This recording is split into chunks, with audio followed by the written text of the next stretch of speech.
innovation in a new world. It is co-powered by Media Mantra, Rudolphin, and Kaizen. I would like to thank our sponsors, our title sponsor, Ad Factors, event co-powered by Media Mantra, Rudolphin, Kaizen, and gold partner, ATDV. Silver partner, The Mavericks. Bronze partners, Commune, Media Value Works, PR Hub. Knowledge partner, Public Relations Professionals of India, industry partner, PRCAI, and gifting partner, Power Gummies. You know, I was thinking of the days when we all were dressed up and met for such exciting networking events and greeted each other with smiles and warmth. Sigh, where are those days gone? But hey, I know the feeling. Thanks to technology, and we can come together like this and make things happen, right? And although I'm here in a shut room, I can make some noise, and you can make some noise too from where you are, and we all can make this a one big party. So, Dale, let's go. I am your host, Preeti Hoon, and I will be navigating you all through an exciting day full of very interesting and knowledgeable panel discussions with announcements of IMAGEXX 2021 awardees at regular intervals. So without further ado, let's call in Bijoya Ghosh, founder and CEO at Gali, who's raring to welcome you all to this much awaited event. Bijoya, over to you.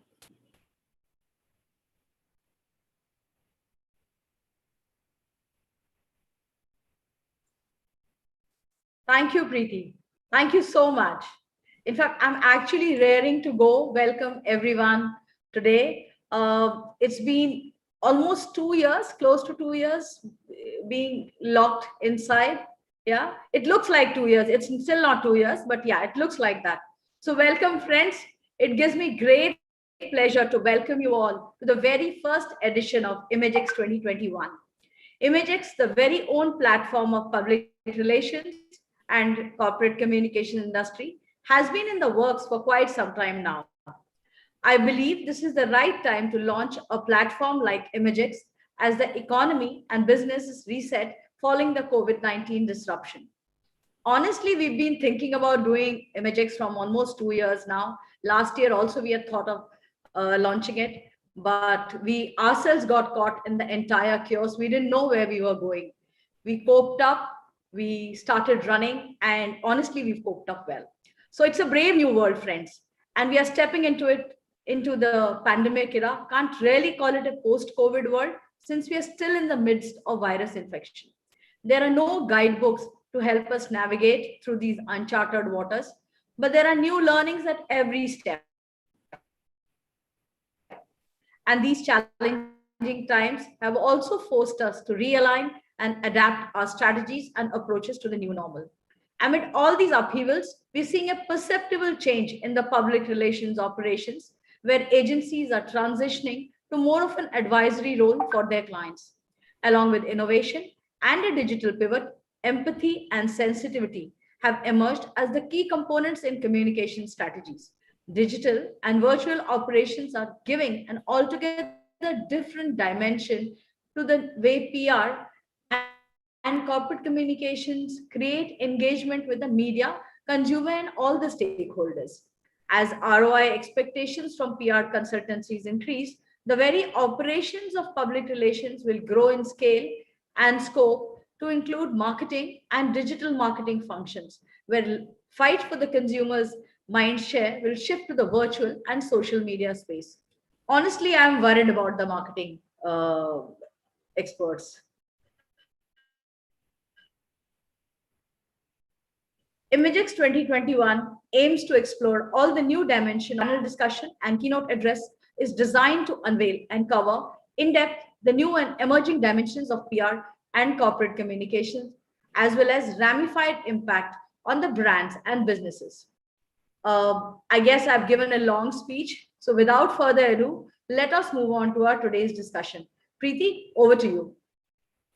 Thank you, Bijoya. Now, can we have the sponsors, AV, please?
been really a great PR and communication opportunity for people across the board.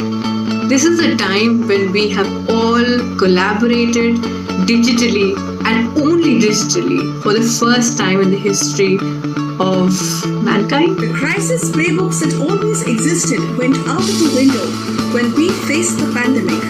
While doing so, we stepped up our listening efforts to take on the biggest challenge of the year, which is miscommunication and fake news.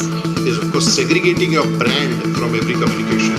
Not just putting your brand out there, but also talking about the reality that people are facing, and giving them enough knowledge, giving them enough information, giving them that power to make decisions is very, very critical.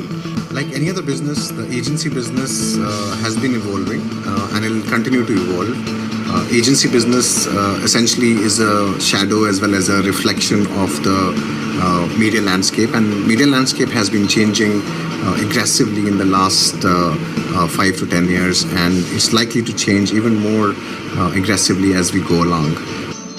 In a post-COVID era, agencies need to be more strategic as well as more creative. Creativity has always been the way out of crisis. The focus would be to deliver content-driven campaigns that are both meaningful as well as engaging. Technology, because in this over-communicated world, if we want to stay ahead of the curve, we will need to harness technology to make sure that we are on top of our analytics, we are on top of our best technology play, we are on top of every possible technology which is coming and disrupting the world of communication, whether it's voice, whether it's predictive analytics. I also feel that PR professionals themselves are going to change from just being faceless, voiceless, behind the scenes activists to people who actually have influence across. Radical reinvention is the secret of coping with disruptions of a substantial kind. I think we've managed to do that during COVID times, and I think the secrets are fairly simple, though difficult to implement. We all need a reason to celebrate great individuals in our industry, outstanding creativity, and agencies that actually stand out.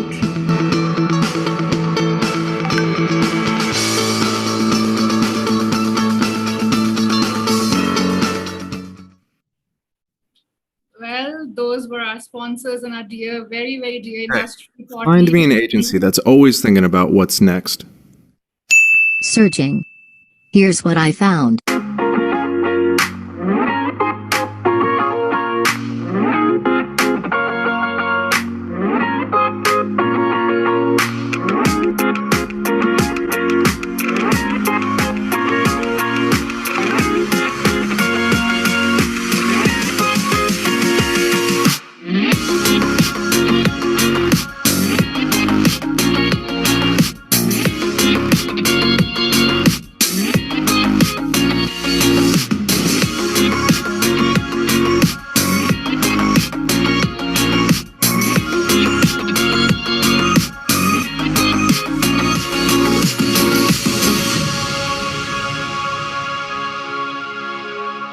See you next time.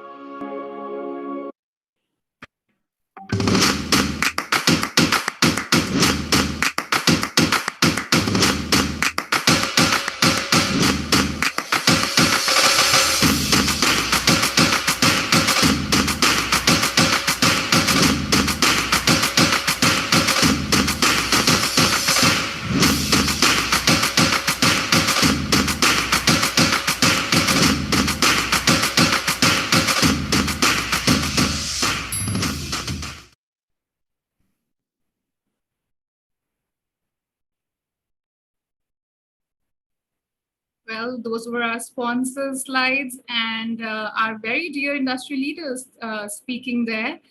Well, now we're all set to begin the day, and with much cheer and enthusiasm, please join me in welcoming our first eminent speaker who will be delivering the opening keynote. I present to you Mayank Kumar, co-founder and managing director of BRAD, who is here to share his thoughts on building a credible brand in education. Welcome, Mayank. Thank you, Preeti. Thank you for having me here. Wow, that was wonderful opening for today's event, and glad to see so many participants coming on a busy weekday morning to attend today's event. First of all, thank you very much for having me here, Vijaya, Preeti, for addressing this esteemed group of professionals and individuals coming together. Now, before I get started, I was told I need to talk about how do we build brands in the education space, or more specifically, how do you build credible brand in the education space? And that's the choice of words that have been given to me are very, very relevant and very, very critical, because we are talking about, it's about building, and it's about building a credible brand, and that's a very important part when it specifically comes to the education sector. Before I start off, I'll just maybe quickly introduce the context in which I was given this topic. I run an online education company called Upgrad. We focus on providing quality programs for working professionals. And in the process of that, there are a few things that at least I personally have learned, how one can end up building a credible brand. But as we get to the core and the meat of the topic, I wanted to maybe first start off by talking about the first word in the doc in this topic, which is about brand. And when I talk about the word brand, I guess a lot of light bulbs go on. And today we are talking to professionals who are coming in from PR, corp communication background, marketing background, branding background, etc.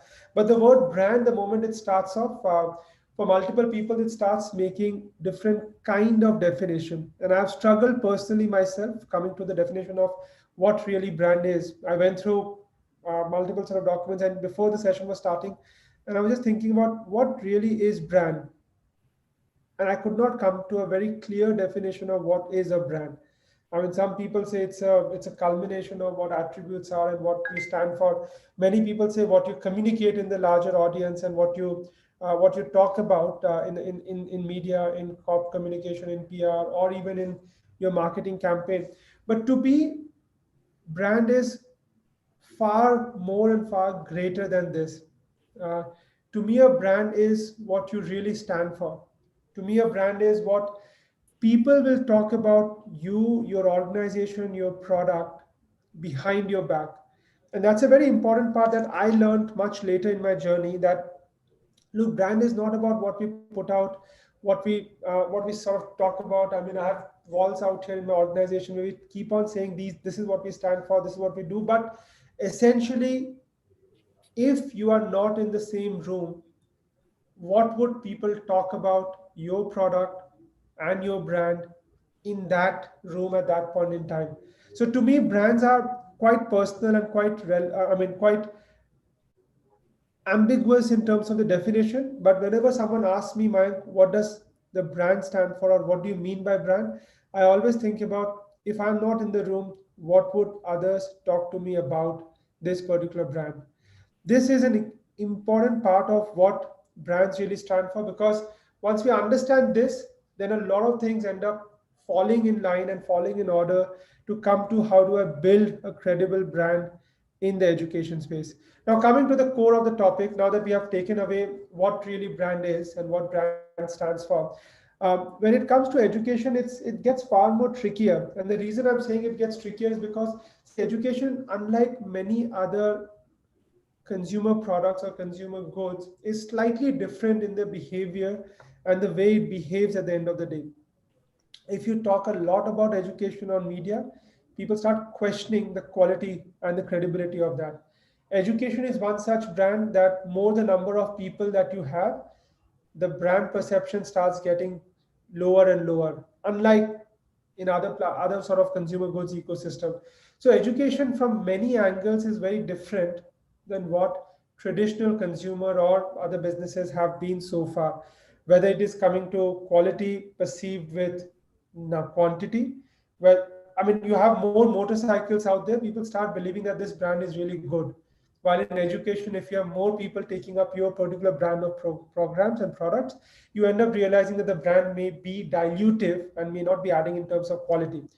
So for anyone who's looking at building a credible education brand, there are 3, 4 things that are very critical for you to understand and answer to come to a conclusion as to how do you build a credible brand, and then I will talk about how we at Upgrade have done so far. The first thing is, when it comes to education, it's very important that you understand who your customer is and who your consumer is. These two are very important questions. And when it comes to education, there could be, your customer could be universities or schools or colleges, or your customers could be corporates and enterprise, or your customers could be direct consumers who are buying your product at the end of the day. Knowing who your real customer is, or knowing who your real consumer is the first question that anyone who's trying to build a credible brand in education needs to answer. And this, I'm saying it very clearly because many a times when I talk to entrepreneurs and founders and people who are setting up something of their own, sometimes we are not very clear in the definition of who our customer is and who our consumer is. And that's the first thing that, as you're thinking about building a credible brand, that you need to answer yourself, who am I serving and who the final customer is at the end of the day. Once you know who your customer is, I think the second question that you need to answer is, what problem are you solving for and how are you solving for that problem for the customer. And again, when I have I mean, when we do speak to various advertising consultants, agencies, or even PR firms, etc., many a times we skip this particular question, that tell me what are you solving for and how are you solving for it. Because many a times the brand conversation, when you're not in the room with others, end up emanating from the fact that, look, what do you stand, how are you solving for the problem that the customer is facing. Once you understood this, and I've seen people who have been in the industry for ages, and I saw Madan being here from Ad Factors. I mean, one of the first questions that he always asks us is, how do you, what's the problem that you're solving for and how are you solving for that problem? Because that actually makes people start thinking about what the brand should stand for and how you're going to communicate the brand in the larger ecosystem. And once you've understood these two questions, then the final question comes up is, what do you really stand for? This is the crux of the question that both these questions should lead to, that ultimately, what do you really stand for? Do you really stand for high quality content? Do you really stand for career outcomes or outcomes for your learners? Do you stand for giving the best solution to the university partners or colleges or institutions, etc.? So as an ecosystem, once you have understood who your customer is, what are you trying to solve for that particular customer, and how are you solving for, comes the final third question as to what do you really stand for. This is where I'll just maybe quickly shift gears towards, when we were building the brand for Upgrade, many a times we said that, look, what do we really want to stand for? Do we want to stand for access? That, look, at Upgrade, you will get access to the best quality content from the best university ever. We felt that's not really what we want to stand for at the end of the day. Do we really want to stand for perhaps talking about Upgrade is all about, I mean, let's say right price product? Are you a value brand? And we said this is not perhaps what we really want to be known for in the ecosystem. We took a lot of time to coming to the final answer. There were debates internally when they said that, do we want to really stand for Upgrade is the best technology solution for online learning? The answer again came out as no. And we asked as founders and our early team members as to what should we really stand for. And the answer unequivocally came from everyone in the organization that, look, we want to stand for career success for our learner. And that's the time when we decided to take up a very clear and sharp positioning that whatever that we do want to stand for being the career partner for our learner. We want to power career success for a billion plus workforce in the ecosystem globally. And when we decided that that's what we want to stand for, a lot of things started becoming very, very easy for us. So we work, as I said, we work very closely with Ad Factors on various of our PR initiative, etc. And many folks who are out here who come from PR, brand, or marketing and agency background. Once I was very clear about this is what we want to stand for and what we stand for, a lot of our communication, our corporate communication, our media communication, our messaging, what we want to talk to the journalist about, how we want to position ourselves in the larger ecosystem became extremely easier. So guys, what I'm referring to is as an education brand, when you're building something, the first thing that ends up becoming very important is what you really want to stand for. And for us, we wanted to stand for success for our learner. Now, in order for me to build that play out in really sort of specialized manner and make sure that my communication goes out in the best possible manner out there, the second thing that we started focusing a lot more on was real stories and relatable stories. And when it comes to education, the real aspect of building a brand and the relatable aspect of building a brand becomes extremely critical. Because look, at Upgrade, we were building a product which was at about, I mean, give or take 2 lakh, 3 lakh rupees price product. And when someone was purchasing that product and we said, look, we want to stand for success, everyone would come and ask us the question, Mayank, show me the proof. And the proof is, at the end of the day, our learners who are successfully graduating, who are successfully coming out of the program and finding an outcome for themselves. And for us, therefore, the ingredient of building the right brand around the fact that we want to stand for helping our learners succeed in their careers, we started focusing a lot on bringing out real stories and credible stories. The real stories and credible stories started helping us a lot in building the brand in a manner which people start believing it's real. And therefore the word which is part of today's conversation is building a credible education brand. And the credibility of that started coming in when we started bringing out real faces, real stories, real backgrounds, real career transitions, when people started believing that, look, maybe what they're saying is really true. And the final thing that I would sort of end up talking about is, outside of what you stand for, the real stories and the real sort of output is data backed. And I heard someone talking about in the AV that analytics and data are integral part of how you want to succeed. For us, for me to prove a point, it is always important that I bring in real people, but then it becomes extremely anecdotal. And that has to be supported with some real back data, which proves the point that this is a credible brand meeting the overarching umbrella of actually helping people meet the career objective. So I'll quickly summarize my talk here, guys. I think the first thing first, as you're building a credible education brand, that you need to ask for is, what is the brand? What do you really want to stand for? What do you want to be known for? What do you want to be spoken about when you're not in the room? Once you've defined what's the customer, what do you stand for, and what are you trying to solve for at the end of the day, the way to take it out is to find the right ingredient that will bring out the message very, very strongly. Whether it is about real stories, testimonials, customers coming and talking, universities coming and talking, or even for that matter, then finally supporting everything with factual data to prove what you really want to stand for. And that's how, at least at Upgrade, we have built our credible education brand. There's a lot of work for us to still do and build the brand in the meaningful manner. But at the end, as a parting thought, I want to thank each one of you for attending the event today. For us, when we are building the education brand, the biggest proponent of building a credible education brand is this community of PR professionals and corp communication professional. And I cannot thank you guys enough for giving us a community out there that is helping us build the credibility around real stories, real transitions, and backed by real data. Because together, without this community, I don't think that we would have been able to take our brand to the place where it is right now.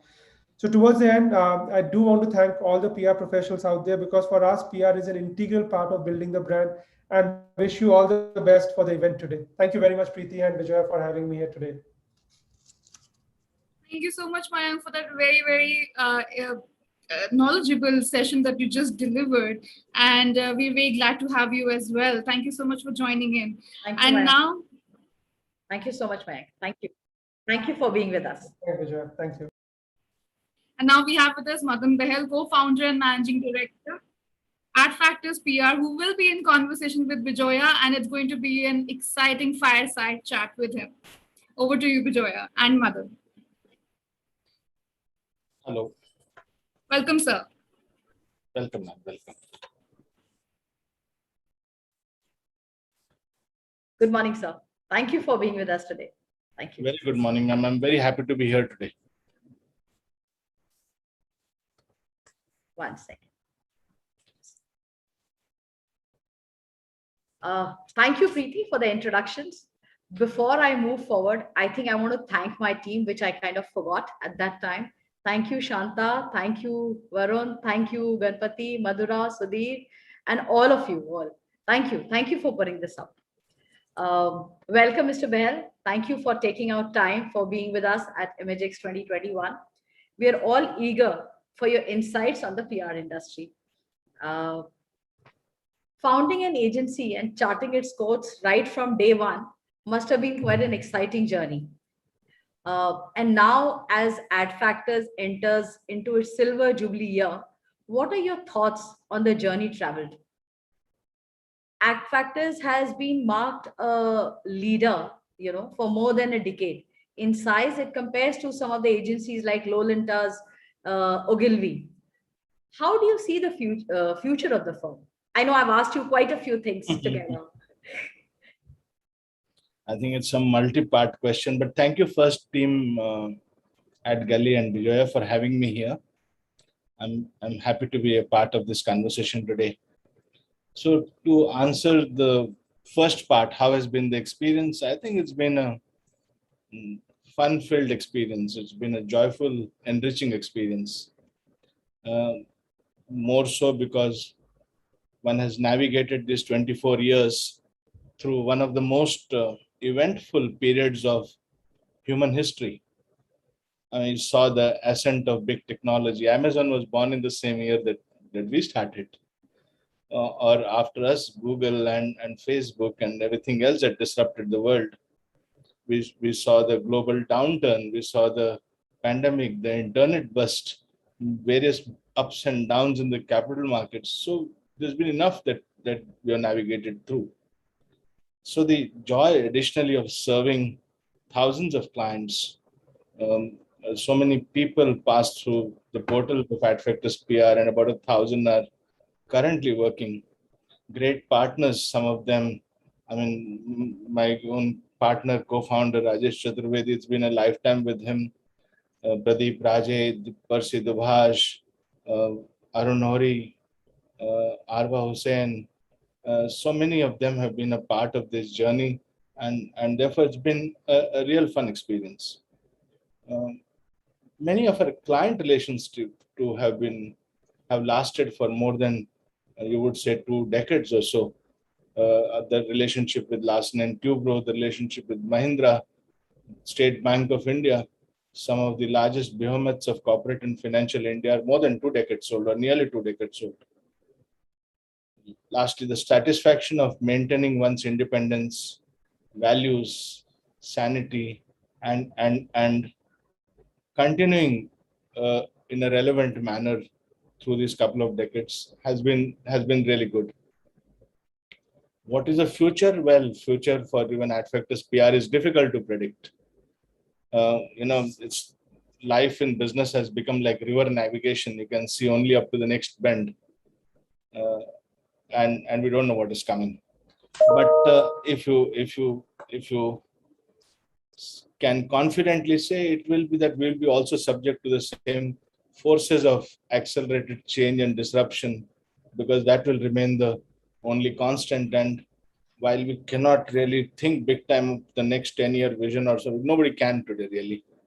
The important thing is to take one steady step every day, stand on firm ground, and take one step every day towards what the future unveils or the future unfolds. And that consistency of traveling in that direction, I think, is important. I genuinely feel very vulnerable through these times. For myself as a leader and for my business and firm, because there's so much happening out there. In the next decade alone, we will see flying cars. Human intelligence would have overtaken, machine intelligence would have overtaken human intelligence, which we call singularity. There'll be advances in biotechnology, which will expand or extend human life by another 30, 40, 50 years. So a lot is happening, and many of the Black Mirror predictions would look like things of the past. So in an environment of this kind, one has to just keep moving forward. I what can I say? Our effort will be to remain relevant with a superior value proposition if we can for our clients at all times and for our people inside at all times. They must find what we do for them valuable. We If my desire is that we remain independent and steadfast in our values and beliefs, I think growth in the future will take care of itself. So this is a rather somewhat long answer to the multi-part question you asked. Right. So pandemic times has been a momentous period, as you've just shared, and it's been for the whole industry and more so for the communications industry. So how has the pandemic disrupted the PR firm, and what are some of the biggest challenges that you're facing today? I think it's work in progress. I don't even have a correct sense of really how many things have got disrupted, or I don't think the impact or effect of everything has unfolded yet, and it's going to be an ongoing thing. We can say there is pervasive disruption, and everything around us is disrupted. Our stakeholders are changing. The consumer, as we knew it, is not the same. The pace at which consumer has accepted or adopted technology is faster than what our clients have or what we have or the media has. So the consumer is disrupting us. Our clients are disrupting us because they are changing faster than we do in many areas. Media is getting disrupted. The function is getting disrupted. So there's disruption around us. And if you see one of the root causes, I think technology and digital in many ways would be a very important factor of that.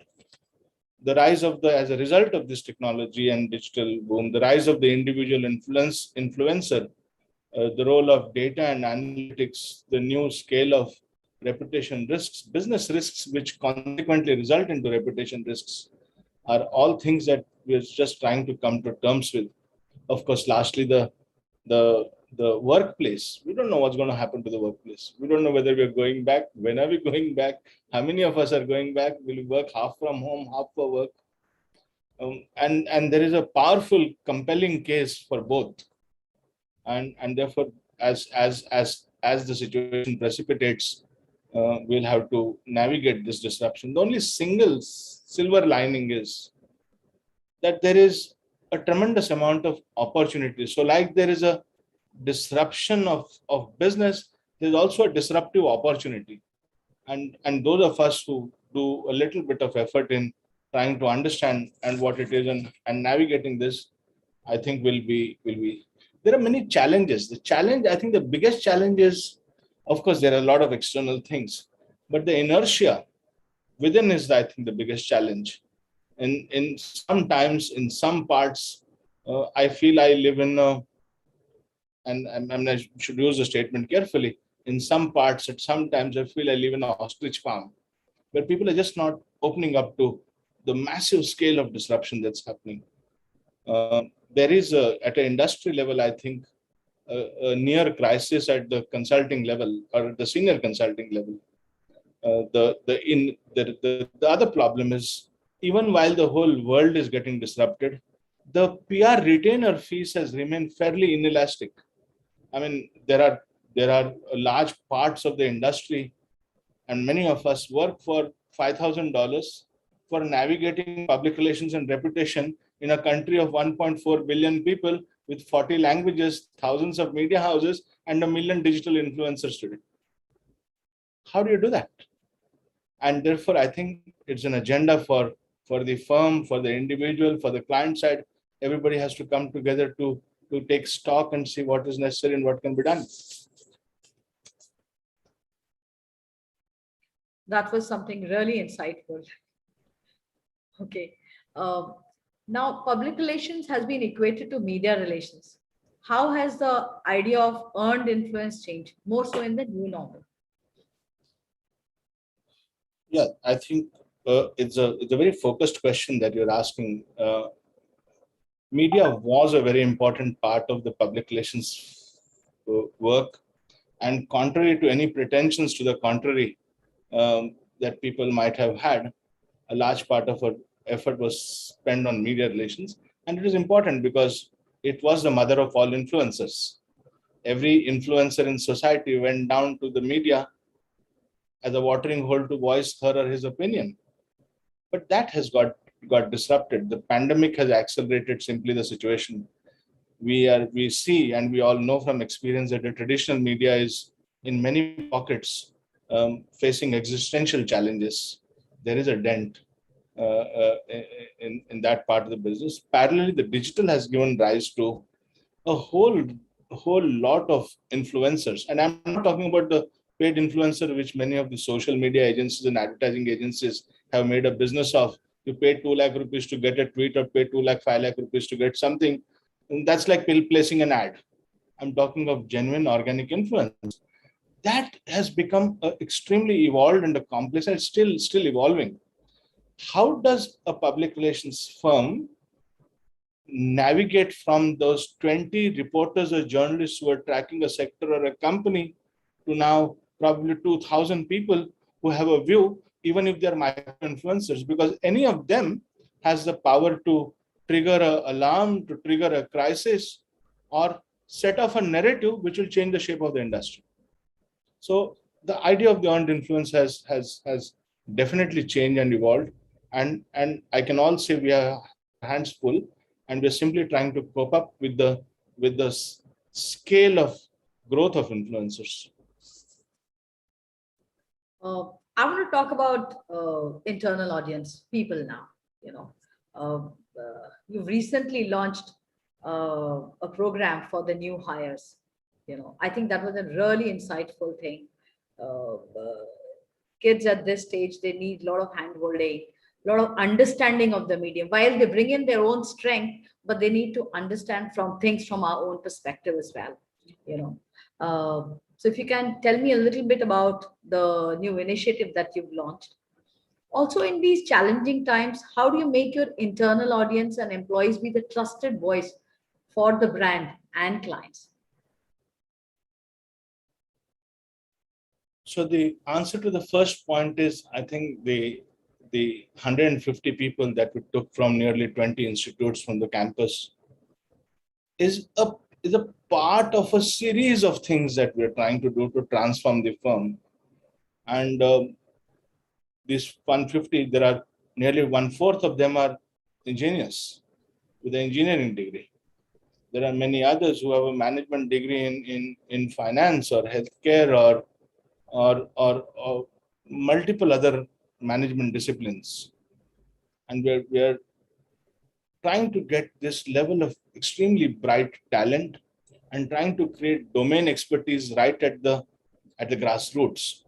And these people, I think, will evolve much faster in understanding and addressing the needs of the clients. Now, the moment they come in, learning stops in most, except the learning at the workplace through experience. But that 1 year is okay. After that, they just keep doing the same things for a very, very long time. So my own agenda as at AdFactors has been that everyone at any level must keep learning all the time in a manner befitting that level. So why should the trainee be an exception? So we said, let's launch an ambitious accelerator program right at the training level, then another program for the people who have completed 1 year, another program for the people who have completed 2 to 5 years, and then for the managers, and then for the ADs and everybody else. So it's a part of the whole thing. About the second part of the internal constituency, it's a constituency clearly more powerful or more trusted to amplify or build a corporate brand than most people understand or appreciate. It's not adequately understood yet. This also is often the more ignored constituency around the world. In corporate India also, definitely, notwithstanding the lip service that people pay, and that sometimes becomes evident when a client or a large client is in a crisis and there are 1,000 people tweeting something against or making a point of view which is contrary to the organization's point of view. I find nobody stands up from within the organization to defend it, whereas that should be its first natural constituency, to stand up and make a point of view that no, what you seem to be saying is slightly different from what I experience or what I know as a culture or governance or values of this company. So there is a gap, and the faster we all realize, the faster we'll be able to tap into this immense powerhouse of influence and trust that we have, all of us have. Of course, that happens only if you are genuinely invested in people. Um, Having a Friday beer party or giving one extra day off doesn't done that.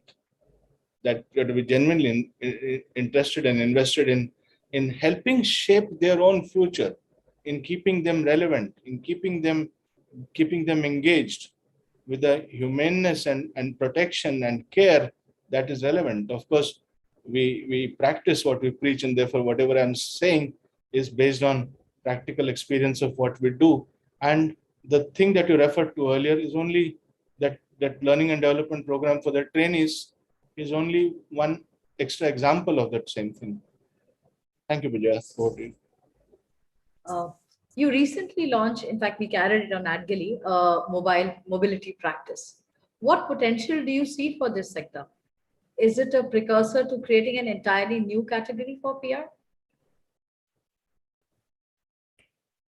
See, the mobility practice is an humble response to the signs of the times.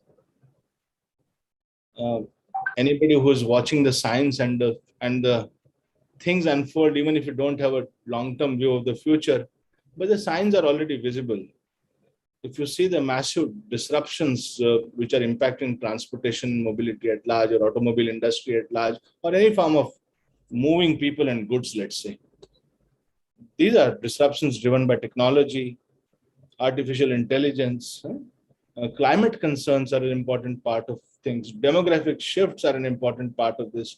The issues of urban infrastructure, particularly in a country like India, the geopolitics of energy and everything else, and of course the ascent of the shared economy. All of this is disrupting the sectors, traditional sectors of automobile and various other things as we knew them.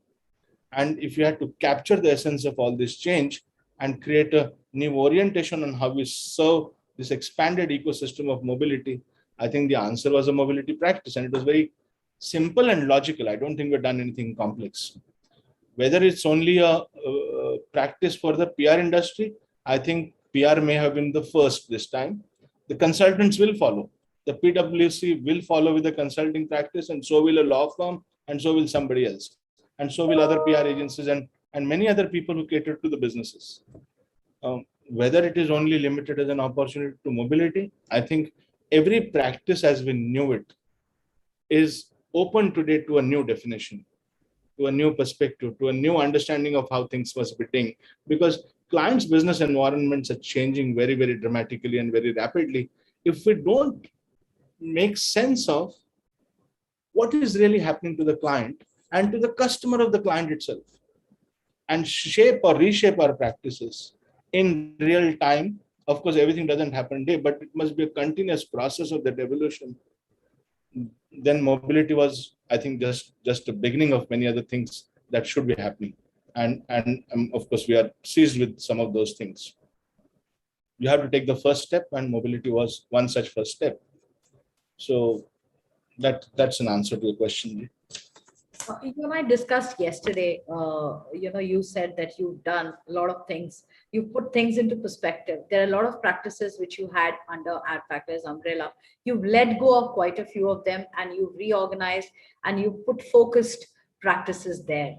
So would you like to tell me a little bit about those as well, before I jump into my question on the roadmap for the PR industry? See, one must read the writing on the wall at all times. And the writing on the wall is what is happening, what is a trend, what is a disruption, and someday also worry about what is a counter trend that is likely to. And counter trends, once you can see a trend, the counter trend can also be predicted. So that kind of disruption is happening for everybody. It's a financial services sector, if you take. I mean, I don't want to be uncharitable to, let's say, the public sector banks, but the private sector share of banking was 80% 10, 15 years ago. In my humble opinion, it's now down to 50%. The rate of acceleration of that decline is kind of increasing every day. If you see the market capitalization of all the public sector banks minus a State Bank of India, maybe it is less than the market cap of Kotak Bank alone. If you take even State Bank included, it may be equal or less than HDFC Bank. What is it reflecting? It is only reflecting that they're becoming more and more marginalized. Now, what do these clients expect from us? How should we be serving them better? How should the internal comms function shape up? Now, public sector is one thing. Who is not disrupted? Is pharma not disrupted? They are disrupted. Is healthcare not disrupted? They are disrupted. The entire range of new economies, something happened only last week. And that was a young startup, 5 years old, called PharmEasy, goes and buys a company called ThyroCare for 5,000 crores or 4,500 crores. So what does all this mean? And therefore, seeing these things and reshaping the work that we presently do or seeing fresh opportunities, I think should be an occupation or a preoccupation of all the leaders in the consulting space in general and public relations also. Now I ask my question. How do you envisage the future roadmap of PR industry, especially in the next 3 to 5 years? I must humbly submit that I'm incapable of answering. It's a tricky and a complex question, and it's not easy to answer. And partly because of the complexity of PR as a profession itself, because the future would mean different things to different people, at least somewhat different to different people. It depends on where you stand in PR as a vantage point. Somebody who's in investor relations will have a certain kind of disruption. Somebody who is in serving, let's say, consumer communications or marketing communications will have a different kind of disruption. Those of us who are more in reputation and issues and crisis and public policy or in capital markets will have a different kind of a thing. So depending on your vantage point, I think you got to take a view of what the future is shaping and what you need to do. What can we say based on experience? That there is an urgent need and opportunity both to reimagine the entire value chain. And I'm talking from personal experience, that I am busy or my firm is busy, and I'm sure many others in the industry are busy. Just reimagining everything or redesigning everything. Whether it is the individual who works with us, whether it is the competencies of the individual or the firm, the way we have teams or practice areas, as I said earlier, the structure, the processes, the leadership, the relationships that we have with the world outside or with our clients or even internally. I think the framework of value exchange on what we do and what we get in return and what we give in return, all of that is open to reimagination. So it's not disruption or imagining the future on one dimension or two.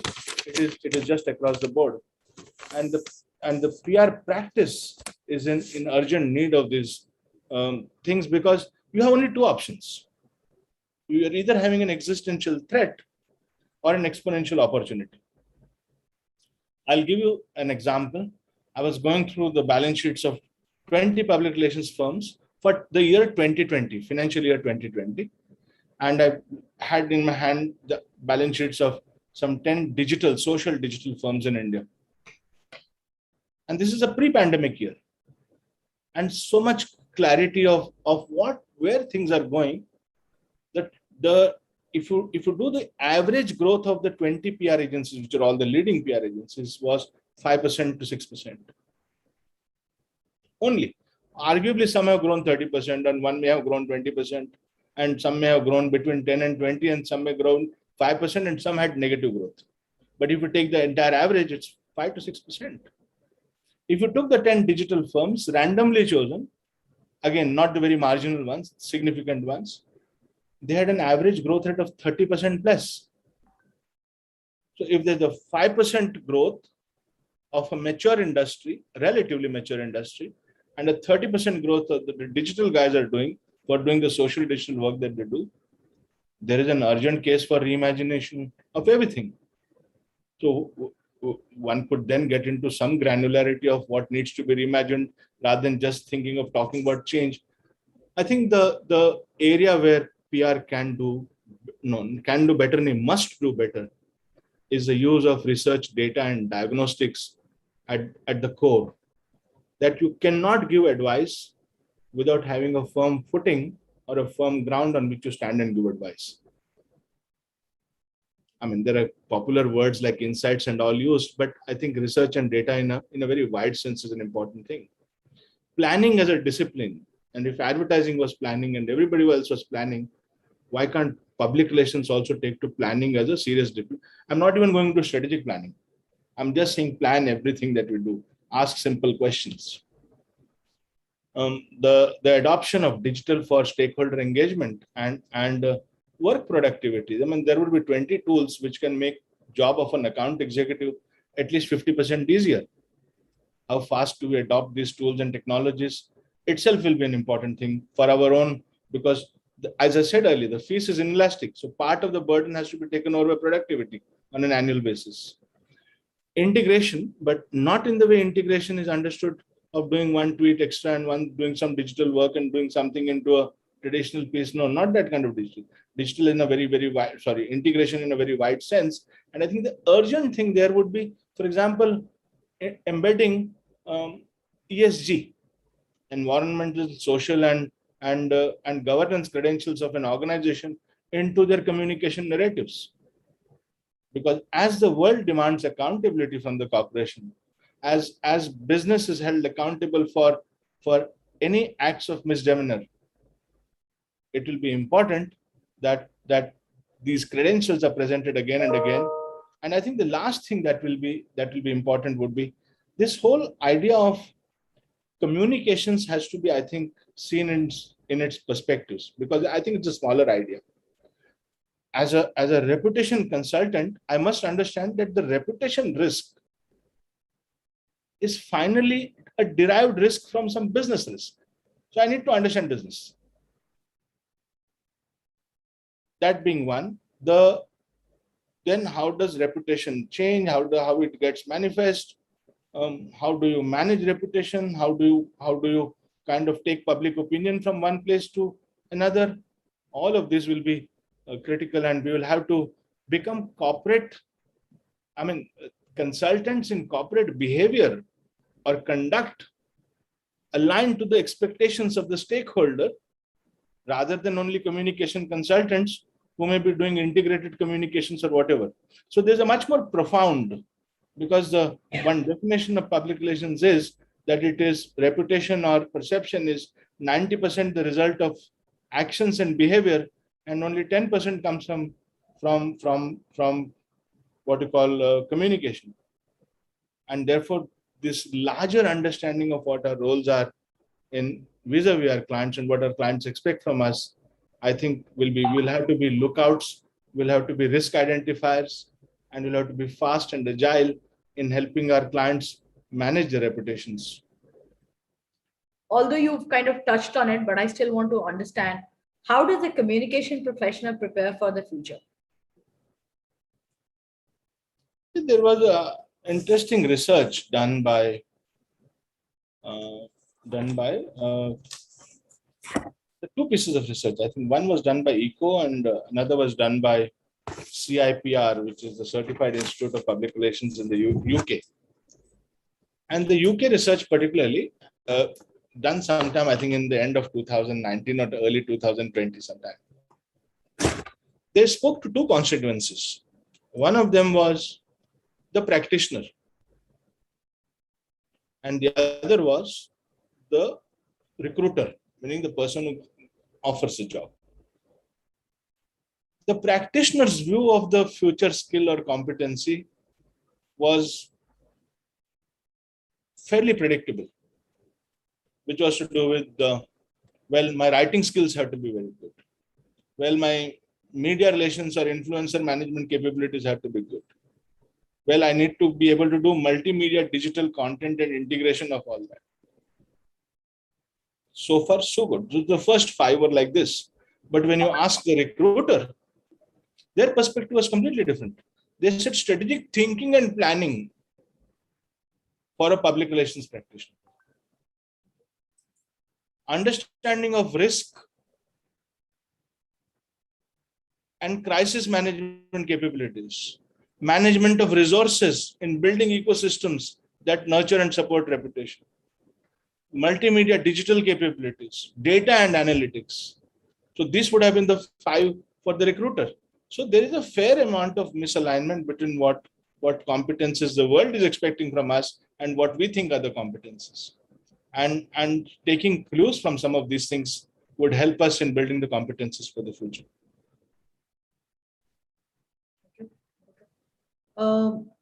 My last question of the day.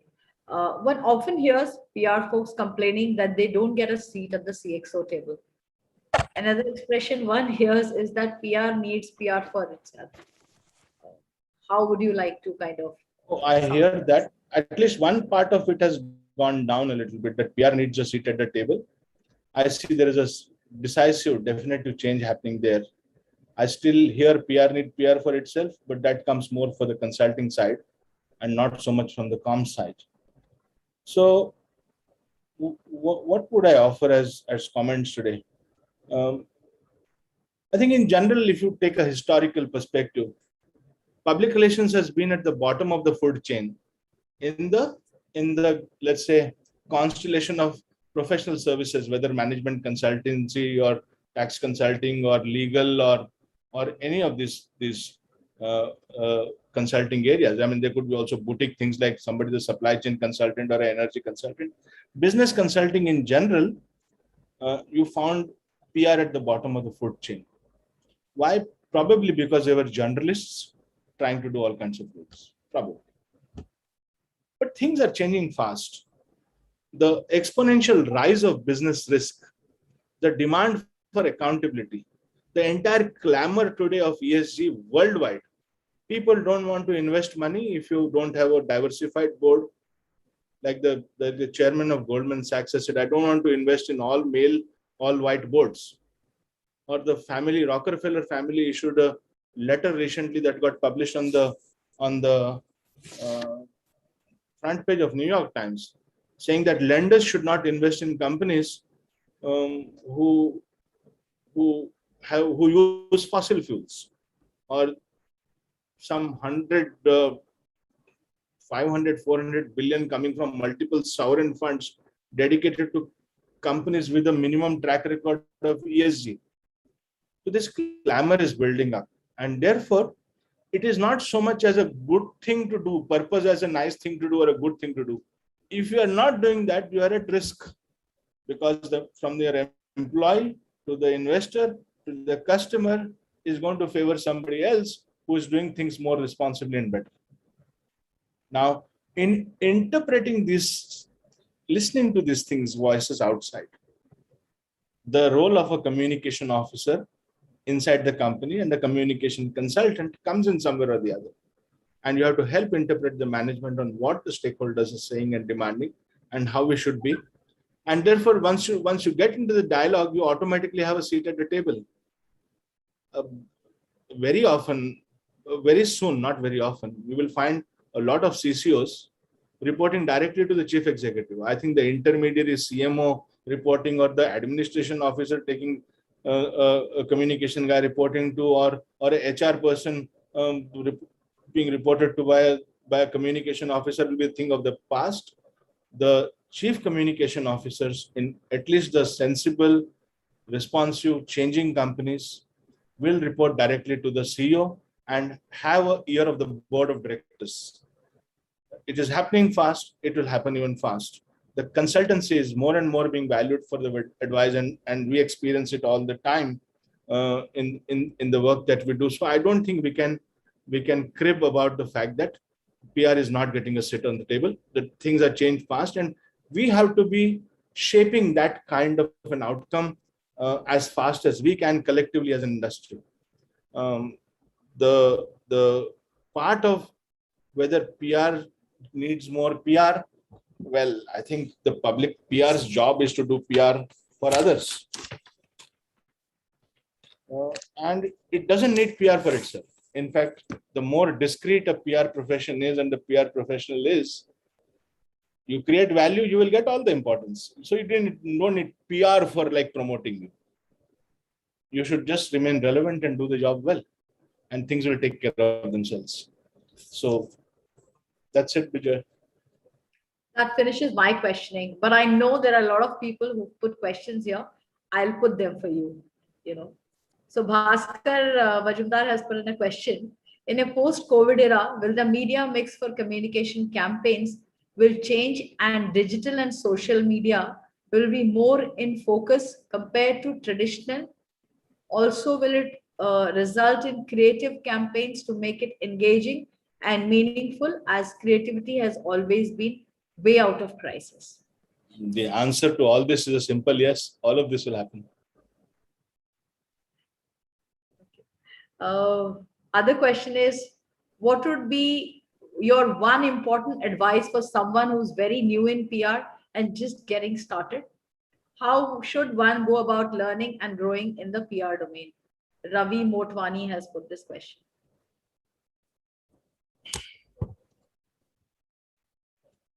I think you are lucky that you just started, because those of us who have been in for 10 years, 15 years, to 20 years are feeling the heat. And you should not walk, you should start running from day one. There has to be a continuous acquisition of knowledge. So simple things like making reading a daily habit is a great thing. And the compounded value, the compound interest that you'll get on 5 years or 10 years of daily reading for half an hour is something simply that you can't understand. Getting comfortable with, let's say, simple, I mean, where will you spend most of your life, Mr. Motwani? Most of your life will be spent doing meetings, will be spent reading something or the other, or spent on Microsoft programs in front of a screen. If you want to save half your life, learn how to do these things better. Most people don't even know 1% of Microsoft Office. I know people who are having a speed X in writing a PowerPoint presentation or navigating a PowerPoint presentation or creating a PowerPoint presentation, sorry. And there are some others who are 10X faster, similarly with Excel or Word or anything. So become an expert in Microsoft Office. It will save you a lot of time. Reading, fast reading, how do you read that? So create all the productivity devices so that you have time for creative thinking and creative work.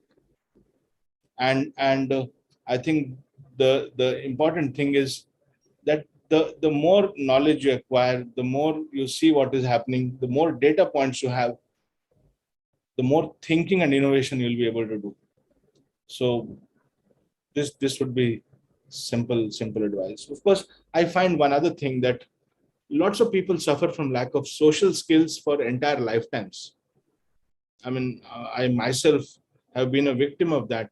I made my first presentation when I was 36 years old because I was mortally afraid of making presentations. I attended my first panel discussion only when Amit Prabhu invited me to a discussion some 7-8 years ago, which means when I was 55 or 56, out of fear of public speaking. If that is your fear, then, well, of course, the new millennials don't have that fear. True. Right. But overcome that. I would often not go to parties which were very formal, let's say. I would have a mortal fear of, using the knife and the fork. I won't know which side of the table, the wine. All of this can be learned in like 2 sessions. But we keep ignoring them for a lifetime and keep being diffident or defensive in our approaches to the world. And I mean, one can write out an article saying 10 things a youngster must do to fast forward life in public relations. And someday maybe I'll just pen down some of these thoughts. Media Value Works team asked, do you have any insights on international PR that Indian agencies carry out? There could be, do you think there's a scope out there for that? The pandemic has broken the boundaries, no? Today you can hire a person. Now I'm going it from a different point. I today can hire a person. I have one consultant now working out of Portugal. I have somebody working from, if you can work from Chunabatti, you can also work from Cincinnati. Chunabatti is a small suburb or part of Bombay. So all the boundaries are broken. The boundaries are broken for where the client is, for where the resources are, where the media is. Of course, the media there should find your story relevant. So you can directly reach out to, for example, if you have a person who is into, let's say, supply chain, there will be 10 global supply chain portals who can pitch the story from here itself. Of course, the social media content marketing takes care of audiences everywhere in the world because digital access is there to everyone. So there are lots of possibilities for doing international PR. Once you know, as Mayank said in the earlier thing, once you know who your customer is, how does he or she consume information, then drawing a program today to deliver to any constituency, domestic or international, is not such a big issue. Right. I have a few more questions, but I don't think you've kind of covered them mostly in your discussion that we had. And in case there are the other questions, I would send them to you and they can be addressed offline. I hope that's okay with you, sir. Yeah, I'm fine, man. I must say you're leaving us with a lot of profound insights to mull over in the coming weeks and months. We are very keen to make a continual process of communication and review the progress from time to time. There are several important takeaways for the industry for which we are very thankful to you for sharing them with us so generously. We look forward for more such insights from you in the near future. Thank you, sir. Thank you for giving us time. I will send across some of the questions that have come to us. They're really insightful and interesting. And I'm sure the industry can draw some insights and inspiration from the discussion that we have today. Yeah. Thank you so much, sir. I'll be happy to be here, man. Thank you, and thank you very much for supporting us before you leave this virtual stage. Thank you for your support. Thank you. Thank you for being with us, sir. Yeah, thank you, ma'am. Thank you. Thank you, sir. Thank you, Bijoya. Thank you, Preeti. Thank you. Thank you. And some very interesting insights there. Now we are moving on quickly to our first panel as we are 10 minutes lagging behind. The first discussion will be the changing fabric of communication for startups, brand storytelling in a dynamic environment. Please join me in welcoming the panelists. Ajay Adiseshan, founder and CEO, Paymate. Lizzie Chapman, co-founder and CEO, Zest Money. Nishchal Shetty, founder and CEO, IMAGEXX. Sairi Chahal, founder, Shiros. Yogesh Agarwal, founder, On Surety. And the session will be moderated by Shipra Singh, Technology Practice Lead, India, Rudafin. Welcome all of you. And over to you, Shipra. Thank you. Very good afternoon, everybody. Thank you, all of the panelists. I know you've been waiting since a long time, and our apologies because the last session was delayed by a little bit. But nonetheless, I hope to keep the energies very, very high because this is the best panel that we've been looking forward to. My name is Shipra, as Preeti introduced, and I lead the technology vertical at Rudafin, managing the communications for a wide portfolio of startups and enterprise clients. Startups, as we know, by character are future forward, they're agile and super high energy. And I'm honored to host this Power Pack panel today, which we hope will give us a sneak peek into the world of the startups and how the fabric of communications has evolved in their context. Can I request all of our panelists to switch on their videos so that we can have an engaging discussion? Thank you. Our goal today with this session, everybody, is that whatever your role may be in the industry, you take something away from this event. It could be a new idea, a strategy, or just a fresh perspective, something that you can apply to your own business and create your own success. With that, I'd like to welcome all of our panelists, Yogesh, Ajay, Sairi, Lizzie, Nishchal, welcome on board. Thank you.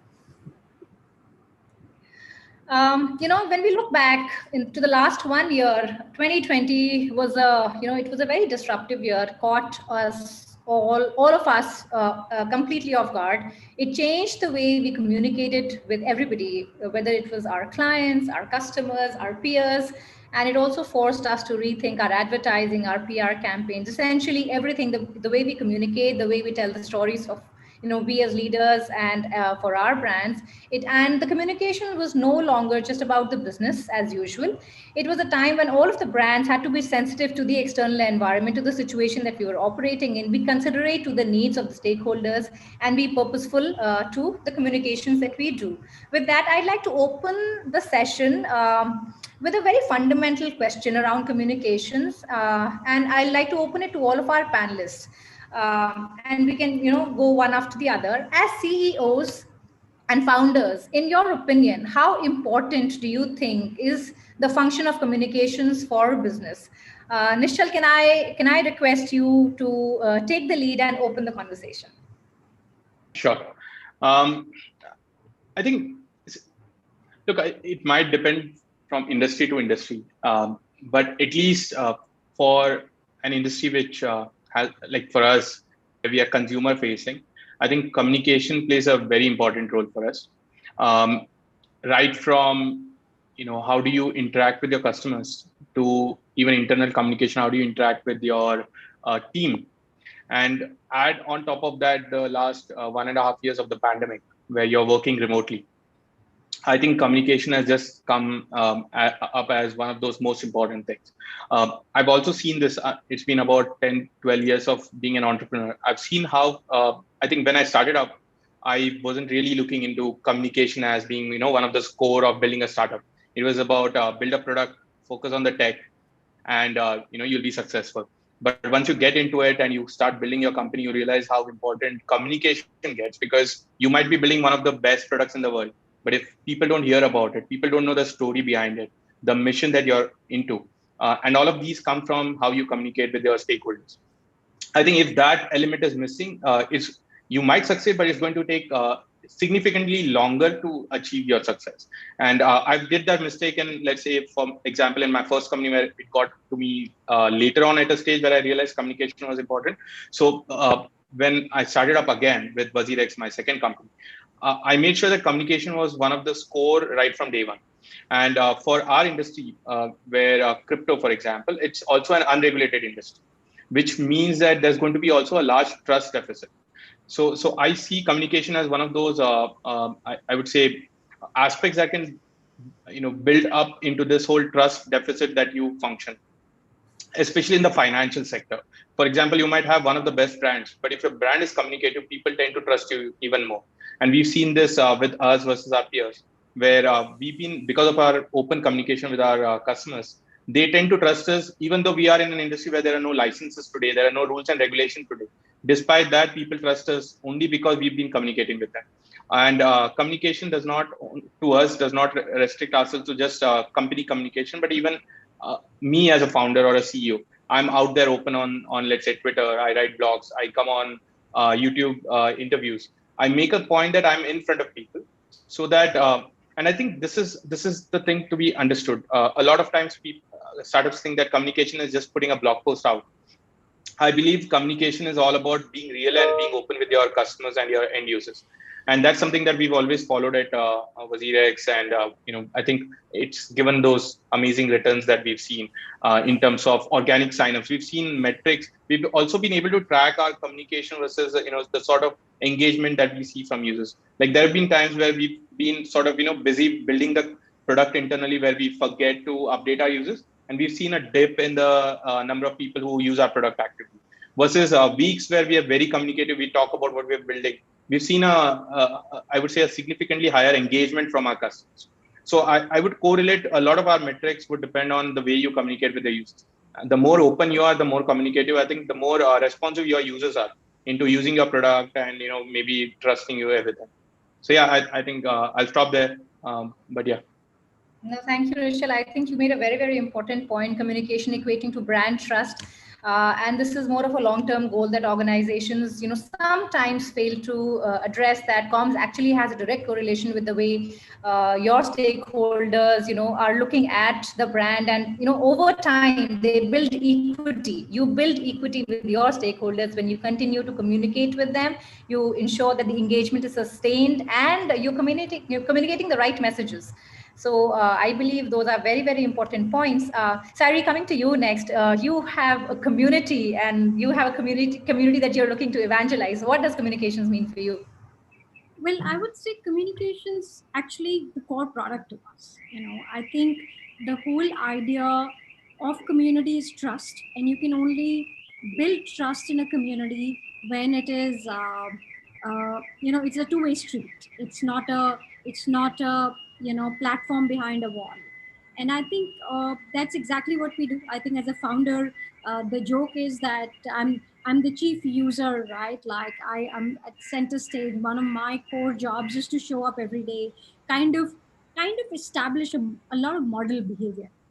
So I think that's core. And the other thing is, obviously, in the year that we just had, and because of the pandemic, clearly, I think showing up is core to trust, right? And sort of making sure all lines are transparent and communication is open, and it's almost real time. I think the thing about communication this day and age is that nobody's going to wait on for you to come and say something. You got to be at the heart of it all the time.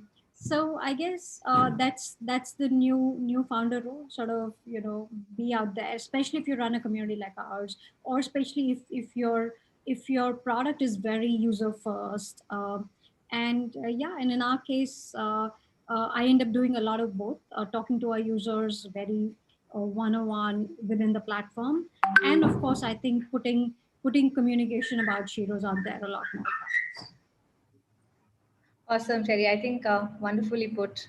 Modeling behavior and being genuine in the way you communicate, and it came across in a very, very genuine way. So we totally trust you. Going to Yogesh now. Yogesh, from an employee perspective, insurance, health, employees, those were the buzzwords that we saw in the last 1 year. Now, what is what is your perspective on communications? So basically the kind of the product at which Onsurity, what we are building it around, it's on the employee healthcare. And the good or the bad part is that our customers comes to us during their bad time. So when they basically, and that is why it is very important for us and for our team member to be very clear and transparent what is effectively the product will provide it around, be at the time of selling or be at the time of using the product or utilizing the benefit of the product. So basically for us, it's being more transparent communication and more quicker communication that we can do with the consumer. And to be very honest, for us, given that we are a young brand, we just started a year back. So for us, most of our communication, we are just focusing on how our brand is fulfilling or is trying to fulfilling the promising on its delivery part, because that is where the entire healthcare space or insurance space had lagged around in the traditional field, where the people does not have a lot of trust. And effectively, in order to build the trust, it's important to communicate with our customers effectively in order to ensure that if they have purchased Onsurity product or our product, we will be there with them during the bad times. And that is effectively how entire communication strategy had been put around, the product had been put around, and this is what we are trying to deliver. And also one of the most important part of the communication is effectively the internal communication as well, because of the pandemic and the whole work from home thing, it's important that your team members are understanding what the product has been built for, and where effectively the importance of the communication to the external customers. So because at the end of the day, being a business leader, it's the team members who will be responsible for communicating with the customers or with the overall public. And that is where the transparency and the true data-based kind of a communication that we are trying to inbuild into our product. So that is what my view is. Thank you, Yogesh. I think you voiced everybody's sentiment when you spoke about the overall the sentiment that the overall insurance sector is surrounded with. There's a lot of negativity. You need to bring it back to neutral and then take it to the positivity arena first. And being transparent in your communication, I guess, is the thumb rule for you. Thanks so much for that. Coming to Lizzie, the last 1 year and even before that, you represent one of the fastest sectors in the country, financial technology. It's burgeoning. Now, when it comes to communication, what do you think? Is how important or not important is it for a sector like that? Yeah, maybe I'll diverge from the panel a little bit and be a bit controversial, but I do think that it's very stage dependent in a company's life. And something I've been observing maybe in the last 2 years as we've been in this kind of hyper funding environment is a little bit too much too soon. So I think what I want to say is it's really, really important to get to that stage in your journey as a startup, especially in fintech, where you're dealing with quite complicated product market fit, where you really know who your customer is and what are your core messages and core values. What I am seeing a lot today is very early stage companies going out with a lot of PR, strong communication strategy about how big they're going to be, how big the problem is that they're solving, disruption, without necessarily having their own voice yet in that space. And I think that can cause confusion and leads to challenges down the road as your product evolves, right? So, fintech products often take a bit of time to reach product market fit or maturity. And sometimes this looks like there are pivots along the way. We'll all know companies that were famous for one thing, maybe payments, and today they do more in credit and lending. Those are two completely different problems and solutions. And so going out strongly too early with a message around what you stand for can come back to hurt you as your journey evolves. So I think it's really important that we kind of ramp up our communication strategy at the right time in the journey. Having said that, I think we were a bit too slow in Zest Money. We didn't take PR seriously enough in the first couple of years. We were obsessed with product market fit and obsessed with our customer. And in the last 2 years, we have really doubled down on communications. We've hired our first in-house communications professional, and it's been one of the best things we ever did. And I think what I had underestimated before is how well we can use communications as a tool to educate and connect with our customers. But again, back to my first point, we wouldn't have been ready to do that in the first year of life. We really didn't know what our customer needed to hear from us. So I think it happened in a way at the right time in our journey. I think now today we have such a strong brand voice because we really know who we are and what we stand for. And so now we're really ready to kind of double down and accelerate how we communicate. And I think the pandemic has just been the best test of everybody's, you've seen some of the biggest disasters and some of the best execution over the last 18 months. And I'm sure we're going to go deeper into that today. Lizzie, yeah, actually, you're making some very, very important points. And, having been in this business for over 15 years now, I know exactly what you mean, that there has to be the right time to be able to do the right communications. And unless and until you map the stage that you are in the life cycle of your brand development, and you map your target audiences, then you map your messages, and then accordingly you put out your approach. That's the only way to get comms right. So it is as much a science as it is an art. And the leaders who appreciate this, they are the ones who are likely to see success faster and more efficiently. Coming to you, Ajay, finally, you represent a vast majority of the Indian economy, and your endeavors have been towards the digital financial inclusion of the smaller businesses and merchants. In my mind, that's a very, very large communications agenda. What are your reactions? Yeah, so although we serve a lot of small businesses, we go through the large and mid-market enterprises from a strategy standpoint. And then since we're dealing with all these large enterprises, from a communication standpoint, it's really imperative that we keep those channels open, the turnaround time, and addressing issues, how we deal with these customers becomes very, very crucial.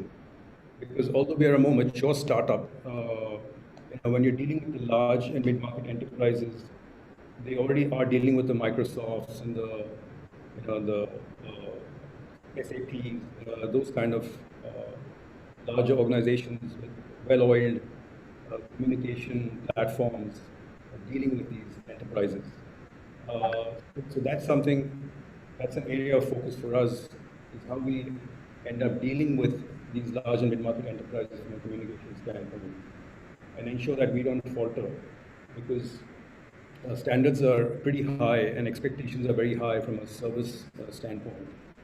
And without the right communication, without the education webinars we run for the teams, without the right PR for us to further amplify our brand from a brand recall standpoint, all of that is fairly pivotal for us as we scale our business. Awesome. Thank you, Ajay. I think, again, you touched upon a very important point, that public relations is not essentially just about the share of voice, about, getting media stories out. It is also a long-term game. So if brands are open to investing in sharing knowledge, that is how you end up building a long-term equity with your stakeholders. So of course, very valuable insight. Coming to my next question, and this is intended for our women leaders on the house, Lizzie and Sairi. The question is, having lived close to 2 years now in COVID-19, we're well aware of the far-reaching effects of the crisis on the business side of things. How does the phrase innovation in crisis resonate with your communication strategy? Lizzie, would you like to go first? Yeah, sure, happy to. Yeah, so the pandemic for us was a really interesting test of our comms team and our responsiveness. What happened is, in the early days, it was obviously a time of not just kind of physical, mental uncertainty, but huge financial uncertainty. So as a financial brand,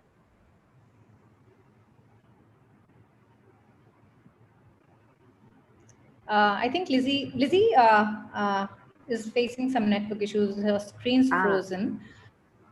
Oh, sorry. Lizzie, we can hear you. Yes. So network. Sairi, would you like Sorry to step in? Maybe you can just take a couple of minutes to sort out the network. Right. So I'll do that.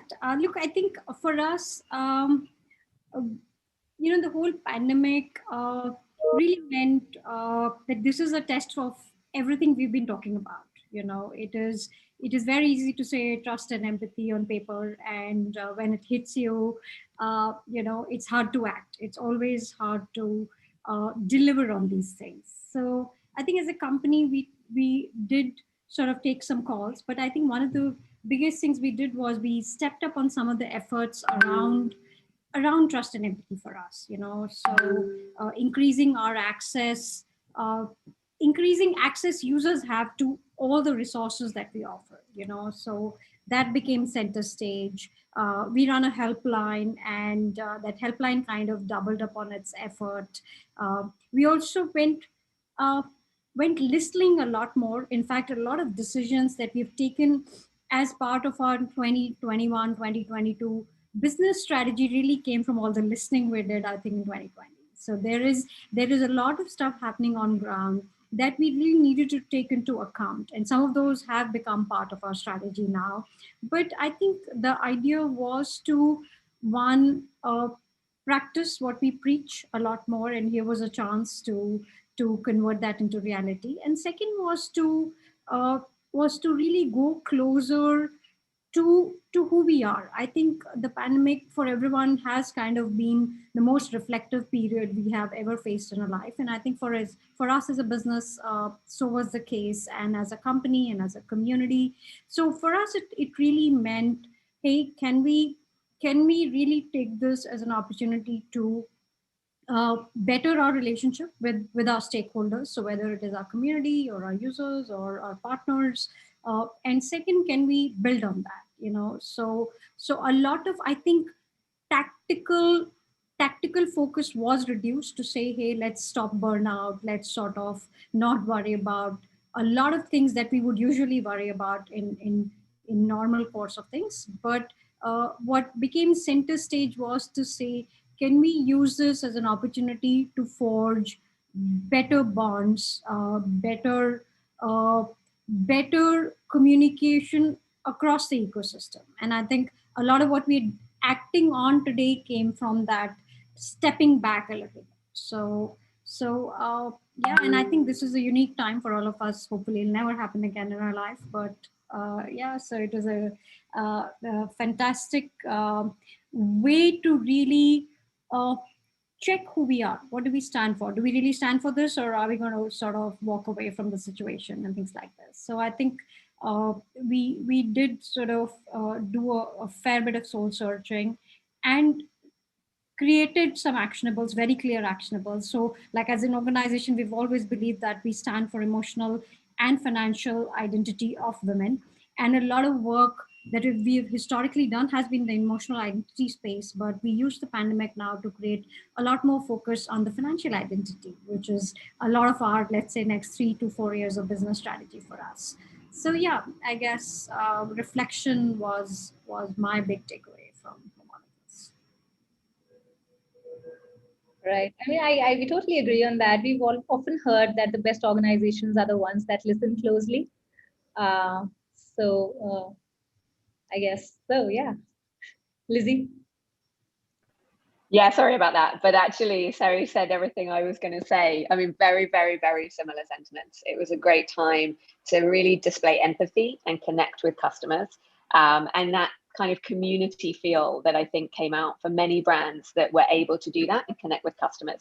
Maybe the only piece I'll add, which is again a bit of an interesting way of looking at it, but we took a very conscious decision to not go aggressive on external comms during the time. So we didn't want to celebrate business success in the public domain. We felt that that would be insensitive. Even things like funding rounds, we kept completely silent because it was really important to us that we came across as a very authentic, sympathetic, and serious brand through the pandemic. Showing off about, growth and winning and success felt extremely insensitive to both our brand partners that we work with and the consumers that we work with. So that was a very conscious decision. Of course, that leads an awkward coming out period where we don't know when we're allowed to start talking again in an optimistic way. But it was very conscious and I think very appropriate in the backdrop. Yeah. Right, Lizzie. Couldn't agree more. Lizzie, in fact, I'd like to just extend the next question again to you and to Nischal. You represent the businesses of the future. Now with that, how do you see communications firming up your own brand equity? What is the next in store as CEOs? What would you like communications to do for your brand? Shall I just continue and then Nischal take over? Sure. Yeah. So I think, look, what it comes down to again is really understanding and refining that message. And it takes time. And it's really important that you have that clarity, especially when you're in an industry or a product category that is very future thinking and futuristic. You need to take people with you on the journey. Often as a founder, you can see the future so clearly, and it's easy to get swept away in that vision. But actually you need to take it step by step and gradually expose the consumer and the ecosystem to what the future is going to look like.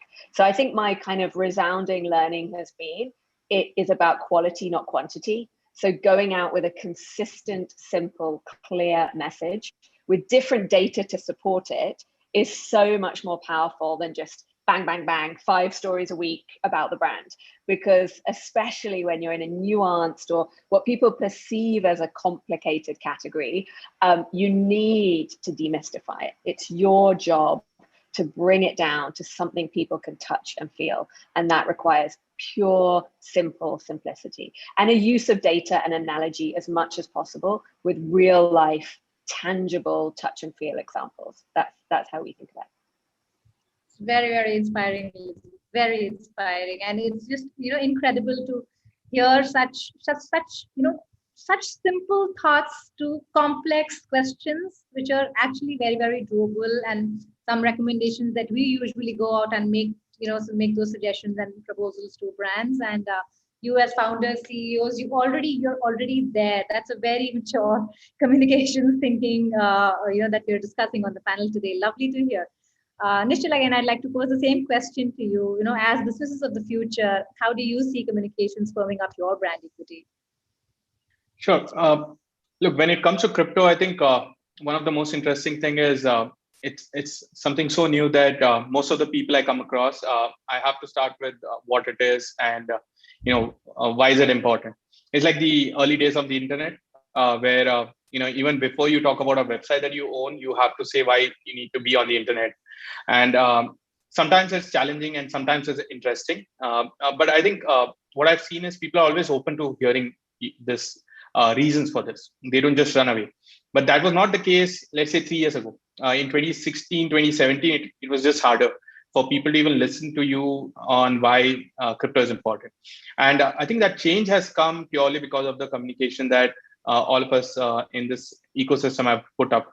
And I think now, maybe the next 2 to 3 years is even more harder, because one of the other aspects of this whole crypto ecosystem is regulation. And we've been pushing. So now I see consumers have heard it. Can governments hear it? Can the leaders of a nation who are going to build regulations, can the regulators hear it? I think that's the other aspect of communication that we are trying to now get into.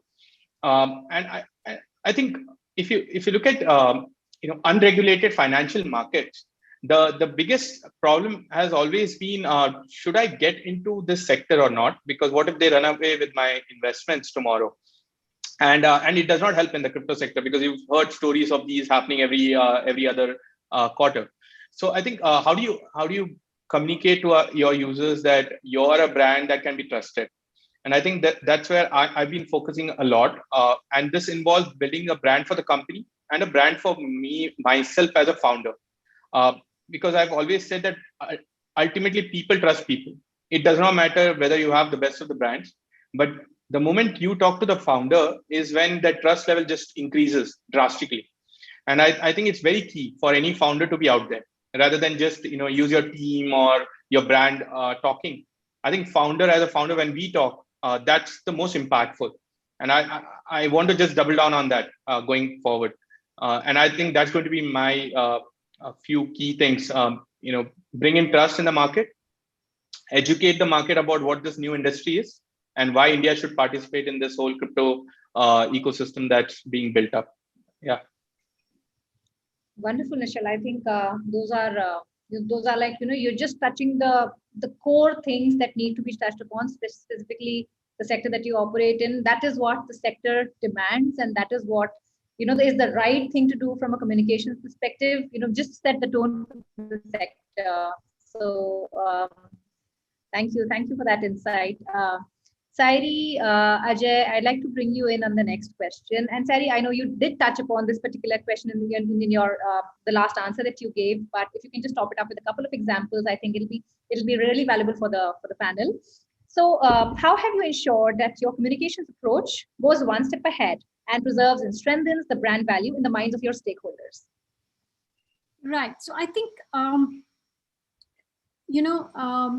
love the idea of hashtags. Right. Basically, I think there is so much of noise in our lives, and I think we all had a difficult year. So our approach is very, very simple, that we don't want to add to that noise, but we do want to come across as bankable, as trustable, as a community. Our users can think of something that's not causing anxiety. So we use this term a lot. Is our communication confidence inducing, or is it confidence reducing? And keep in mind, we're talking to a lot of first time internet users. We're talking to a lot of women who are facing a lot of distress of all sorts, right? From having to do double amount of work, to income loss, to loss of maybe a partner or somebody in the family. So I think in middle of all this, what really sort of was important to us was that, hey, can we can we put ourselves in the shoes of the user and understand what they're going through? So I mean, as an organization, we've always said that, hey, this is a safe space for you to land. So one of the main things we worked on was to increase the surface area of safe space. So if for example, our helpline was available, let's say 5 days a week, it was available to you 7 days a week. We also kind of did some interesting things. So for example, we've been hosting these shared circles. Shared circles are nothing but a space for you to come and just share, right? Take it off your chest and do more of uh, just feel the room, right? Like you're not alone and there's a community around you. I think that was really valuable to us. And third was, I think the big theme that came around was loss of incomes. I mean, a lot of users we work with live in tier 2 India, where job losses have been massive, income opportunities have been lost. Women who were already struggling to sort of be part of this whole agenda have kind of, it's a massive pushback for them. So in some ways we started doubling down on those efforts, and I think communicating to say, basically we're here for you, right? And in some ways a lot of our strategy has always been that, hey, uh, we we we we will be here irrespective of what time and space you are in as a member of the community. And I think reinforcing that all the time really worked. But interestingly, what I want to share with you is the community came back to give to us. So one of the projects during the pandemic was the telemedicine helpline that Shiro's ran for the Delhi government. And you'll be surprised to know that there are about 400 women from the Shiro's community who volunteered to run that helpline. So these are not paid people. These are just women who literally, we just did a call out. And by end of the, in fact, when the second wave came, we had about 5,000 people signed up to volunteer. And I think all on back of trust. It was not a commercial engagement, but to say, hey, this community has stood for us, and we're going to sort of like pay it forward and forge that.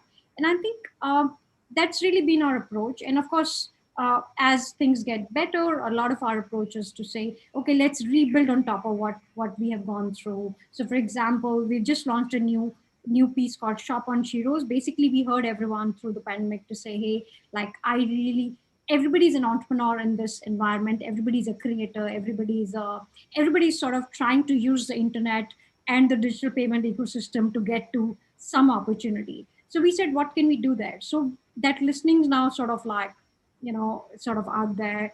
But I think the message is to say, this is not short term. We are not looking at you from a quarterly perspective. We are looking at you from, hey, like, let's look at a couple of years at least. Let's look at when some of you have reached that income level that you would really like, when some of you have achieved those life goals that you would like, whether it's buying your own house or your own scooty or your own laptop or whatever that thing you have on your mind. So it's reducing the transactional elements and increasing the relationship elements in middle of all this. Very inspiring, Sari. Very inspiring. It's great to hear these examples, and it's amazing that it took a pandemic to make us better individuals, and brands actually came to the forefront. And all that individuals needed was a platform like yours. And when they were given that platform, the amount of volunteerism that came forward was incredible. So thank you for all that you've done so far. Coming to you, Ajay, I think the last 1 year has been phenomenal for fintech, and not just from the way the sector has progressed, but also from the way the sector has enabled businesses, individuals, and solved for most essentials that were needed. But for we didn't really take it so seriously. Still before that, it was one of the things that we required. And then finally, eventually it came to the only thing that we needed. How has, what is your perspective on, how you've been able to build mind share in the last 1 year? Right. So I think we've been serving the business community by providing them better payment methods, faster payments for the supply chain ecosystems, getting the small businesses to receive payments on time. by automating the entire process end to end from a digital standpoint. Ajay, I'm so sorry. Your audio is a little low. Is it possible Yeah, for you to just can you maybe hear me now? increase the volume? Can you hear me now? Yeah. So that, and the pandemic really disrupted industries, verticals, and especially the small businesses getting hit pretty severely. So for us, from a communication standpoint, was to be able to reach out to these small businesses on our platform, introduce new products on our platform, which would help them either receive credits against an invoice which exists on a platform like factoring or discounting, or just independently sourcing credit for them from our lending partners. And all of that became a flurry of activity. We really doubled down on introducing new products, communicating that to the general ecosystem, working with the larger enterprises to facilitate credit to the small businesses on within their own ecosystems. We do a lot of hub and spoke deployments. All of that really sort of accelerated. And of course, through the pandemic, the demand for digitization has gone through the roof uh, versus earlier where there was a degree of inertia from an adoption standpoint. And that has completely changed and transformed. And for us to be able to handle the proper messaging and communication through the channels, appropriate channels, to the businesses on the platform is fairly critical. And we've done a bunch of things, like even introducing tools to make your GST payments or your tax payments, which are critical payments, need to go out on the 19th of the month for GST, or by the 7th of the month for taxes. All of that has been made available, which otherwise would have done, taken a little longer to introduce these products. But we actually advanced the deployment of many of these products from a roadmap standpoint because we felt that is very critical. And all the communication to the businesses on our platform to give them comfort that they can use our platform to make a tax payment, and that's going to go to the tax coffers and not land up anywhere else. All that also became extremely critical from a communication standpoint. Right. Thank you, Ajay. Yogesh, Nichal, please chip in on the next one that I have. So this is more of a next step sort of a question from a future perspective. So we don't really have any guidelines to navigate in the post-pandemic world. Now, what are the strategies that you've imbibed to ensure business continuity as well as to prepare for any future crisis?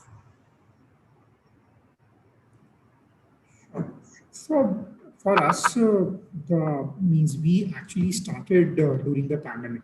So when the pandemic started, that was like we were just like 1 month old company. So effectively for us, the strategy was very simple, that to understand what the customer needs and deliver the right product to them, and then to help them during the time of their hospitalization, or when the employee is getting hospitalized or their family member is getting hospitalized, actually assist them in terms of or handhold them throughout the hospitalization process. And I guess this is the most innovative thing what any healthcare company that had done during the pandemic. So effectively, we have not left our customers at the mercy of, I would say, the insurance company or TPAs, or because eventually the kind of the target market that we were having, it's pure SMEs, and they are the first time who are purchasing this kind of a product that we are selling it around.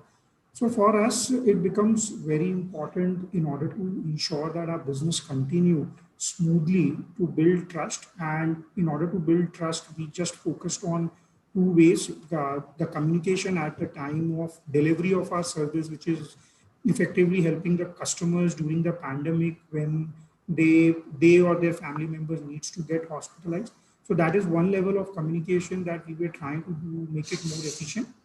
And the second time is basically when we are actually selling our product. So effectively, the kind of the sector, as I mentioned earlier as well, it had been blessed, not blessed with the kind of a mis-selling that happened, and the mis-selling is effectively the byproduct of the wrong communication.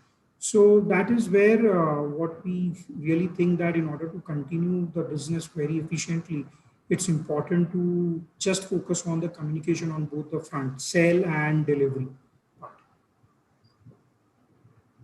Yeah. Sure. I think that completely, obviously, that makes total sense. Michelle, what would be your point of view on that? I would say go remote if you can. We're all remote right now. I still see that a few companies are still preparing for a post-lockdown, going back to office. But I think this the remote work culture that you've been given out here it's sort of a boon. And at least for us at IMAGEXX, we don't intend to go back to office. Because I think the first thing is you don't have to worry where to work anymore. You just can get up and start working.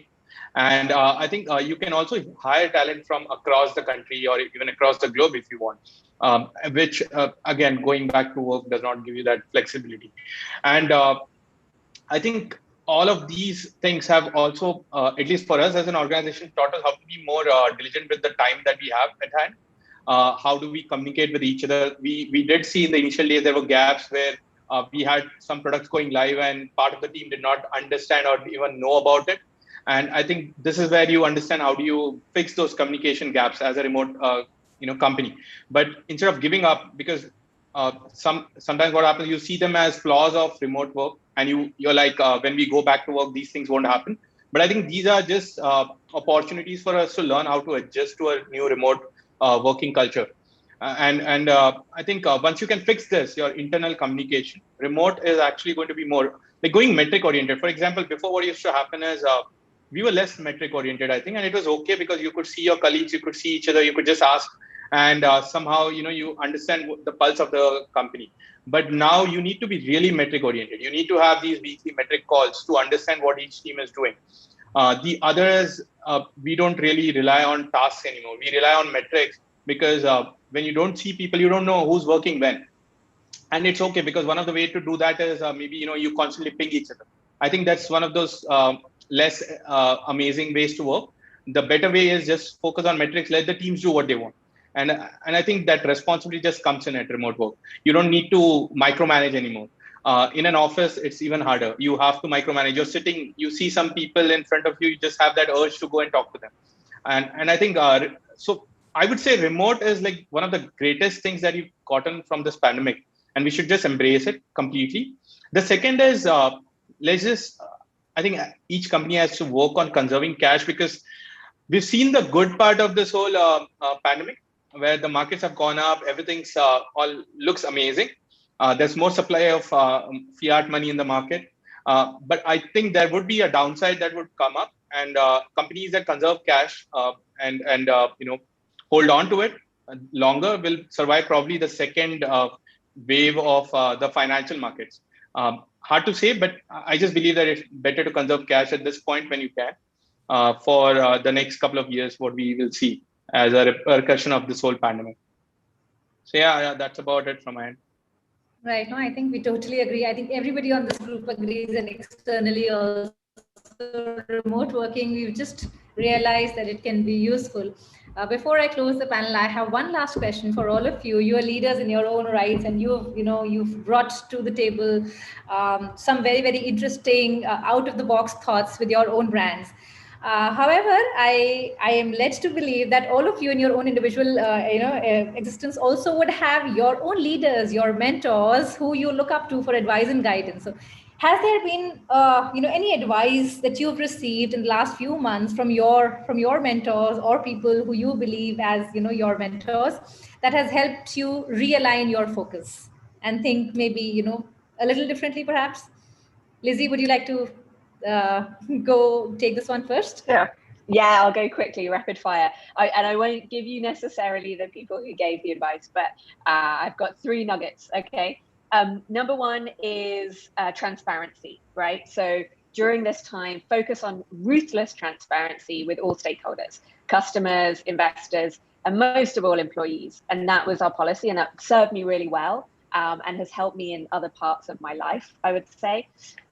Number 2, which was from a very wise founder of a big business, he told me, you always have more time than you think you do, which is great advice, I think. He said it will take longer, it'll be slower than you expect, this pandemic. So take your time, think clearly. Great advice. And then the third one, which I got from a dear girlfriend and have put into place, was worry about your mental health first, right? So before you try and be a hero and save your team and look after your customers, make sure you're in a great place mentally, well rested, meditating, everything. And then you'll have the strength to look after your business, your team, and communicate clearly, ultimately, at the end of the day. So those were my 3 guiding principles. Absolutely amazing. Ajay, how about you? So I think some of them, more specific mentors, and feedback coming through. But generally, the things I picked up resonate pretty much on the same lines as what Lizzie has articulated. I think transparency has been one of the key things through the pandemic, both internal and external communication, and keeping that absolutely transparent and top notch. So that's one. I think the other piece for us, and that's coming through even more and more, is just the whole focus on our customer and the customer delight and the communication with the customer, which is sort of holding us in good stead as we're building and scaling the business. That's a couple of points from my end. Awesome, thank you. How about you, Nishchal?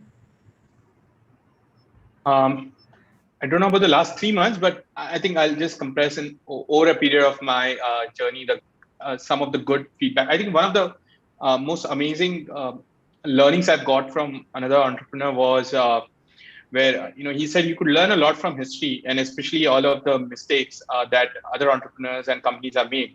And he usually used to read a lot of these books of the entrepreneurial journey to eliminate kind of the mistakes that have already been done, and there's no point repeating them.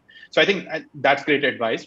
The second is doing more of what works for you. What happens a lot of times is something works for us, and then being entrepreneurs, we just want to innovate or out innovate ourselves, and then we go and change that thing. So if you see something working, you don't have to really innovate further. Just double down on it and grow it and make it bigger, even if it is boring. And I think the third is just trust your people even more than what you already do. I think the more trust you bring amongst the people in your team, the faster you're going to grow. It's harder said than done because we all think we already trust our people, but then once you objectively write down the things where you really see that are you really placing 100% trust on someone? Like, for example, a lot of times founders just want to give opinions and feedback on everything that's happening. But sometimes it's okay to just sit on the corner, even if there's a mistake done by your team, and let them just learn from it. So I think these are some of the things I've learned over the period from different mentors. Thank you so much, Nishchal. Yogesh, over to you. I think we have been always being advised to deliver on the brand promise. So effectively for us, it's mostly on the brand promise thing. And the second thing is to effectively, it's the team and the quality of the team what we are building is extremely, extremely important in order to come out as a strong company. So these are the 2 things that had been advised to us on different time period. Fine, Diseri. How has it been for you?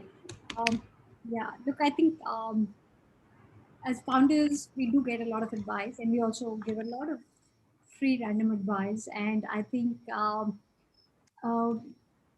being who you are, I think, is important. I mean, building a company is the most personal journey you're going to ever take. You're going to apply all of yourself into it. So I think being who you are is my big takeaway from all of this. And other is what Tony Stark said in Iron Man 1, right? Sometimes you got to run before you can walk. So I see that playing out over and over again. So yeah, I think I'm going to stick with that. Awesome. It's been a wonderful, wonderful session. I think we here, despite the fact that we're a country that that's still, maturing in the way we do business, in the way we treat communications as a business function, and all of it. I think we have a panel that truly believes in the power of communications, and we are actually running before we are learning to walk.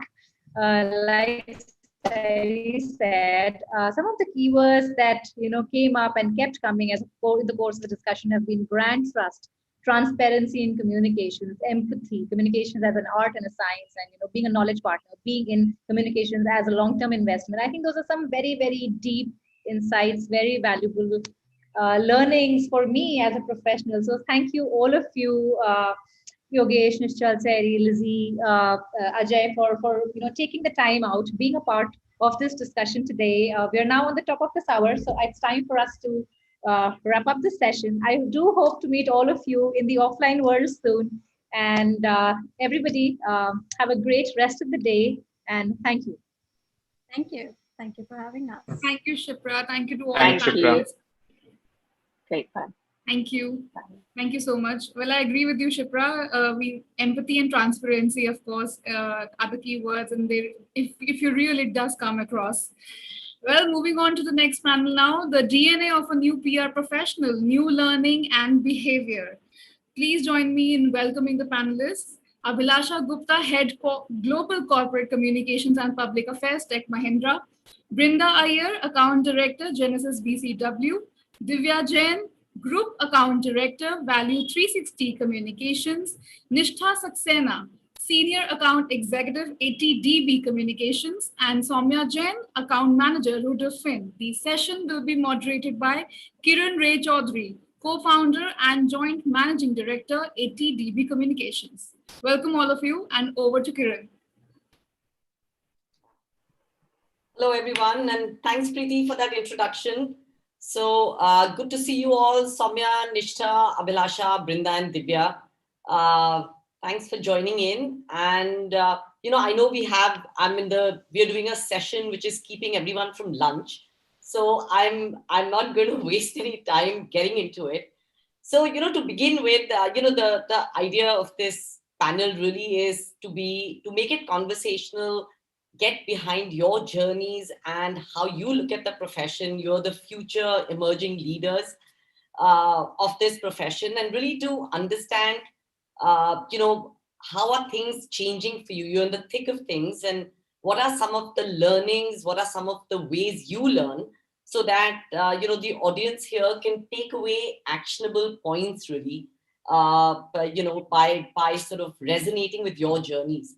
So, with that, I'm just going to first jump in and, ask each one of you to just talk a little bit about yourself and what really motivated you to get into this field of communication. Soumya, we'll begin with you. Okay. Hi, everyone on the panel. Really lovely talking to you all. With respect to my career, I come with about 6 years of experience, specifically in the technology sector. I'm currently working as an account manager with Rudolph in Asia, and I'm leading the product mandate for one of the leading smartphone brands, which is Xiaomi currently. In the past, I've also worked on brands such as Huawei, Samsung, and Snapdeal, to name a few. With respect to the question that you asked, Kiran, in terms of what motivated me to kind of enter this profession, the answer would be very, very simple. It all looked so glamorous before. That's my simple answer to it. I mean, when I got into it is what I realized, and when I kind of got into the research and understand what this profession particularly entails, there are two things that completely stood out for me. One is the fact that you can just pick up one insight and build campaign and your thoughts on just that one insight. That is something that was the key USP for me. The second, definitely from a call out perspective, that you get to work with the best creative minds out there.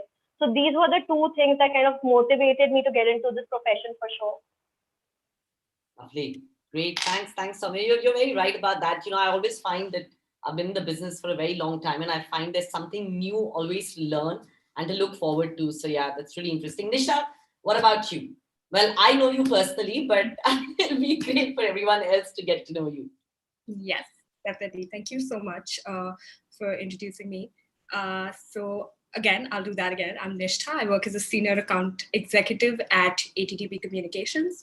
I have worked for over 3 years across lots of exciting mandates across experiential marketing, brand communications, content strategy, social media management, and currently work with a fantastic portfolio of clients across fintech and media tech and lots of these new exciting tech realms.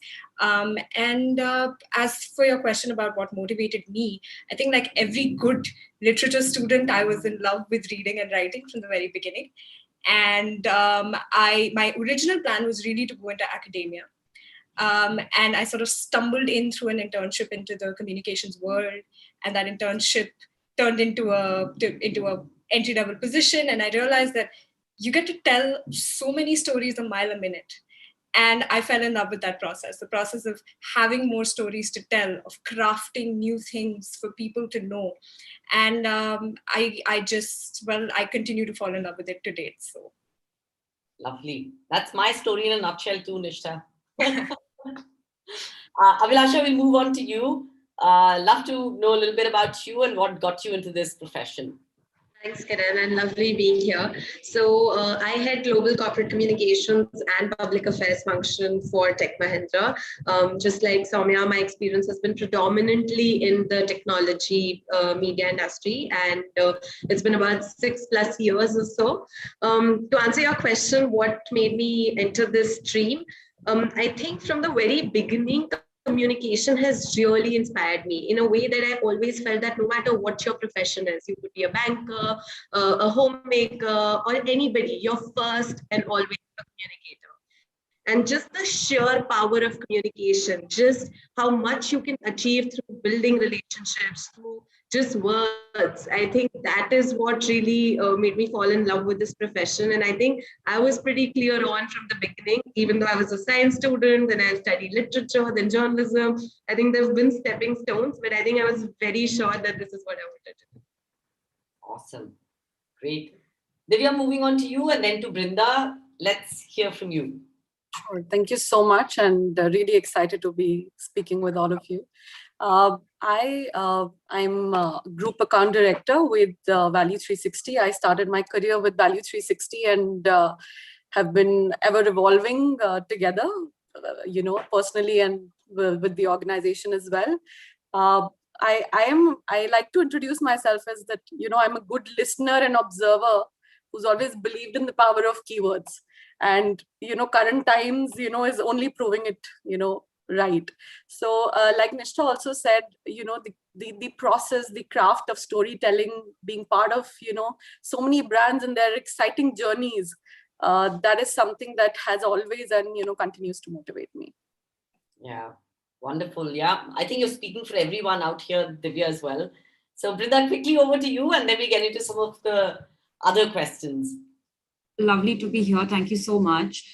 I was actually studying to become a chartered accountant, and I had a very set path in front of my eyes. I was like, I'm going to do tax and I'm going to audit and I'm going to work for one of the big fours, until at one point I realized that it was too dry for my liking. And one of the things that actually attracted me to PR was I did a really small project in a youth organization with kids.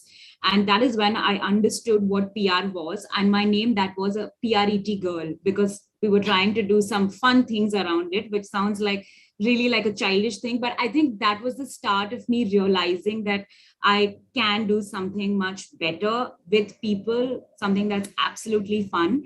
And I decided to take up an internship, which of course turned into an employment. Even then, I was again going back to banking until I finally reached Genesis. And it's been 7 years with them.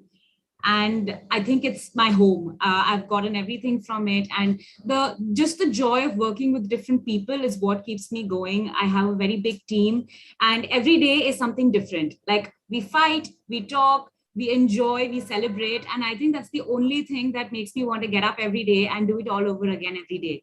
So that's pretty much how I landed up here and then eventually on this panel. Lovely. Brinda, you actually touched on a really interesting thing. You're a great fit in PR because today, narratives and numbers go together. So, PR has sort of evolved in that area. So I'm sure you have a leg up when it comes to, understanding numbers. That's actually a great skill to have for a comms person, to be, to have that business skill as well. So awesome. So, we're just going to get into the next question. So, what do so in the last 25 years or so, PR has changed dramatically.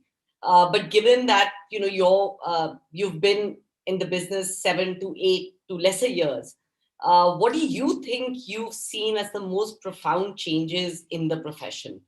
And I'm sure you get to hear from, guys who've been in the business for a much longer time as to how it's changed. But it'd be really interesting to know what you see as what the role of PR is today. So, I'm just going to, whoever would like to take the first answer, please go ahead. I don't want to sort of put anyone on the hot spot. I could actually continue if that's okay. I'll just start with go ahead, Rina. Yeah. So typically, I think the method, earlier it was very, very different. We used to still cut newspaper clippings and put it on scrapbooks and call it a report. Now we have a very sorted method to go towards it, approach it. Measurement. Earlier, I think we were very stuck about ad rates and we didn't know, like today, a lot of our clients come back and ask us, what is your reach? What is your impressions? How many people are you influencing?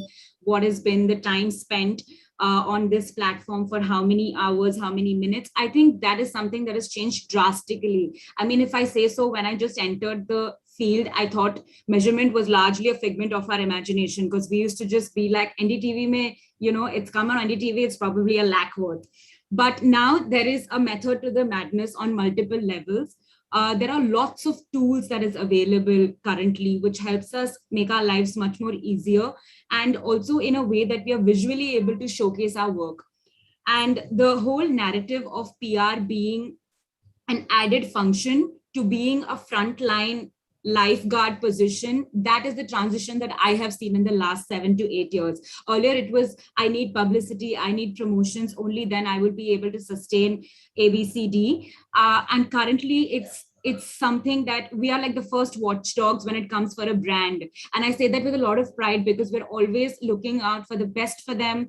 We have a lot of passion when it comes to protecting what we really want to when it comes to reputation, or how do we build them in a way that will directly affect their business goal. I don't think this was possible 7 years back. So just carrying forward Brinda's thought, the confluence of PR with data, with analytics, with technology, with the digital world, is something that has delivered massive change into our industry. We're no longer making the headlines. It's actually the social media giving us the headlines and us following the trends. So that, I think, has really transformed not only our role, but what our industry stands for. Yeah, absolutely. Abhilasha, go ahead. Oh, so I think also what pandemic has changed, and maybe not true for last 3 years, but just last 1.5 to 2 years, is the medium. I think a lot of us, when we entered the industry, we were all about print coverage because I think that was always more superior than any other medium. I think no matter what you did, you always looked at an Economic Times, the Times of India, and a newspaper clipping, an editorial, a front page. But I think what has changed over a period of time, and I mean, one of the good things that have come out of this severe pandemic is that content has become very important. And I say that in a way that no matter what your medium is, if you've got the pegs, if you've got credible content, if you've got a story to tell which is of interest, if you're targeting the right people with the right message, I think it doesn't matter what is the medium. Your story will be read, whether in a newspaper format, whether in an online edition, a magazine, or whatever it is. So I think the medium has sort of become, it's like work from anywhere, so medium of any sort. So that kind. Yeah, absolutely. Absolutely. Nisha, would you like to sort of take the question as well? I think I just want to add to what Abhilasha had said and what the others have been saying, and just to echo that, I think the really interesting part of the confluence of social particularly, and being someone who's also actively on social media all the time, but also working within that realm, it's really interesting to see how, especially in the past 15 to 18 months, how important it's really become, how intimidating it can be, but also how exhilarating it is to be where the people are, to be where conversations are happening constantly, and then shape your strategy according to those conversations as well, to be present and interacting with people in a way that's not one way, in a way that's not faceless anymore. Every brand has its identity, and they have the chance to exercise it way more through, as Abhilasha said, so many different mediums. And that's, I think, a great opportunity. Fantastic. Yes. Soumya? Okay, adding on to what everybody on the panel kind of said, I mean, I think innovation in particular is not a luxury anymore. It's coming more like a necessity across the sector. And it's just not PR, but the way we are operating currently has changed drastically. I still remember the time back in 2015 when I started out with my career. We used to work on this whole kick-ass long annual plan. And now we're just working on a quarterly plan and talking about what's the next big thing. I think even companies today are realizing that technology is advancing at such a rapid pace that it's important that you look at a vision which is more so to do with 3 months as a timeline and not an annual outlook. The other thing from an operation perspective, again, I think when I started out again, there were people who were there in the higher hierarchy. I mean, there were people at the top leadership. And now organizations are looking at hiring younger lot because there is a huge requirement for a fresh perspective to come into PR, to come up with bigger ideas and think out of the box. And that's where the talent and hiring of a younger lot is coming into play. So these are the two bits I think generally shaping the industry with respect to our operation. And the other thing that I would rightly point out, and that's something that I've been experiencing for last 2 years within the organization. Let's say whenever we were going out for pitches, there were companies coming in together without any kind of expertise and just rolling out with the pitches. There are several verticals within an organization. For example, if you're going out for a corporate pitch, there is a corporate team leading that pitch for you. And that's kind of changed the way we are operating internally as well. And there is more focus coming into picture. That's what I feel has changed drastically when it comes to operations. That's a really interesting perspective, Soumya. Thanks from the inside. So, you guys actually touched upon a whole lot of things, print, measurement, mediums, don't have enough time to go into everything. So, what is also this ever changing and rapidly changing industry requires everyone, to be always in learning mode. So what do you guys do personally to sort of keep up? And if you can share some tangible examples, that'll be great. Soumya, go. I guess we'll go the other way around this time. Okay, not sure if I would have tangible aspect to it, but a couple of things that I do to keep myself updated. One, that I'm reading all the trends with respect to the sectors that I cater to. That is something that keeps me going. My only mantra is read what your competition is doing at a global level, see what they're talking about, and try and bring those insights to the Indian market and see how you can customize it for the brand that you're catering to. Other than that, there is one thing that I've been doing off late, and it started only with the pandemic. I've enrolled myself with the PR club, and we've been having a lot of seminars and webinars where we discuss a diverse range of topics ranging from risk management to crisis, and all of that is coming into play. And that's helping me give a better perspective in terms of how the industry is shaping up at large and what are the things that I can do differently to kind of have an impact on the business that I work for. Wow, that's great. Nisha, what about you? What have you been doing? So for me, I think it's really essential to remain tuned in. I do that through reading. I love to read. That's an asset. I think that entering PR with an inherent love for reading, it's an asset. And it can definitely be catalyzed into a lot more, especially if you can inculcate a specific reading time for yourself. And I had a colleague of mine give me some really great advice about Monday mornings and how the first 15 minutes should be to read all of the publications that you can And even if that means taking the headlines, even if that means just scrolling, that act of scrolling, of going through what's happening in the milieu, even scrolling through Instagram and Twitter, as long as you're doing it mindfully, as long as you're doing it with the intention to find something, it's going to work. And to have that dedicated 15 minutes a day to want to know, to want to read is really important. And that's, despite everything, not something that can be compromised on, I feel. So that 15-minute reading time is the way I do it. Excellent. Brinda, what about you?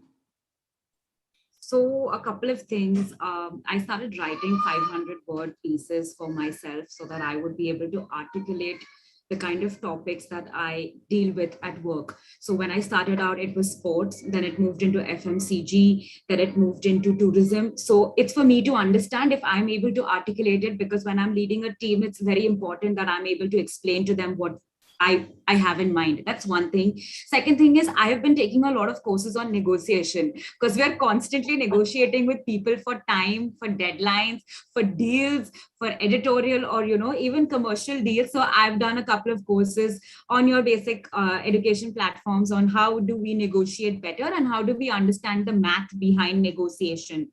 And the third thing is, because I have been in the same field or the same vertical for such a long time, I've also tried to kind of understand how the digital side of aspects work. So talking to our internal digital teams, or just understanding from anyone who has a point of view on how, for example, content creators make money.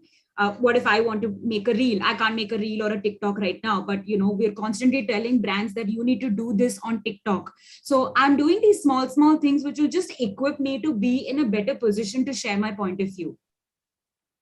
Right. Absolutely. I can see your CA training kicking in with the course on negotiation. little bit. Divya,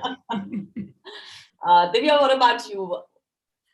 Great. So there's a lot of content, which is, especially in the last 15 months, which has surfaced, like one of the reports by ECO, around the world PR, which outlined how, the next upcoming trends will be, where the investment is going to be. So I strongly feel that learning, from the international campaigns, from these reports, definitely keeps you aligned. To decide on the direction, be it for a brand campaign, be it for your personal growth. That is a very important aspect. Be definitely learning and unlearning constantly. For example, I've recently started training into digital marketing, which probably a decade ago, I didn't even have it on my mind that I will, get into something like that. So that is something from education perspective, which is going on. And thirdly, I feel, the zillennials on my team, that experience working with them, being fast paced with them, and how integrating the data and analytics in our day-to-day process is something that is helping me, constantly evolve. Yeah, awesome. Yeah, I love the fact that what you just said about the youngsters pushing us all to be better. Yeah, you're absolutely right about that. So, Abhilasha, what about you? What Divya said, for me, the mantra is constant learning and unlearning. And I'd give an example. Say, for instance, in learning, what I realized was that I come from a very pure journalism background. And it's not enough. You have to know about marketing. You have to know about other digital tools that are out there. So even if you're just a PR professional, to be integrated in your approach to just understand is very important. So I think I took a lot of time off, because we had a lot of time during COVID, and I took a lot of online courses on marketing, on digital tools, and so on. Unlearning, I think it is, if not more, an equally important thing to do. So for instance, and I went to Indian Institute of Mass Comm, so we had a certain way of writing a press release, and we were told that a headline, then there's a sub-headline, then you have to copy that into the first paragraph. So that was almost drilled into my head. And now when I see it after 6 years, I feel that nobody wants to reread a headline. So you need your first paragraph to be a lot more different. So I think just unlearning what you know and what you think is right, and you've been doing for a while, and to keep yourself upbeat with the trends, with what is relevant now, is very important. So both learning and unlearning. Yeah, no, absolutely. In fact, very dear friend of mine gave me this advice at the start of the pandemic. She said that she's going to take time out to learn something outside of PR. And, I've tried to do that a lot, like attend webinars, which are not to do with just PR and comms. And somehow, our profession is so interesting that anything you learn is relevant. But it doesn't matter. You can learn about customer service, and somewhere that's important as well. So I love the fact that you're always in learning mode with as a PR professional. So moving on to a next really important question, which is our profession, like most others, indexes a lot on building relationships, be it with clients, be it with media, be it with other stakeholders. So what are some of the things that you believe is important, and what do you personally do to sort of help you in that endeavor? So Abhilasha, we'll start with you this time. We'll start first with you. I think in terms of the relationship management is a key for us. I think there is, if there's one important skill that you need as a PR professional, that's people skills and content. I think there's just no shying away from that. So it's very important to sort of understand, be able to converse, be able to empathize, be able to understand the pain points of your customer, employees, of your business teams. I think from a corporate communication standpoint, it's equally important to also have your business stakeholders understand what makes news, and also to make them understand what doesn't. Because sometimes they're so gung-ho about something, but at the back of your head that it's amazing, but wouldn't cut for the news. So I think just having those people skills, there's just no shortcut other than that. Right. Is there a way to build upon these skills? Because I'm sure everyone's at varying levels. So is there something that you've discovered that's helped you become better with it? I think one thing that's really helped me, because at the end, it's always, it's the people you're talking about. You're not looking at a document, it's people, there are emotions. So I think one thing that's really helped me is empathy. Whenever I'm talking to, it could be a journalist, it could be a business stakeholder, it could be my CEO, it could be a senior management, no matter who it is. The moment I can empathize, I can understand their pain points, I know their context. The moment I can visualize their pain points is when I can negotiate. What she was saying, that negotiation is what we need in our skill set. So I think the moment you can relate to the person and the target audience in terms, I think your people skills suddenly enhance, and you're able to put across your point much aggressively and in a much more stern way than you could have before. Yeah, absolutely. Great. Divya, what about you? To answer your second question, I believe transparency is something that, has got, even the leadership teams believe in their publicists more than sometimes their own teams. And personally, I feel, that passion is something that has been a constant factor for me, personally. If you really are their extended team, that is something that builds the relationship. That is something that, irrespective of where that, point of contact is, that person reaches out to you because they know that you'll be equally passionate and an extended team. And lastly is the transformation, the evolution. A brand will not stay with me for 10 years if I'm not evolving, if I'm not giving them what is needed, by the time, like last 15 months have been the testament of that fact that, if we were stuck in 2019, we wouldn't be here. So that's I feel are the elements that contributed, at least for me, to build those relationships. Awesome. Yeah, that's a really mature outlook, Divya. Thanks. Brinda, what about you? Like, if you see the kind of targeting we do when we are looking at it from a brand, we know our audience, we know their age, we know what we click. So it's the same thing when you're speaking to all of your stakeholders also, right? We know where they come from. We do intense research on who they are as people. And it's about understanding what will click with them. That's one thing. Second thing is, I think we should be a case with a cause, because every time we believe in the fact that, yes, there can be something done about it, you need to be a little more relentless in trying to put the whole picture together, but not because it's coming from a place of pressure, but because there is a definite objective need, requirement attached to it. So if we can understand this on a basic level, it makes things much easier. from a people perspective, everybody has their own personalities. Like, people like to be honest. Sometimes people are very, very straightforward, and we've often been spoken about how we should be more diplomatic, smile, say yes, say okay. But I think that is also changing a little bit. Clients and our stakeholders are starting to respect when we say no, but when we say no with a why. So it comes back to the fact that let's be a case with the cause and ensure that anything that we have to rally for has an objective behind it. I mean, if that works at home, that works with friends, there is no reason it needn't work in business. Right. Excellent. Thanks, Brinda. Nishta, what about you? And then Soumya.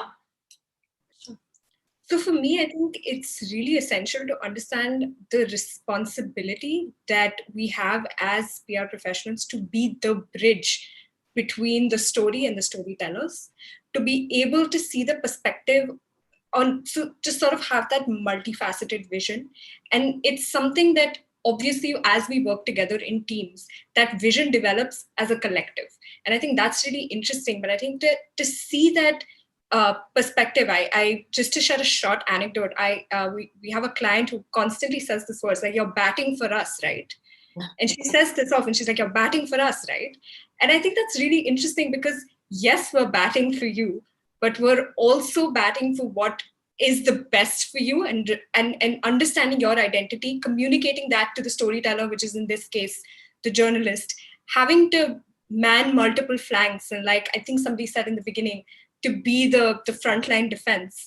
I think that's a responsibility, but it's also something that comes with active listening, with swallowing your own perspectives and embodying multiple ones. And I think that that's an interesting sort of double, triple, quadruple role we play on a daily basis. But I think it's important to be able to embody multiple facets and personalities to know what the right eventual result will be. Great. Yeah. Soumya, what about you? I think adding on to what everybody said, it's a subset of what's been spoken about so far. I truly believe that it's the transparency and being, or to be, have empathy, to be very honest and specific. That's the driving force for anybody who's in this profession.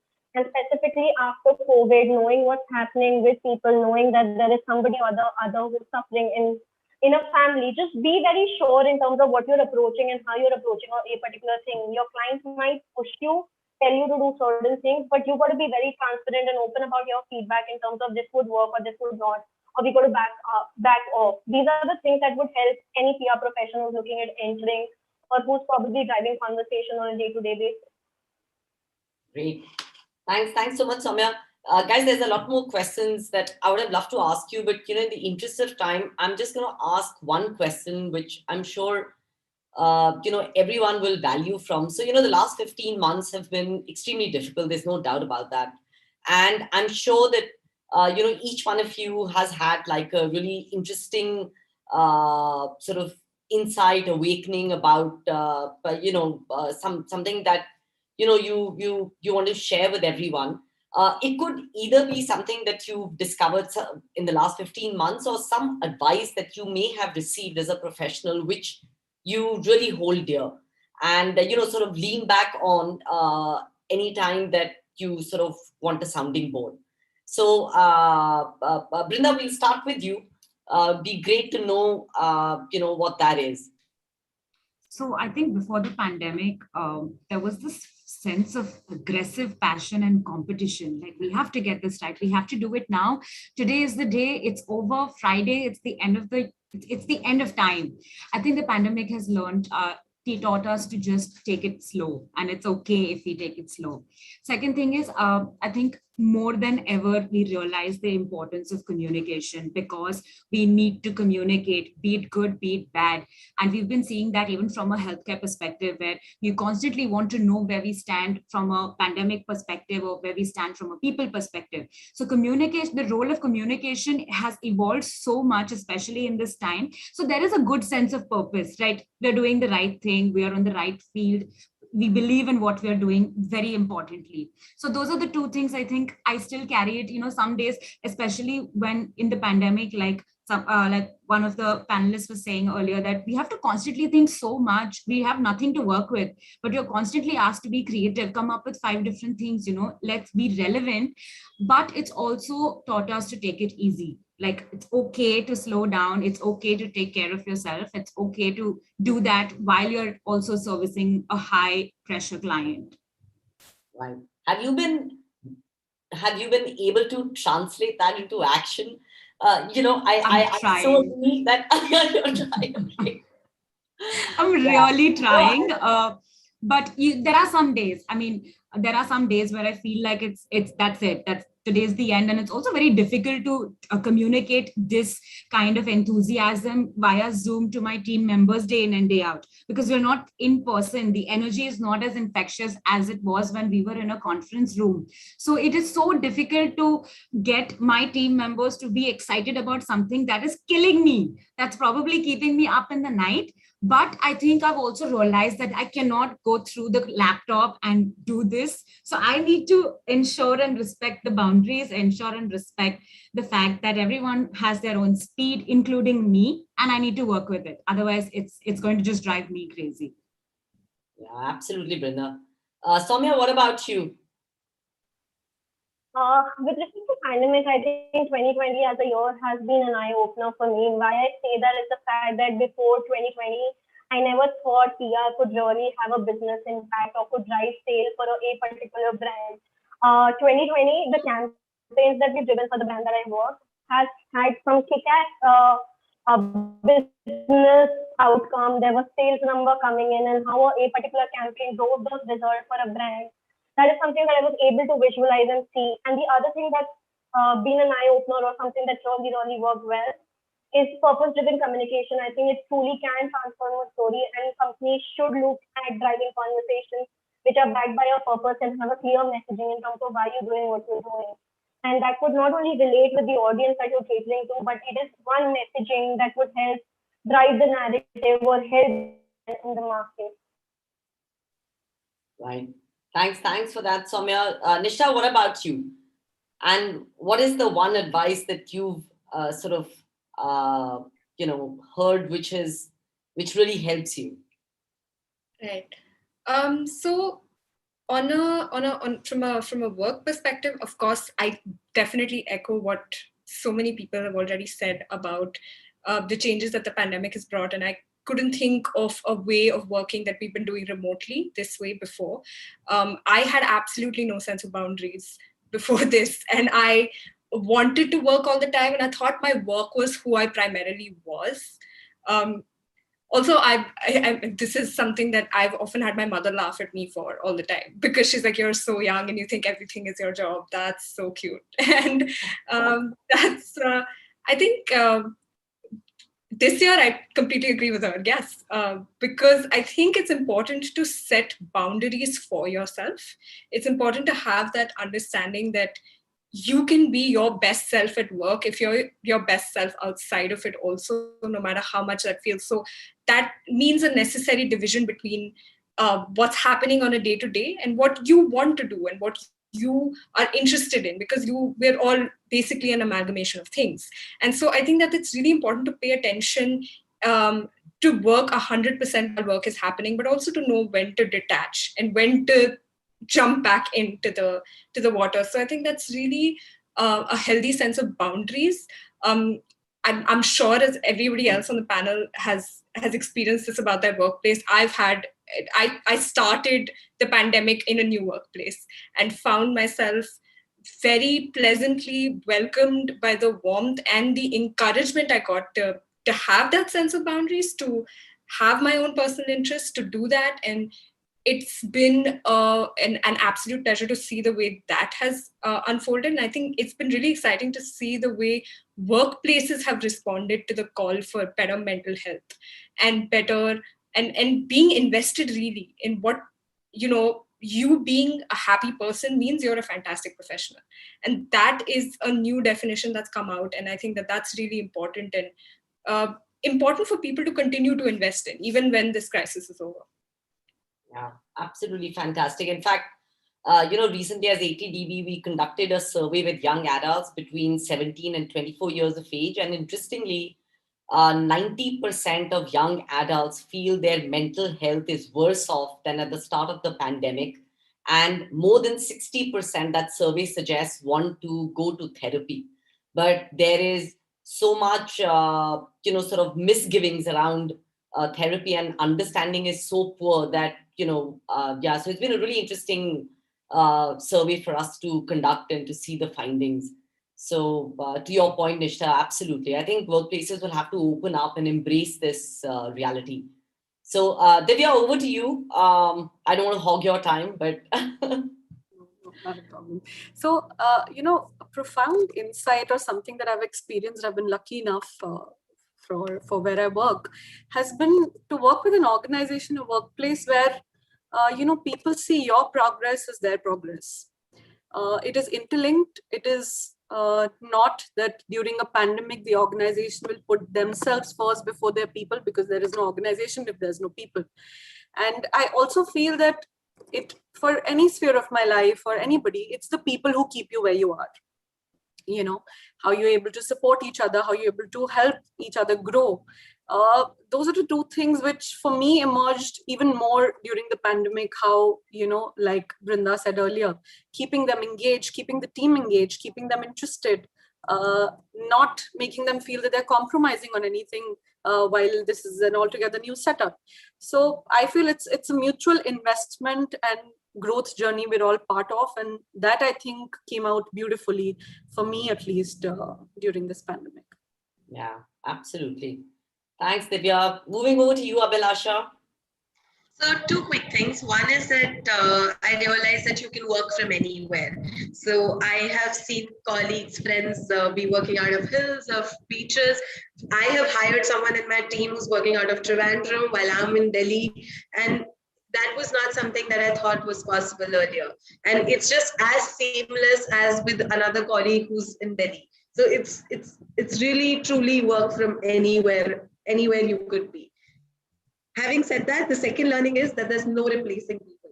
I think one thing I've realized is no matter how many video calls you have, no matter how many Teams, Zoom calls you can do, but when you meet people, when you talk to them face to face, I don't think it's the same feeling. And I don't think that's going anywhere. The need and the urge for human beings to be with human beings is not going anywhere. Yeah. No, absolutely. Wow.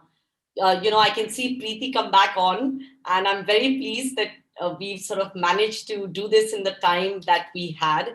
But guys, all of you, just want to wish you all the very best. We don't have any more time to go on, but more power to you. And it's been absolutely fantastic speaking to each one of you. And, so all the best, and thank you for taking the time. This is the new way of queuing, we're running late.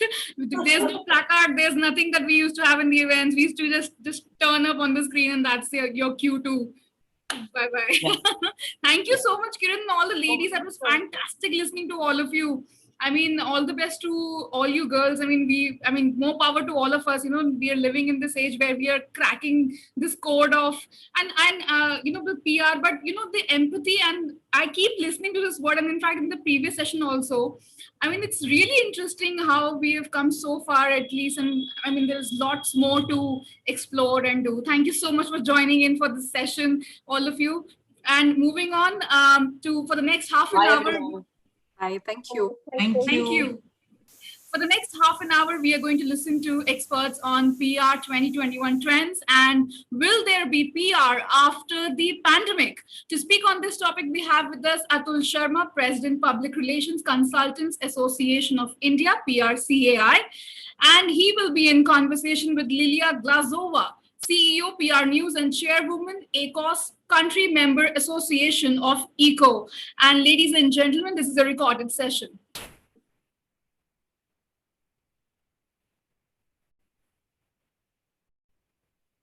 Moving over to the recorded session. First of all, thank you very much for inviting me to that conference and summit. And it's my definitely pleasure, and I'm delighted to be here and to show you the results of the newest research that we have for public relations or communications trends. We call it PR Trends 2021. And some small introduction, we call it is the new normal, is the PR after pandemic. So can we make some future trends, understand if the industry survive, and what are the main topics to be discussed in future? And first of all, I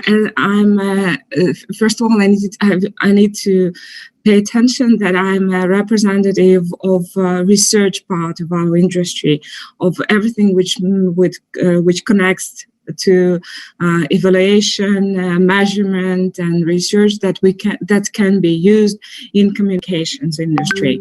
And that's why I'm so delighted to show the results of the research that can be both interested to research professionals and to communication professionals in the market. And I would like to start with I call it the 3 ways of trend spotting methods, or the way of to predict the future. First one is good and very detailed, described in the book written by Rohit Bagarwa, Non-Obvious. The second one is foresight sessions, and if any of you hasn't ever participated in any foresight session, that's my definitely recommendation to participate in any of those. It doesn't really matter which topic will be discussed and in the foresight session, but it's definitely a very interesting experience to be done. Me, myself, for example, I participated in such foresight session last year, and it was absolutely online. That was my first experience of online foresight session, and it's very interesting. It is a group of experts which are trying to predict the future by different methods of discussion and brainstorming. And the last one is content analysis, and I'm as a representative of IMAGEXX, I would say IMAGEXX Society, Association for Evaluation of Companies, Measurement and Evaluation of Companies.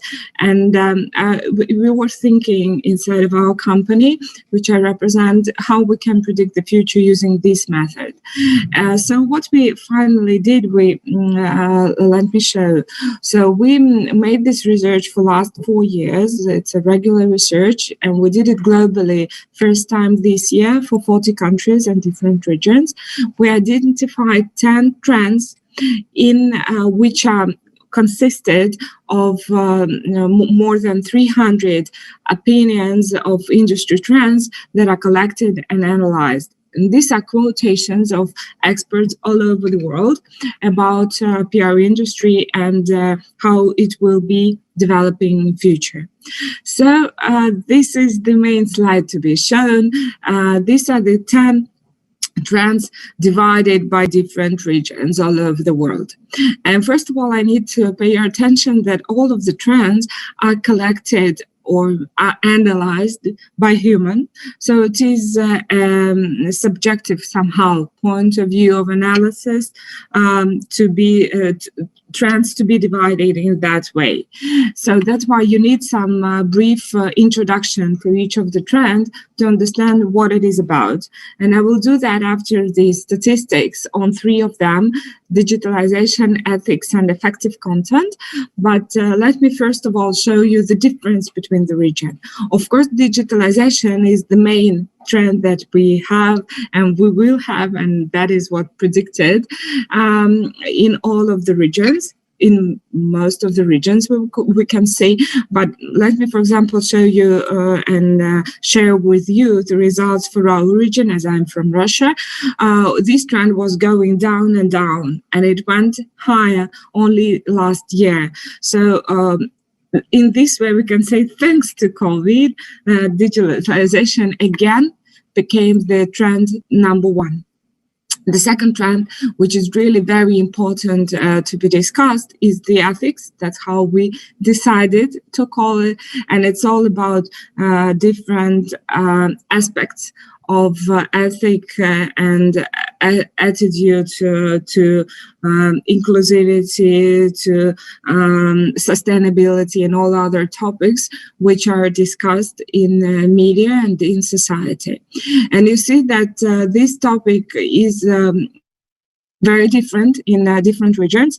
And if, for example, it's very highly discussed and predicted to be in future in West Asia and Southeast Asia, but it's, for example, less discussed in Africa. The third topic is effective content, and a trend to be predicted. And content is the key, and it's well known, but we called it effective content. And it's really very important to notice that we are not speaking just about all the content marketing, but we're talking about this new aspect of the content. I'll tell a little bit more a little bit later. And I wouldn't be the representative of Research Society if I do not talk about this trend research. And you see it's pretty popular in Australia and North America and in Europe, and it's less discussed and less popular in other regions. So it is definitely a space for development of this trend in future. And it's interesting to see that, for example, one of the top trends for Africa is influencers, and it's definitely an information for all the practitioners which are maybe entering that market or working with that region, to know it as a good instrument to be used. And we also need to point out the personalization as a trend in Europe, and it's all about GDPR and all the personal communication discussions, which are high top and high trend in Europe. So let me share the detailed results of top three trends. First one is digitalization. So I call it go online or go dead. So everybody had to be online and still have to be online these times. So it is essential to survival. So it is really some basic need for the company, for the brands, and for the professionals. I like the idea of not only digitalization, but different aspects of that digitalization and different instruments that can be used, and also can be used in communication industry. So everything what we can talk about communication technology or marketing technologies, MarTech, which is called all about AI, artificial intelligence, VR, AR, and so on. But the very interesting topic which was discussed in that trend is how this technology will change our profession as PR specialists, how it will change the life and ongoing work, day-to-day work of each person, each professional in the PR industry.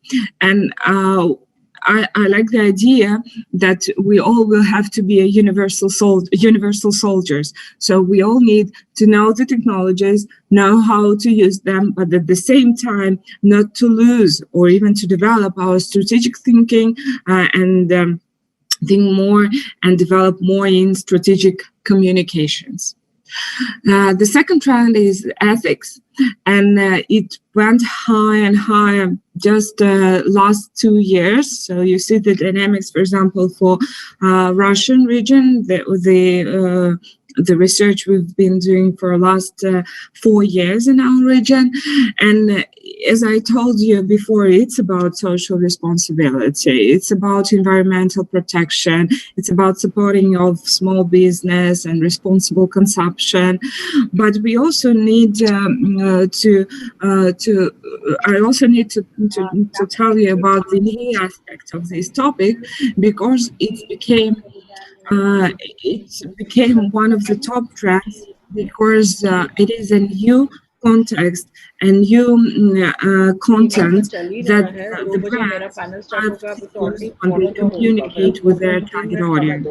So now the brand can't just think about its marketing communication, how to promote the brand. The brand also needs to show their attitude to this very important topics which became very important to the society. So it's very important that the person and the target audience, the representative of the target audience, feel this care and concern of the brand attitude to him. And the last one is effective content. And why we call it effective and why it's not just only content marketing, because in this, I call it information revolution that we live, we have less and less time to digest the information we get. So it's this media consumption that we have, information consumption that we have, and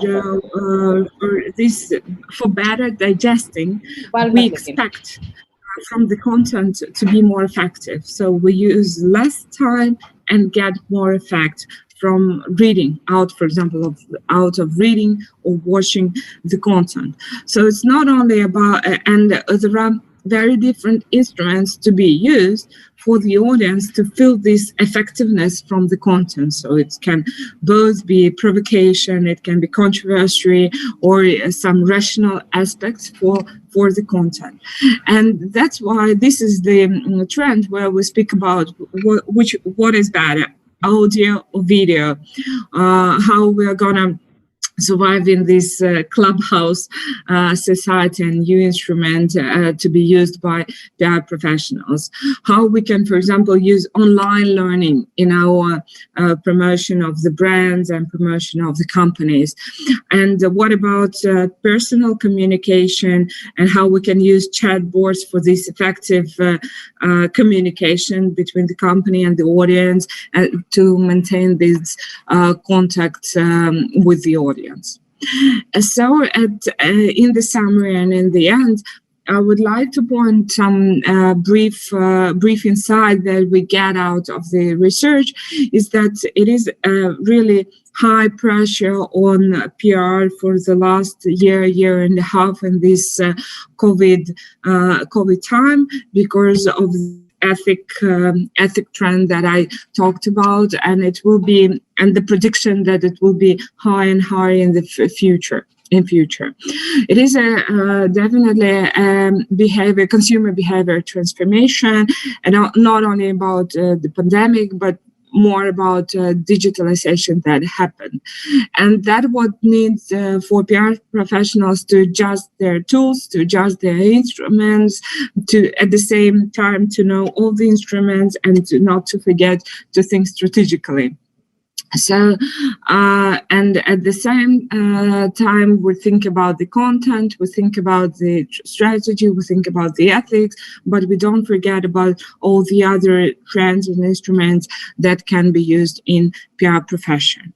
So these are the main thoughts that I would like to share with you about this research. I hope it was interesting and we have had time to discuss it. So thank you. Thank you, Lilia, for this interesting presentation, and a big thank you to IMAGEXX as well for making this happen at such a short notice. I have, like you pointed out, there are three interesting trends, the mega trends that you speak about, and I think it's very heartening to see that the first one that you speak about is digitalization, and I think with the advent of the pandemic, what we've seen is that I think a lot of things have changed. For us, we always used to think about hybrid working models, but they never happened to the industry till the time the pandemic came. So there are a lot of changes, I think, which we wanted to make sure that the industry goes through. But I think it's only when the pandemic came, those changes have gotten affected. But what I'm most interested to know about is, and you touched upon it, that there are a lot of futuristic technologies like the use of AI, ML, AR, VR. While these are buzzwords, we hear a lot, and a lot of PR practitioners speak about it. But when do you think is the right time for these technologies to take shape, or these technologies to come alive in the way we do PR today? So your thoughts on that? Thank you very much for that interesting question, because my first thoughts was, of course, about artificial intelligence, of course, as I am from the measurement industry. And let me share with you how it was developing in our industry. So, first of all, for example, using of machine learning and artificial intelligence, of course, it was used for big companies with big budgets, with whom we, for example, as an agency, had all the force, I would say, to experiment. And when you have this space for experiment, then you know how to make it on day-to-day going with different other levels of business, yes, with the small companies and middle-sized companies. So somewhat, it is always that someone has to be the trendsetter and the one who experiment, and then everybody else copies. And that's the first aspect. So it is always someone who experiment.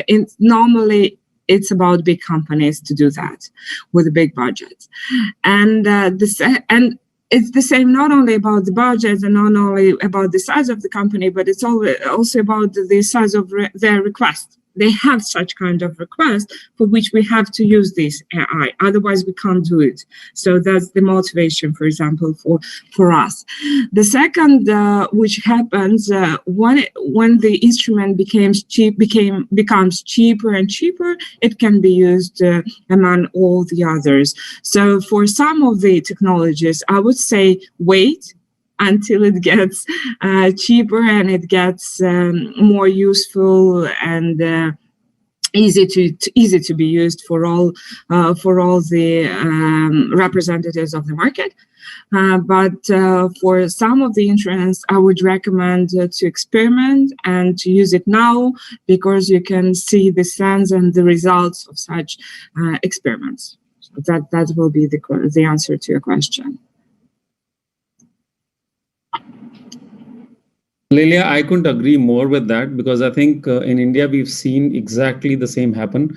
So whether it was the smartphone revolution or whether it was the broadband penetration happening in India, I think it didn't happen till the time the pricing got right. So I agree with you completely on that possibly we'll have to wait for the right pricing, but also the fact that you brought out, you need some people, some brands, some corporations who are going to experiment with these new technologies, because once we know what these technologies are capable of, I'm sure there are more and more people, more and more brands who will come forward and experiment with these technologies.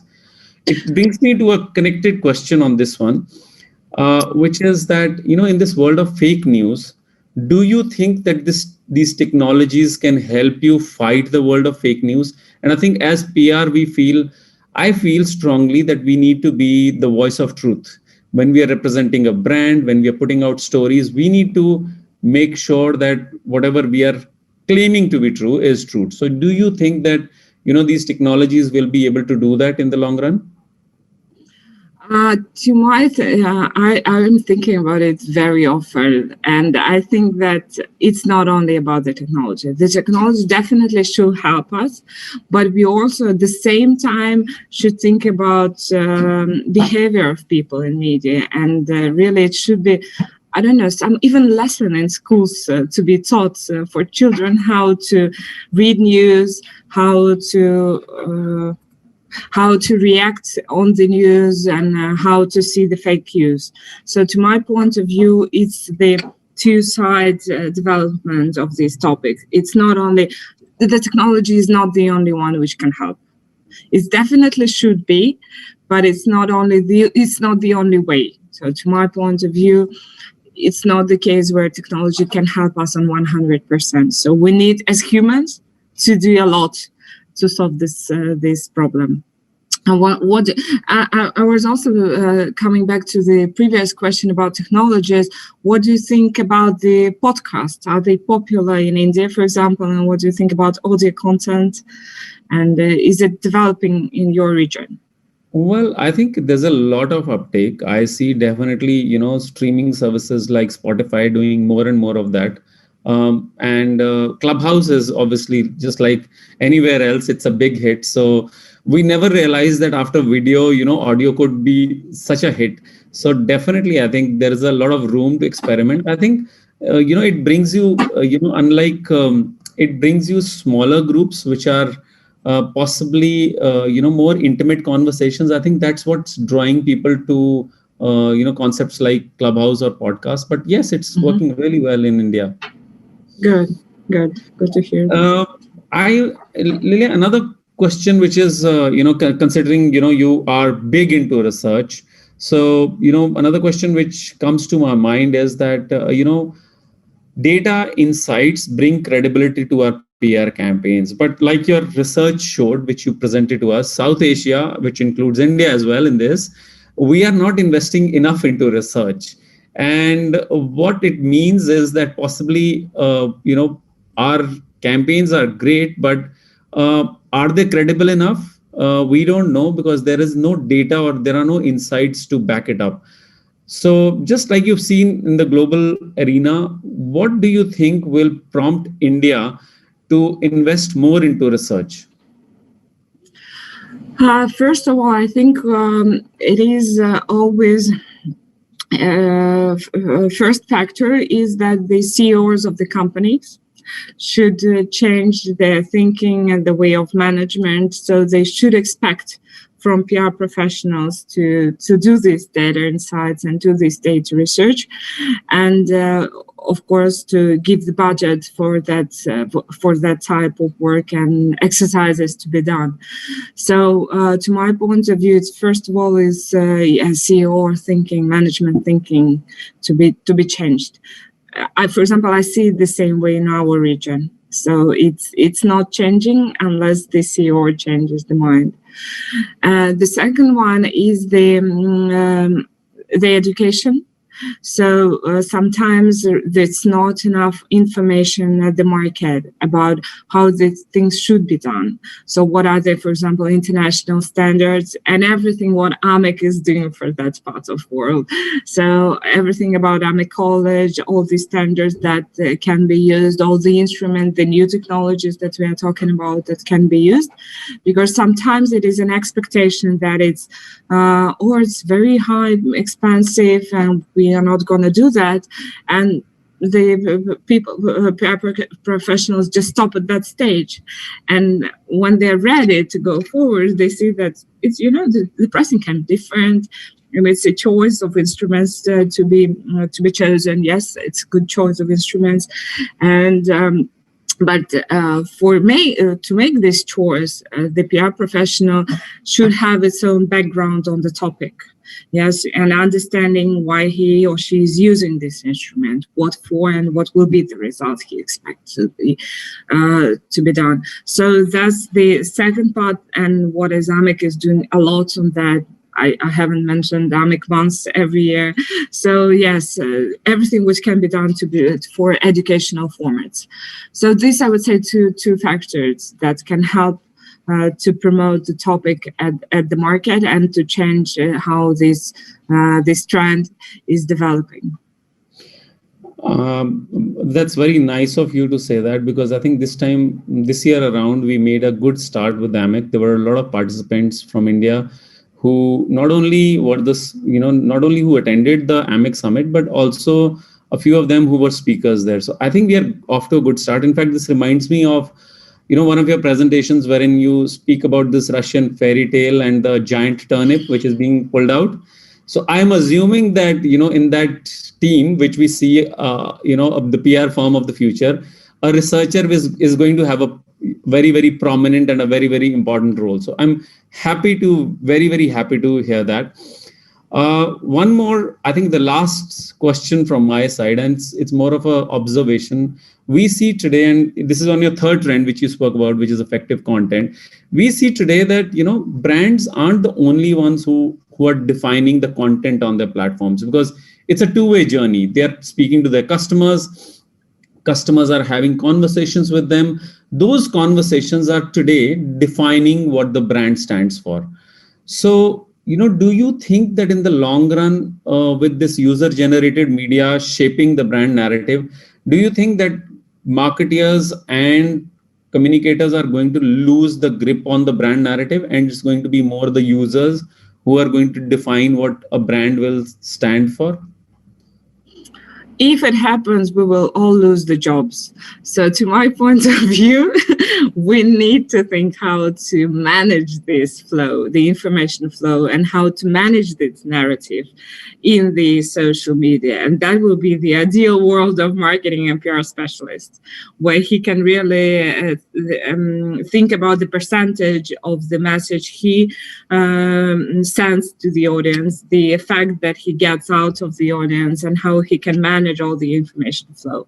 So to my point of view, that's what I'm talking about when I tell about strategic thinking. If we think about it strategically, we will not have that problem. So because we understand what's going on, what will be the effect from the audience. So on some way, on some aspect, we manage that narrative. If we do it, we are high professionals. So that's my point of view on this social media aspect. Thank you, Lilia, so much for that. It's really been a pleasure to talk to you. I think we look forward to engaging more with you in the future. And a big thank you to you and to the AdGully team for making this session happen. Thank you. Thank you. Thank you very much, Atul.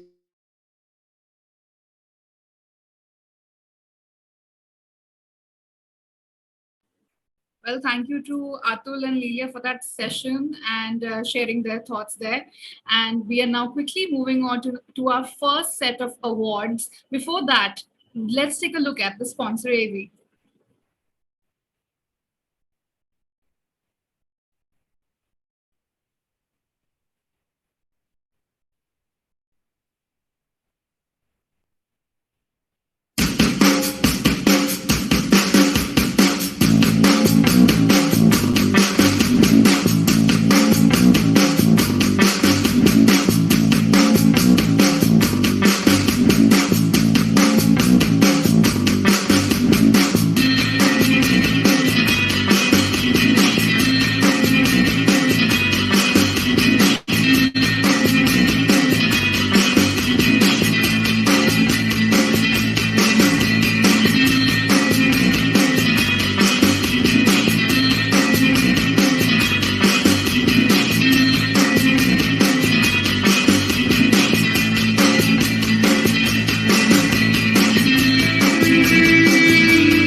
Enhance hair growth and reduce hair fall today with super tasty Power Gummies hair and nail vitamins with biotin. Remember, 2 gummies a day keeps hair and nail problems away. Gummy up, shape up, dress up. Gummy up, shape up, dress up. Introducing the Beach Body Gummies with goodness of green coffee, vitamin C, L-carnitine. 90 days for effective weight management. 2 gummies a day for effective nutrition, as we say. Well, now moving on to our first set of awards. And we are very excited to tell you that we received quite a number of entries and the response was excellent. So let's take a look at the first set of awards for today.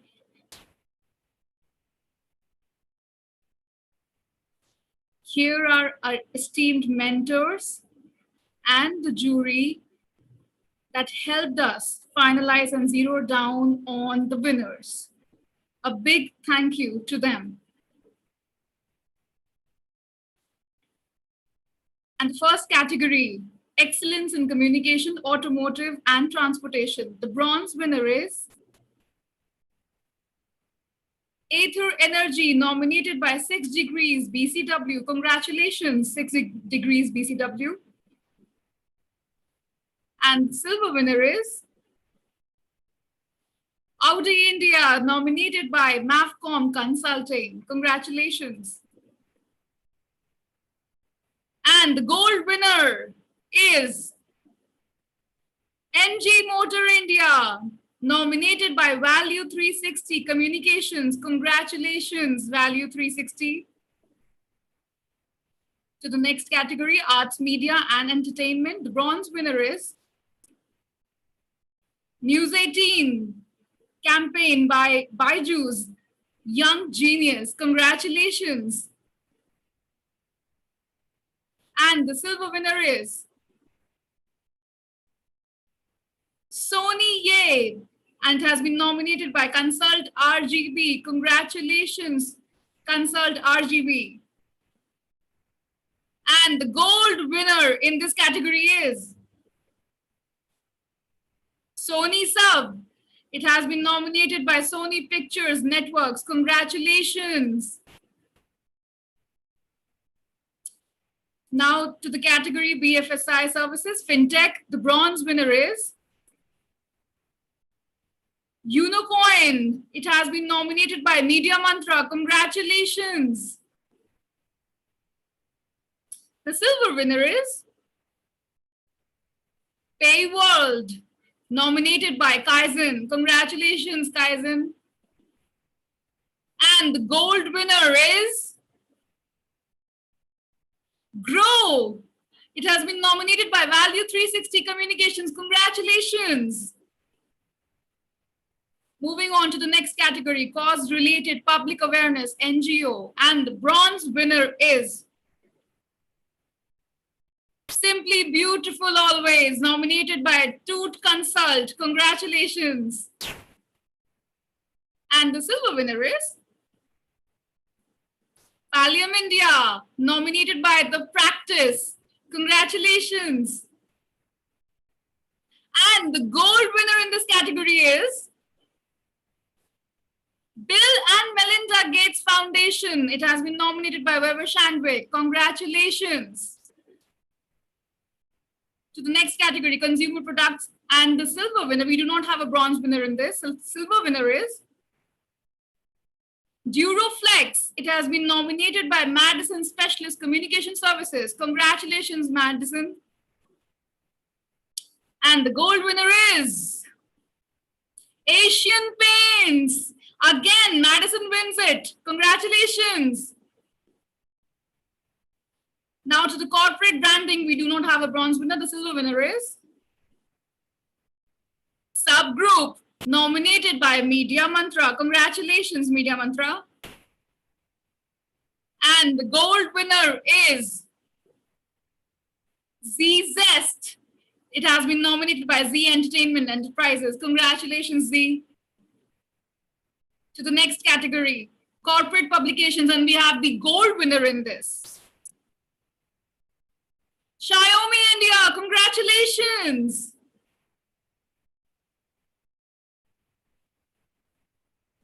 Next category is CSR activity, and the bronze winner is DBS Bank India. It has been nominated by Publicis Beehive. Congratulations.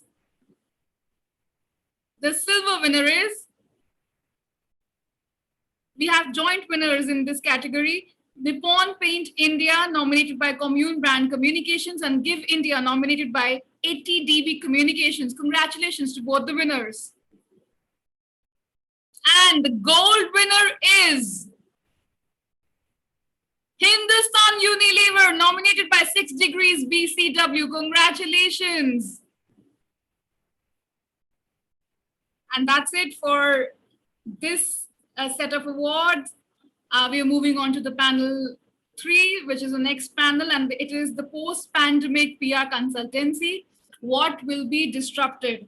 We have with us Chetan Mahajan, founder and CEO, The Mavericks, Manisha Chaudhary, founder and director, Value 360 Communications, Rekha Rao, managing director, Zeno Group India, Udit Pathak, founder and director, Media Mantra, Xavier Prabhu, founder and director, PR Hub. It will be moderated by Arpit Garg, Vice President at Factors PR.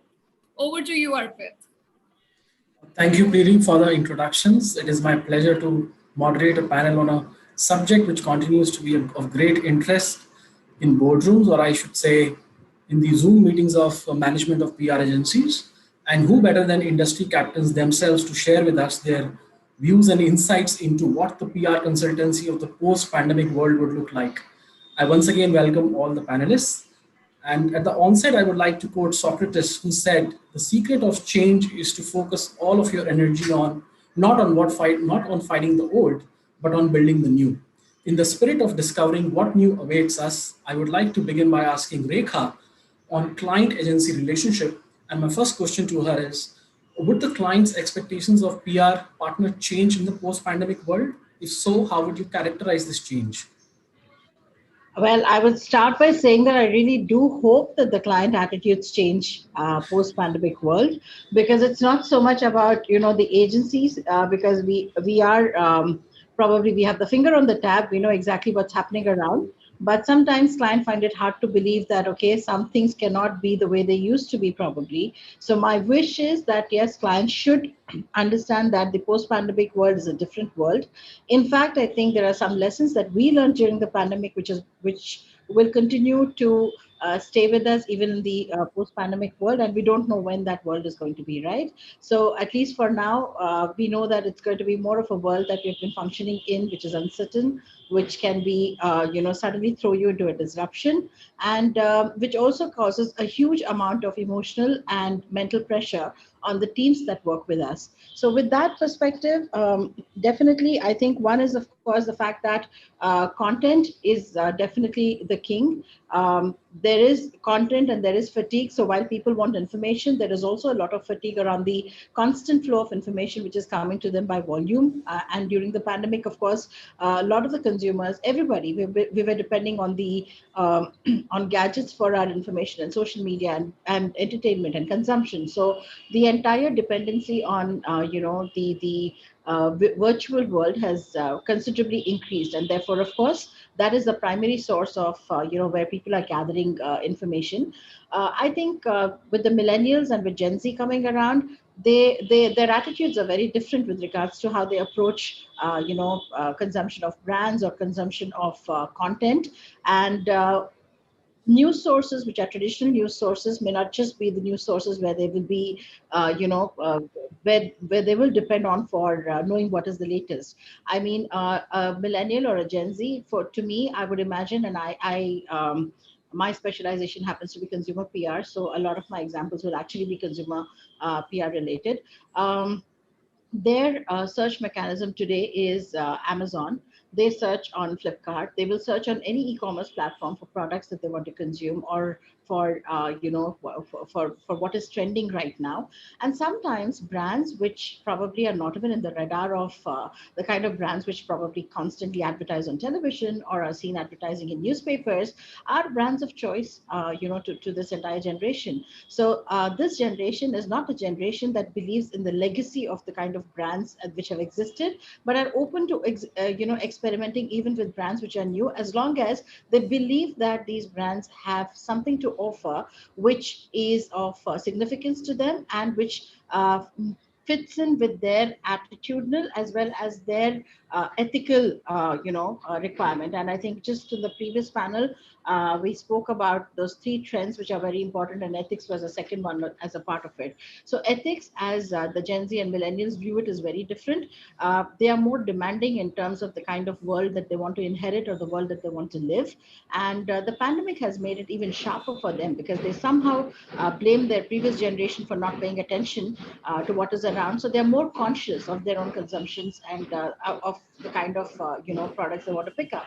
Now, in this entire context, publications, print, television news, I mean, where is it in this entire radar, right? So the two parts is, one, of course, traditional media has suddenly become over noisy with a lot of focus on just political news. I think 90% of traditional media focuses on political first, and there is hardly any space for content which is beyond political. So therefore, I hope it's not too noisy, because there's a metro work happening right outside, my house. I think you're still audible.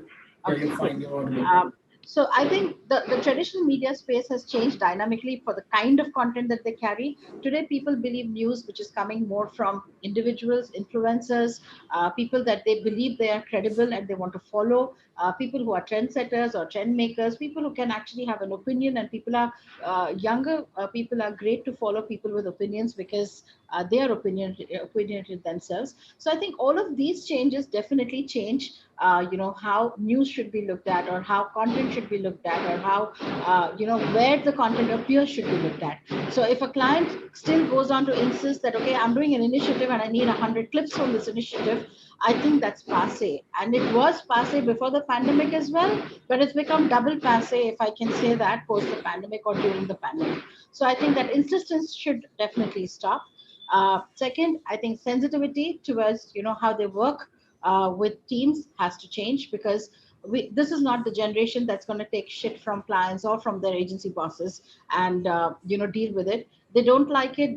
They get upset on a day. They'll come and put their resignations and say that, okay, fine, I'm okay to sit at home, but I'm not going to continue in my job because I got insulted today. So when clients deal with agency teams, it's very important for them to think that the generation has shifted and changed drastically, and will be super emotional about how they take to their work as well, and they're sensitive about a lot of issues, and we should keep that sensitivity in mind when dealing with teams and dealing with the fact that overly stressed and pressured jobs are not really the ones which the generation today would want to thrive in, and their priority on having a balance of life is very, very important and should be made a note of. So that's the second point that I'd like to make. And the third point is the fact that this is the age of viral.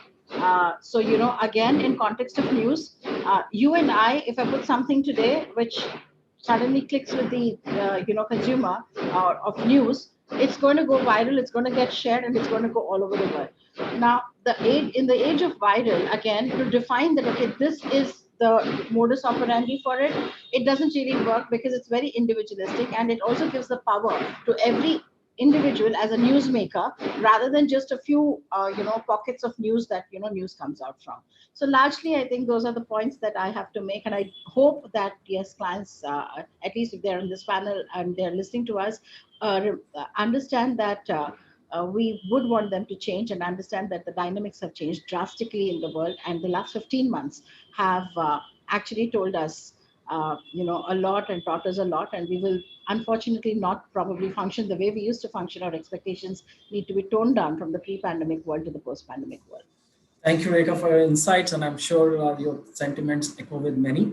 And at this point, I would like to move to Manisha. And Manisha, I know for a fact that your agency specializes in startups, and you must be dealing with a lot of millennials and Gen Z, both on the workforce side and on the client side as well. So if I may ask you, how are you preparing yourself to adapt to these changes? And what kind of trends that you see, especially in your interactions with clients in the post-pandemic world?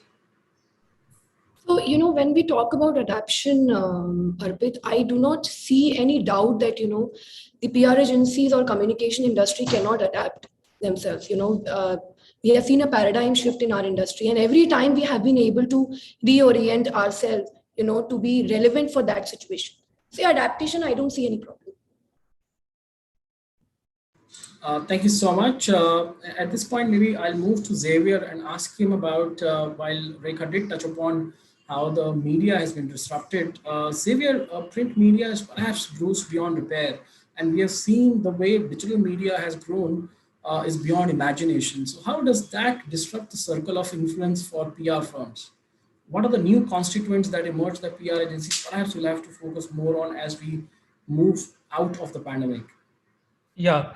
So, Arpit, there are 2 to 3 things that are macro that I just wanted to highlight about. The first is, I think the prevalence, or the, what one can call the growth of paid in the media space, right? That's very evident, and I think all of us are contending it and, facing it. And while, there is a separate debate about it, but I think, we need to remember that, handling paid at scale and effectively is not a skill that all of us are good at, because look at it, a majority of our industry has been trained for decades to focus on earned media, and paid at scale and doing it effectively is a very, very different ball game. So I think that's the first thing that I actually wanted to just highlight, saying that, that's a potential area of, focus or challenge, the way you look at it as half full or half empty. The second, I think this has happened worldwide already, and I think there is enough and more data on that, is the shrinking of the number of journalists, right? I think there is enough data now that says US, PR professionals outweigh the number of journalists by 1 to 5, and over the past few decades, that's only grown further and further and all of that. And I think India will head that way at some point of time. I think pandemic probably just gave it a major boost. So what that does is, today we rely a lot on journalists to be the storytellers, to be the intermediaries, to be the amplifiers, to be the writers. I think, today we are probably slowly heading towards where we become journalists and storytellers. We were doing a global pitch, I think, a couple of weeks back, and I was actually researching, case studies in India of self-publishing or brand journalism in the serious manner, which you could, call in a world-class effort across Indian companies, and I actually could find, handful out of India. So I think there has been a lot of talk about storytelling or self-publishing or brand journalism, but I don't think so people have gone to the level of building those into, substantial assets that can actually be spoken about, or, or of, what can be projected as global standard.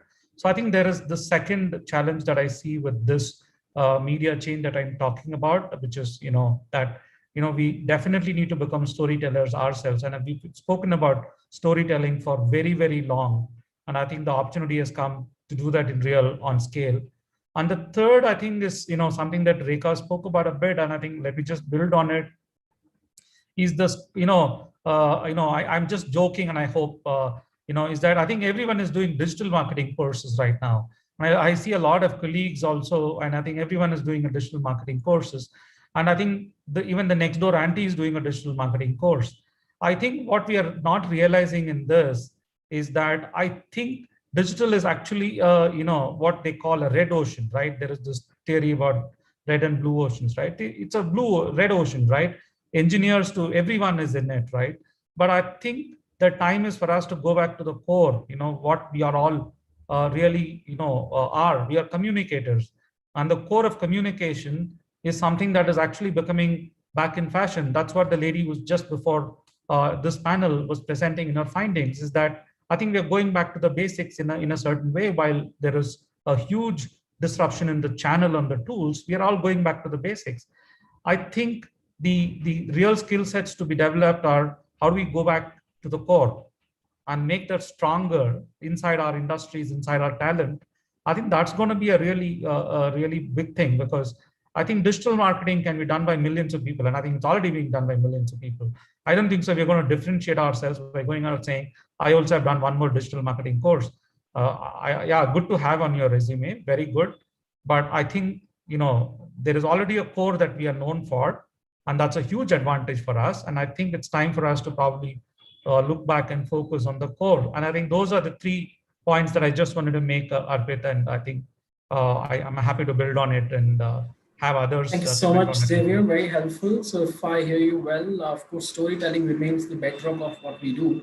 And perhaps as digital is a medium where the story is being told, not necessarily through the media that has remained constant for us. So maybe I want to hear Chetan on his views on what does it mean for talent. So how does the talent mix in PR agencies change in the context of what Rekha mentioned and what Xavier just spoke about? Sure. So I think, just building on to Xavier's conversation here, so storytelling would of course be the bedrock, right? So that's a given piece of skill set which we would need in all of our talent. I think besides that, if you look at our business is that of a relationship management. And that's the core of our business. So be it media, meet clients, because setting the expectations is the biggest part of the responsibility a account manager or account director carries. Be it influencers or other stakeholders, the core is how do you manage these relationships? How do you build that network which creates disproportionate value to the entire ecosystem? So any relationship to be sustainable, I think there are 3 things which are absolutely vital to that. One is to have an opportunity to understand the pain or the opportunity with the stakeholder. Second is to deliver consistent value over a period of time to the stakeholder. And finally, I think demonstrating that care and responsiveness, because at the end of the day, if you are empathetic to the to your network of relationships, I think people are more receptive in the first place to share the genuine problems or challenges they have. And second, I think it builds trust over a period of time. So when we hire people, I think outside the core talent, which is storytelling, and now I think the ability to integrate communication across multiple channels is are these three things. And if you also look at how things have been changing during these times, I think most of the agencies will also eventually become full stack agencies, and which also means that the demand for people who have multiple skill sets will be very, very high. So if you have people who do only media relations or only influencer engagement, influencer marketing, or only content marketing, or only research or social, I think that's good to have in silos. But the talent which is in demand would be the one which which is able to bring at least 2 or 3 of these skill sets. And finally, people who are able to integrate everything from a story point of view, because you're talking to the same audience. So you don't want to have an opportunity where your communication is not harmonized. Thanks, Chetan. I think it's a very valid point that you mentioned, that the PR agencies, as we know it, where there were clear silos, there were folks who were specializing in media relations, and there was a clear demarcation for client servicing that perhaps will cease to be, because there will be need for talent which has multiple dimensions to it. So speaking of dimensions, one of the dimensions to the disruption that has been spoken of all along in the last 1 year, and even in the last session, technology was something which kind of was a big conversation point, and we already kind of touched upon digitalization. So I would like to request Udit to share his views on what exactly in technology will the PR agencies have to invest in, because there are plenty of things spoken about, but what are, in his views, are some of the areas that perhaps become prominent for PR agencies to take up initially? Yeah. So Arpit, I think technology was playing a vital role always, right? It is just that we have now ramped up our efforts and we are now investing more in technology because we believe that it's going to play a very pivotal role in the growing of a firm, right? So for us as a firm in the past 8 months or so, we have invested a lot in technology. Now, technology doesn't mean ramping up your digital marketing teams. That was always there with PR firms, right? What does it mean is to have dedicated tools which can help you generate measurement, which can help you generate results. Now results could be based on your business objectives of a client as well, right? So for us, what is more important is that one is the influencer management tool, which probably many agencies have started building in, right? The second, what is more important is how are you connecting media and the agencies together via technology. That is a tool which I think we as agency owners should focus more on, because as Rekha was mentioning, or somebody from the panel was mentioning, that talent has changed a lot, right? Now the patience level have gone down. They are not ready to take anything from the client side, right? So what is more important is that technology needs to play a vital role. So for me, I personally, as an agency owner or a rather firm owner, have now tried, while I'm talking, I have my technology team who's working right now and building up a tool which will just focus on the media as well as the agencies, right? Whether we will have a database of the journalists together, and there would be a tool which can solve a lot of problems. I cannot disclose a lot of things because we are just forming that tool. But I think, influencer management tool is going to play a very vital role. Then a tool which can help you measure the results, because everybody is struggling to measurement, right? We go out, we do take gyan, and we do give gyan to our clients as well, but we don't have a answer to measurement yet, right? So I think these are 2-3 things which we as leaders should focus on, and I'm sure everybody is focusing on. Right, so this is a vital tool for us, and technology will play a vital role. Thank you, Sudhit. Rekha, you spoke about your expertise in consumer PR, and consumer today have been moving from one platform to another to look for information, and how they engage. Their behavior is changing fast. So what role do you think technology will play in engagement with the target audience? Right. I think I'll take off from what Chetan said. He said that, we are in the business of actually building relationships, right? Now, relationships is human and technology is an intervention. So at max, technology is a tool that can make life easy for the teams that work on something. So therefore, like Udit said, yes, we have media as a stakeholder, and therefore, yes, can we just stop asking our teams to do physical phone calls and check who's moved from where to where? Can we have tools where media database is automatically updated? Because unlike maybe 5 years ago, where it was such a privileged property that somebody owned, it's so commoditized now. I mean, people share media lists on Facebook and on WhatsApp. So if it's become so commoditized, then can it then facilitate our people to have a platform where they can just go and every update is put there, and it's like the latest, and clients stop complaining that why are you guys not having updated lists, and journalists stop complaining that, hey, I left that publication 20 years ago. So if we can put interventions that can make people work better, I think that's where I would say that the technology intervention actually plays a role in an agency module, because the rest of it at the end of the day is about people, relationships, and the human touch to it, and that's what makes us an agency, right? The second aspect is, again, similarly, I think the bit about data and analytics. Now we see a lot of our clients talking about data analytics. We talk about it all the time, but how are we using that? If I were to go back to just a normal thing, everybody gets news updates in the morning, right? Now that's data. Now, are we kind of using it in a way that it can be intelligently put together to lead to analysis for the client, or to lead to some kind of a suggestions or recommendation? And it's not rocket science. It just needs somebody to follow a process, or maybe some kind of a tool or an intervention where things can be put, and there is an output that you get at the end of it, where you understand that what is the trend that you're following today, basis which you create your stories, you advise your client, you create your action plans, etc. So I think those are smallest interventions with regards to how can we make the life of the teams who are investing a lot of physical time doing everyday stuff reduced to doing intelligent work, which will also then keep the younger and younger talent that is coming into the profession in the profession, because then there is no boredom. Follow-ups, media follow-ups. I mean, an entertainment client will have a 300 plus media universe list, picking up the phone, following up with them, and doing physical WhatsApps. I mean, it's humongous amount of work to ask any 21-year-old to be sitting and doing for like 8 hours without moving from their desk.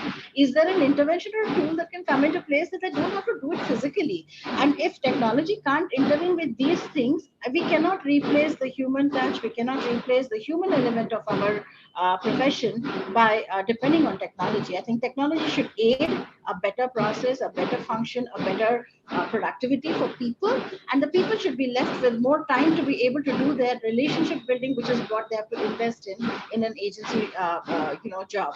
So that to me is where it is. But yeah, going back to Udit's point, definitely tools which can help with media, definitely tools like social listening, etc., have been a part of most of the agencies over the last decade. So again, what are we using it for? A lot of times digital teams will do social listening disconnected with what the PR team is actually doing with regards to advice to the client with regards to storytelling. Creative teams are doing a completely different job using the same data, because there is no interconnection between all of them. So then at the end of the day, what is it that we're doing with social listening? What is it that we're doing with the data that's coming out? How are we then moving it into the inciting process, which is a common process for all these teams which work together? So I think those to me are practical interventions of how technology plays a role in the PR agency. And do I have answers to that? No, I don't. But are we working on it? Yes, we're experimenting, and hopefully we'll strike a good experiment, and we'll have a case study to present the next time we talk to you. Thank you so much, Rekha, and I One couldn't point agree with you more. And sorry, please, Manisha, I think you I want would like to add one point here. Though it was raised in the last session that I was attending, we're talking about the technology, we're talking about the tools, but I think and we keep listening a lot of discussions where people are talking about AI and, virtual reality and other, technological advancements that can be used in our PR approach. But it is also very important to have the acceptance of those clients, so that we understand what these technologies are capable of. Of course, we cannot undermine the reach of, technology and, virtual events that we are doing. But I think we need more acceptance. We need more progressive clients, to understand the true value of technology. That's wonderful. In fact, that too is a very important aspect of how much to invest, and how we monetize what we invest in. And that's also a debate going on. But speaking of the physical environment for relationships to breathe and live, it's always said that how we humans connect in physical environment plays a big role. And speaking of that, if I were to now move to the future of workplace and how PR agencies will operate in the post-pandemic world, where we've seen many of the IT firms and professional services firms have done away with 5-day work from office environment permanently, and what will happen in the PR firm. So any thoughts? Maybe I'll pick up from Chetan. Chetan, do you think will we ever go back to 5-day work from office regime ever? So, I would say 5 days of work from office for 100% of team members is at least 5 years away. In the last 6 months, last 6 months actually helped us in breaking the glass ceiling of working from office. And that actually, opens up a huge pool of talent for most of the agencies, talent which was not able to come to office to work.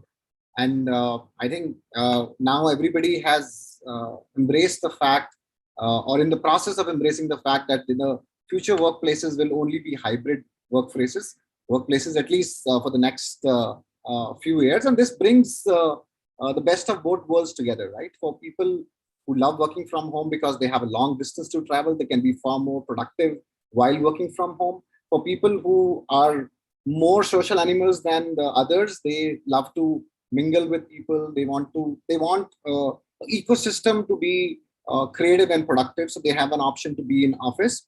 I think it also gives an opportunity to the agencies to manage their cost well. So, creating a infrastructure which accommodates 100% of your workforce, while 50% can be equally productive while working from home, according to me, is a waste of expense. And that money saved can be invested in learning and development of people. Since we are talking about, how as we go along, the expectations from the agencies have grown immensely, because traditional media, the dominance of traditional media has gone down, which means something has to replace that. So be it influencer marketing, be it social media, or be it even paid influence, which Xavier briefly spoke about, and it's time that we bring in that skill set, we bring in that learning, so that we are able to offer and deliver a complete solution for our clients. Particularly when you look at clients which are in the mid-round. See, large clients would always go for specialist agencies, because the volume of work they have and the function, the way it is headed internally, you have separate owners for each of these functions. So they would prefer to have their own agency. Whereas I think mid-tier agencies, what they're actually looking for is an extended team which can augment their overall marketing function. And I think that's where most of the agencies have a play. So it's important to build those skill sets, and that allows the hybrid workplace, both from the pool of talent as well as the opportunity from the cost saved, allows us to invest back in talent and training, which can fulfill the gap of delivering Marcom solutions and not just PR solutions for our clients. I think finally, if you look at from a work-life balance point of view, I think many people are also fatigued. They are kind of fed up of their families by now. It's been like 16, 17 months. And many people have a Zoom fatigue, because we're just earning to go out. And as we as the unlock phase happens, I think many more people would love to go back to office at least for some time. And then after some time, 3 months or 4 months after the new normal, I would say, you will find that balance, where agencies and people would figure out, how to best optimize this talent. Talent will also figure out what works best for them, so that there's a common ground for both talent as well as agencies to make it work beautifully vis-a-vis where we were pre-pandemic. Thank you, Chetan. And So, you spoke Arpit, about a let lot me of just transformational changes. Yeah, Xavier, I was coming to you. Maybe if Xavier could talk about as to how he's seeing that happening in Bangalore, because Bangalore is a place where many of these transformational changes get accepted first. So maybe some thoughts from you. Yeah, so Arpit, see, we have headlines about Apple of all companies pushing for people to come back to office. Apple of all companies, right? Which has the technology, the might, the money, the spaceship-like office, perks, everything is actually pushing back for people to come to office. And we have had headlines of revenge tourism that's happening in Manali and everywhere else. So, and I think all of us are agreeing that we realize the limitations of Zoom and Teams and WebEx and all of that now, Google Hangouts and all the other tools now. So I think we're going to see a very interesting phenomena. I think I see already two camps of people now. The ones who are very, very passionate about getting back to office. I think the ones who are very, very passionate about working from home forever.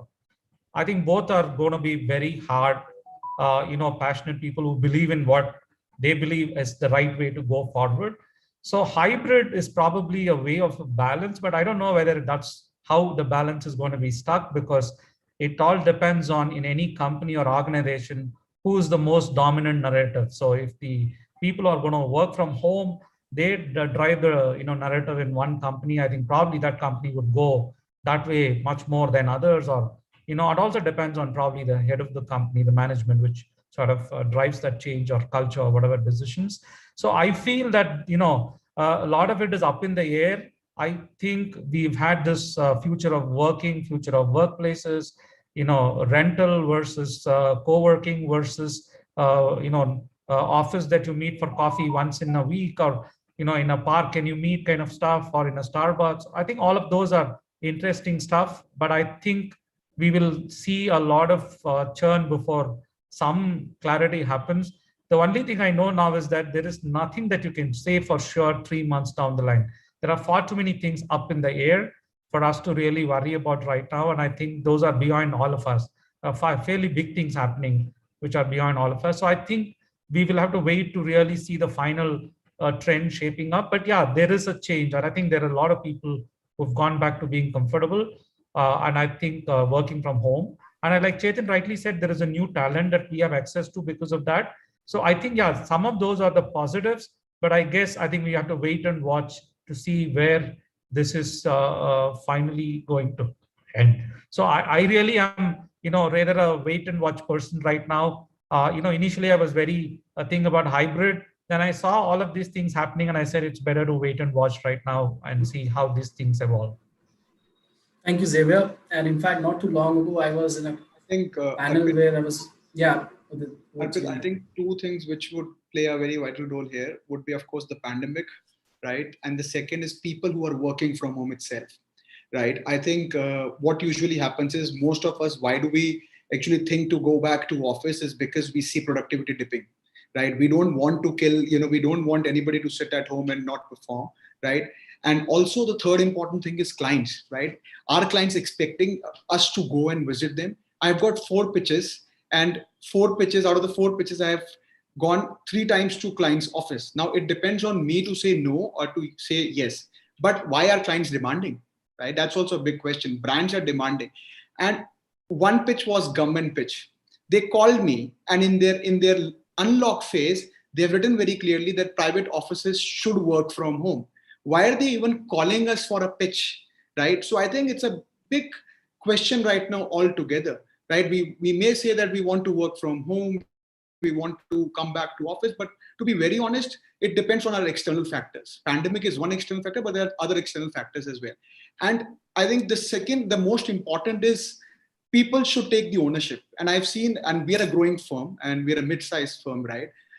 I've seen, when the pandemic started, everybody, giving 100, 200% of their time. They wanted to be on panels. They wanted to learn. They wanted to cook. Everything was happening. And I was very happy. I would say, forget about the rentals. One thing is happening. I'm seeing more productivity happening in my office. Come November, December, the productivity dips, right? And this is my experience, and I'm being very honest, and I have got no hesitancy in saying that. And then again in January, we started unlocking our offices. Mumbai office, we didn't start because Mumbai was every time in problem, but we opened our Gurgaon and Bangalore office. And again, the productivity start, increasing in. Now the point is, why should people think like that? Of course, there are exceptional professionals always who can work from anywhere, but there are people whom you always will have to push, right? And I think people should not do that. This is a changing phase. Everybody should understand and give 100%. I do agree with the fatigue and everything, but this is the time to work more. And of course, we all are humans. We understand what is required at what given point of time. So I think this will still remain a question whether to come back to office or not to come back to office, but it depends on a lot of external factors, I believe. And as a promoter of an organization, I always push myself to be in office. Ever since Unlock has happened, I'm the only person sitting in office and doing my work. And believe me, I come to my office at 9 o'clock in the morning and leave my office at 5 o'clock. I don't work after 5 o'clock. I don't take any calls after 5 o'clock. This is a new thing which I've started doing, and I'm very happy after that. I go back and start playing cricket with my kid. So pretty happy with that. Thank you. And very interesting. Clearly, work from home or work from anywhere, work from office seem to be a topic of interest among all of us. And perhaps there should have been a panel focusing on this. That said, if I were to spend now a couple of minutes, I think just keeping a time check as well on the solutions, as I was saying not too long ago on a panel, as we hit the pandemic, we discussed about what are the new communication toolkits that agencies and clients would have to conjure up to deal with the pandemic. My question to you, Udit, is, and I will follow it up with Manisha, would the virtual services or the communication toolkit, as we said, feature in the playbook even after the pandemic, when we perhaps go back to the original and the world that we knew before? Would these services still be there in our pack? See, I would say 60% of it would feature, 40% will vanish, right? Why am I saying so? If I have to go to Bangalore for 2 pitches, I would rather do a virtual meeting and Bangalore people will understand it.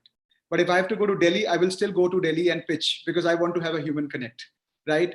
So I believe that out of what we have done, the panel discussion, especially right now, we would have never imagined discussing these topics sitting right now, right? This is going to stay. And it's saving a lot of cost, right? It's saving a lot of cost for the event management companies, etc. So I think 60% of it would stay and 40% would vanish. That is what I believe. Thank you. Manisha, any views from you on this?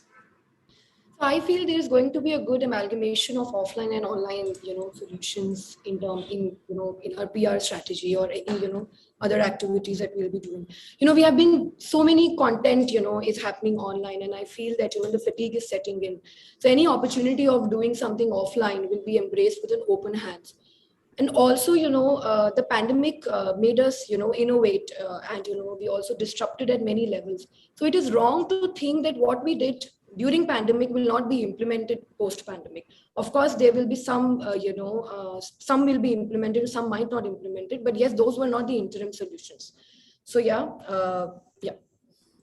Thank you so much. I think we have overshot the time by a few minutes. So if at this point, I could request each of you, starting with Rekha, to give 30 seconds closing remarks on what are the 2 to 3 things that you see happening for sure in the PR consultancies in the post-pandemic world.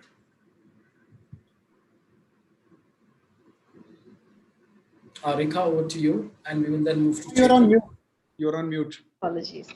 So I have 3 points to make. 2 about what we should be doing and one about what is a concern. The first is, of course, I think the whole thing about media and the God syndrome that media tends to have, that definitely is going to reduce in the post-pandemic world because there are so many more avenues to communicate and tell stories.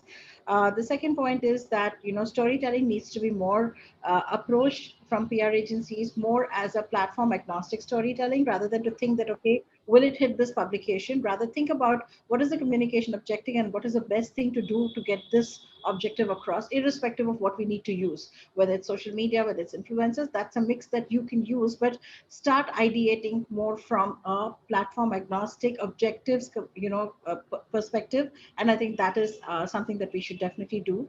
The third, to me, which is a concern, is work from home, and has its good and has its flip side. But to me, as a work, the work culture that we talk about, or the agency culture that we talk about, one of the biggest misses probably over the last 15 months has been the ability to inculcate a certain culture which used to differentiate one agency from another or one team from another in the style of working, which in the virtual world, it's very difficult to put that culture across. And therefore, human connection, human touch is very integral to a business, which is a people's business. So those are my summaries of, the post-pandemic world challenges or approaches. These three things are what I would like to focus on. Thank you, Rekha. Chetan, over to you. Okay, very briefly, I think most of the agencies will become full stack agencies, which means diverse talent. Second, I think the geographical boundaries will continue to diminish and eventually vanish, which essentially means clients will no longer insist on having the teams based out of their home office. So the teams could be based now for a Bombay client, the team could be based in Chennai, and they'll be more than welcome if the team is great.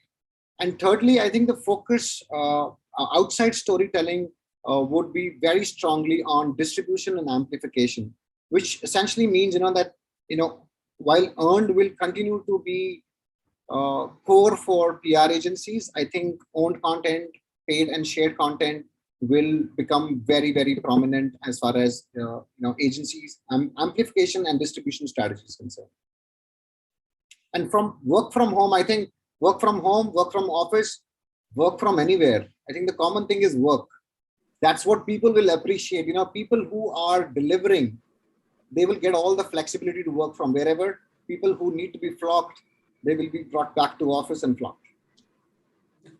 Thank you for championing this cause, Chetan. Xavier, over to you. Yeah, so actually, before I summarize, I just forgot sharing a very interesting data. There was a survey which said that of all the inductions done in the last 1 year virtually of the pandemic, 92% of all new joinees felt disconnected. That's data, right? It's not a 50% or 40%, it's 92% of people felt disconnected. And I agree with Rekha that culture building takes something beyond virtual. And, and I also say that the time for generalization is over. Of course, people think Bangalore is transformational. It's a young, vibrant, cosmopolitan city. But I spend most of my time on work in Bombay and Delhi, though I live in Bangalore. So, one interesting observation for me, and I think I've taken that as a, pandemic outcome, is that I think it's better to be open and absorb, any city in its, in a fresh perspective. I think there are multiple underbellies in each city. I think there are layers and layers. I guess I think that's something that I think I've learned I think that's come out because of the pandemic, right? Pandemic exposed a whole lot of chinks in the armor for all of us, right? And I think it's better to be open, whether it is about working or anything. I think it's better to be very open and look at each afresh and how these things work. And I think the third is that I think we've been very good at gatekeeping. So how to control. I think our role has to go beyond gatekeeping. I think probably we got to become much more strategic. And I just wanted to add another word to it, is that I think insights is becoming very, very critical. One is storytelling, but storytelling cannot happen in a vacuum. You got to have a layer beneath, or before, which is insights. If you don't have the right insights, how are you going to build a compelling story? And insights can come from, a lot of places. Of course, big data, analytics, all of that can help. But I think still the human mind is the most important generator of insights. So I think, thinking and insights, I think is going to become even more important, because that's where it all starts before you shape the stories. And then you talk about distribution, amplification, and other things. So I think one is gatekeeping, we got to move beyond it. And then I think thinking and insights, and of course, becoming integrated in the true sense, about being able to deliver an integrated one. I think these are three things that I would think would become important moving forward. Thank you, Xavier. So we are already past 6 minutes and we are eating to the next panel. Manisha, I know that a few comments from you Two things. As we close it. Yeah. Two things, and I will make it very crisp. One thing which I have learned is how to build technology teams and how to build the technology. And I've launched a startup just a month back, not in PR, but in something else. That's something which I have done over the past 1.5 years of me sitting at home. And second important thing is, as an entrepreneur, how to run a business digitally, right? That is something which neither my family business has done. Not anyone in the country would have done that, right? So that is something which I have learned. And I take a lot of pride saying that to my father, that I've started doing something which you could have not done, right? So that's something which I think I've learned. So two things is what will keep me very interesting. Thank you so much. Last words from Manisha. Very briefly, three things that I think we are definitely going to see in post-pandemic world is: first is acceptance of hybrid model. Second is the importance of constant upskilling. And third is strengthening technological and digital capabilities to drive conversation across multiple mediums that are there to do content. Yeah. Thank you so much. A very interesting conversation and a lot of insights that I take back with me. And we look into the future with bated breath. And we hope many of the discussions that we've had today turn out to be true. And we live in a world which is far more enriching and culturally enriching as well. And we kind of bond in future, either here in Zoom meeting or physically. Thank you very much. Preeti, over to you. Thank you, Arpit, for Bye. conducting. Thank you, everyone. Thank you to all the panelists. Thank you for joining in. It was lovely to have all of you here discuss some really interesting points there. And now quickly moving on, since we are almost lagging behind time, so we want to quickly move on to the next panel. It is the communication industry ready to manage the online crisis? We have with us Amit Prabhu, co-founder, Praxis, the Promise Foundation, and founding dean, School of Communication and Reputation. Meghna Dave, Head Marketing and PR, Automobile, Lamborghini India. Nikhil Day, Executive Director at Factors PR. Paresh Chaudhary, Chief Brand Custodian, Adani Group. Shalini Singh, Head of Corporate Communications and Sustainability, Lafarge Holcim. And the session will be moderated by Charu Raizada, Communications Consultant. Welcome all of you, and over to Charu now. Thank you, Preeti. Good afternoon, everyone. Thank you for joining us for this knowledge session as we try to understand how ready the communications industry is when it comes to managing online crisis. An honor to be in such august company with some of the best minds of our industry. Thank you, Paresh, Nikhil, Amit. Thank you, Shalini and Meghna, for making the time this afternoon to join us on IMAGEXX 2021, a Thinkers Conclave, and we look forward to learning from your experiences. Also, I extend a warm welcome to everyone who has logged in. Thank you for making the time to join us. Should you have any questions, feel free to drop them in chat and we will try to take them towards the end of the session. And before we roll with the discussions, allow me to congratulate the first set of winners of the award category so far and, continue doing awesome work and keep shining. Well, researchers have been calling out social media crisis to be somewhat acting like zombies in nature compared to traditional media crisis. In today's age of viral social media content and 24-hour news cycles, when one wrong move can land a company in the throes of a PR crisis and tank its reputation, it becomes key for company leaders to limit the damage. Paresh, let me begin by asking you, how can we take control of the narrative before it does real damage? Hi, Charu. Good to see you again after a long time. I think the industry and the fraternity has been talking about narratives for the longest time, ever since I think Adam made the first Apple, and somehow we have not got it right for some reason. I think narrative is not about just saying that we create a little position paper or a white paper on some issues. but the narrative is something that actually seeps in to from the chairman of the organization right down to the employee who's doing some mining somewhere or managing a power plant, or he's on the front end of a store. The narrative is something that is a key messaging, extremely important point, very critical to have this list of key messaging post the mapping of what are the gaps of understanding of a corporate practice. What are the issues? What are the perception gaps? Where are we getting hit internally, externally, whether it is activists, whether it is whatever, right? So that narrative that we have has to be drilled down to first year employees, right? The first year employees, and then your vendors and partners, and then we go out and then talk to the external world. So keeping a playbook which really on one side lists down all the whys and the don'ts and saying, why are we in this position? Or what can happen if technology changes? What happens if the pandemic changes? What happens if some activists like Greta suddenly, gets the standing ovation in the UN? And what happens to companies which are under the fire? All that has to be listed down and make sure that you have a genuine, honest, transparent, factual, and a very real answers to those perceptions, and keep it down so that it is forever with the employees, it's forever with the media, it's forever with the influencers, and also with the government, so all stakeholders. And that's, I think, controlling the narrative. I think nobody can control the narrative because somebody else can control a narrative better than you sometimes.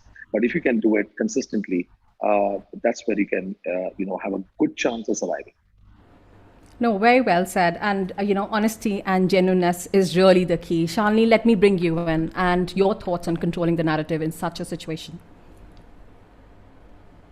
So, I think Paresh has already talked about how the touching all the stakeholders, and reaching out to them with your own story is important. But I think what is also important is to leverage your networks like the employees, your networks like the customers who, this is a step ahead of what Paresh talked about. How do you create positive influencers for your company? Now, who are they? The first people who come to your mind are your own employees.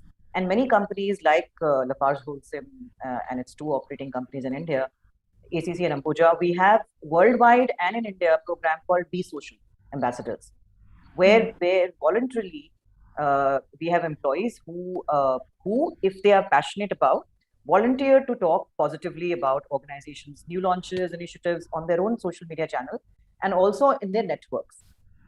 So that becomes a very, very, very interesting way of controlling the narrative if there is some issue at some end, because many employees actually come to the rescue and say that no, there is a different side to the story. The second part is, how do you leverage your distribution network and your customer and your customers who can talk about if there is a problem in some batch of product, how they can come to your rescue to say that they've had positive experiences. So this is increasingly micro influencers, whether they are in the form of your employees or your distribution network or your customers, nothing like it, are becoming very, very critical to grow and to also leverage. The second part that I would say is that your own media is the best way to make sure that,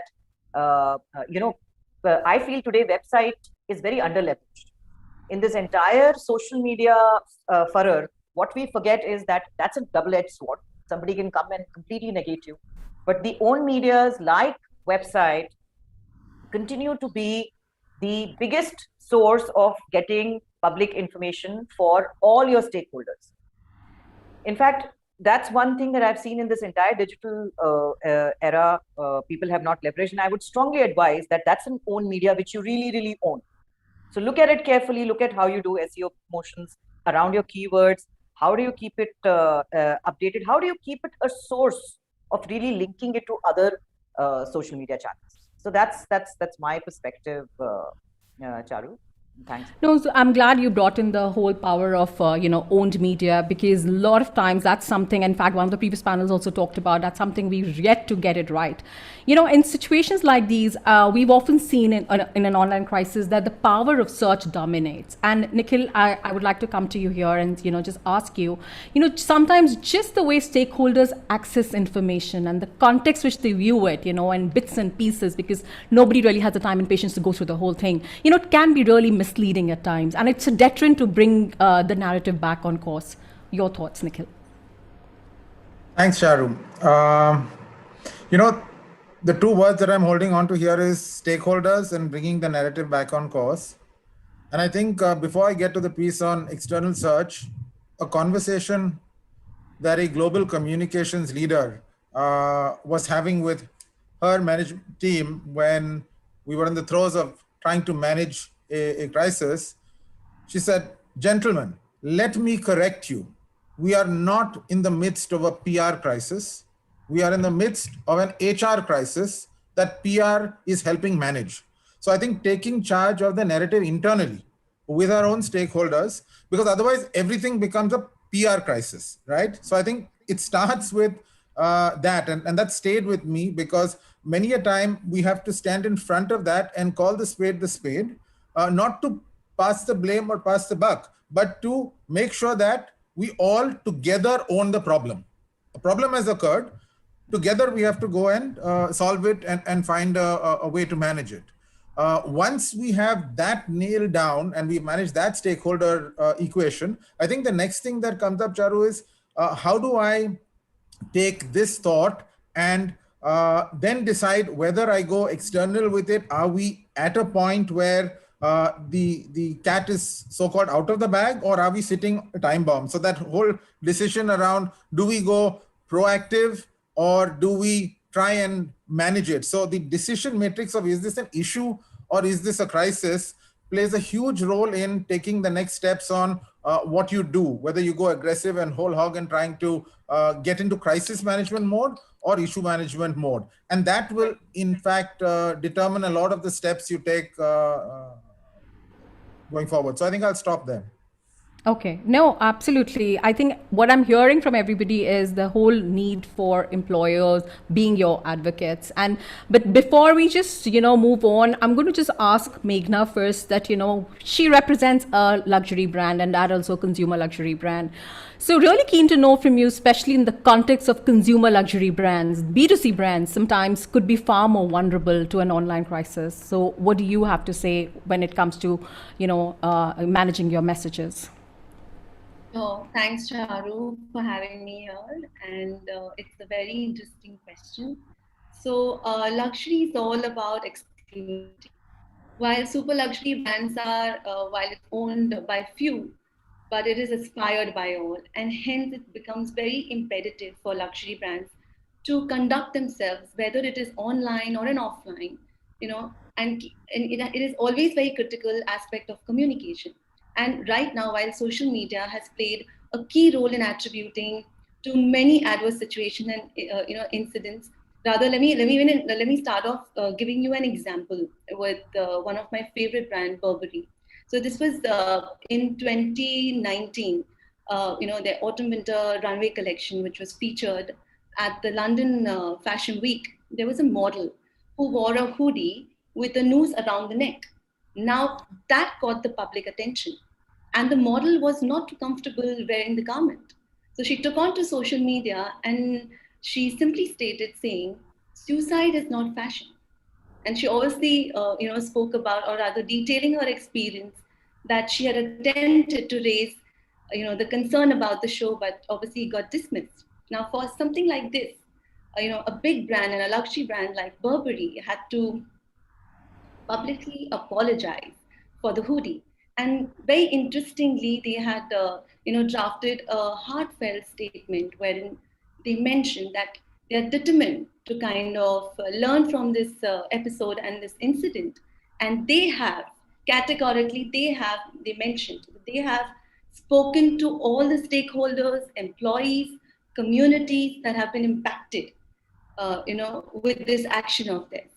Now, what's interesting is with luxury brands, it doesn't really, they don't really address just the crisis, which is, right now, but they foresee in terms of how to advocate advocate their commitment. So what Burberry had done is they introduced a diversity and inclusion initiative that is to increase cultural understanding and bring diversity talent within the company.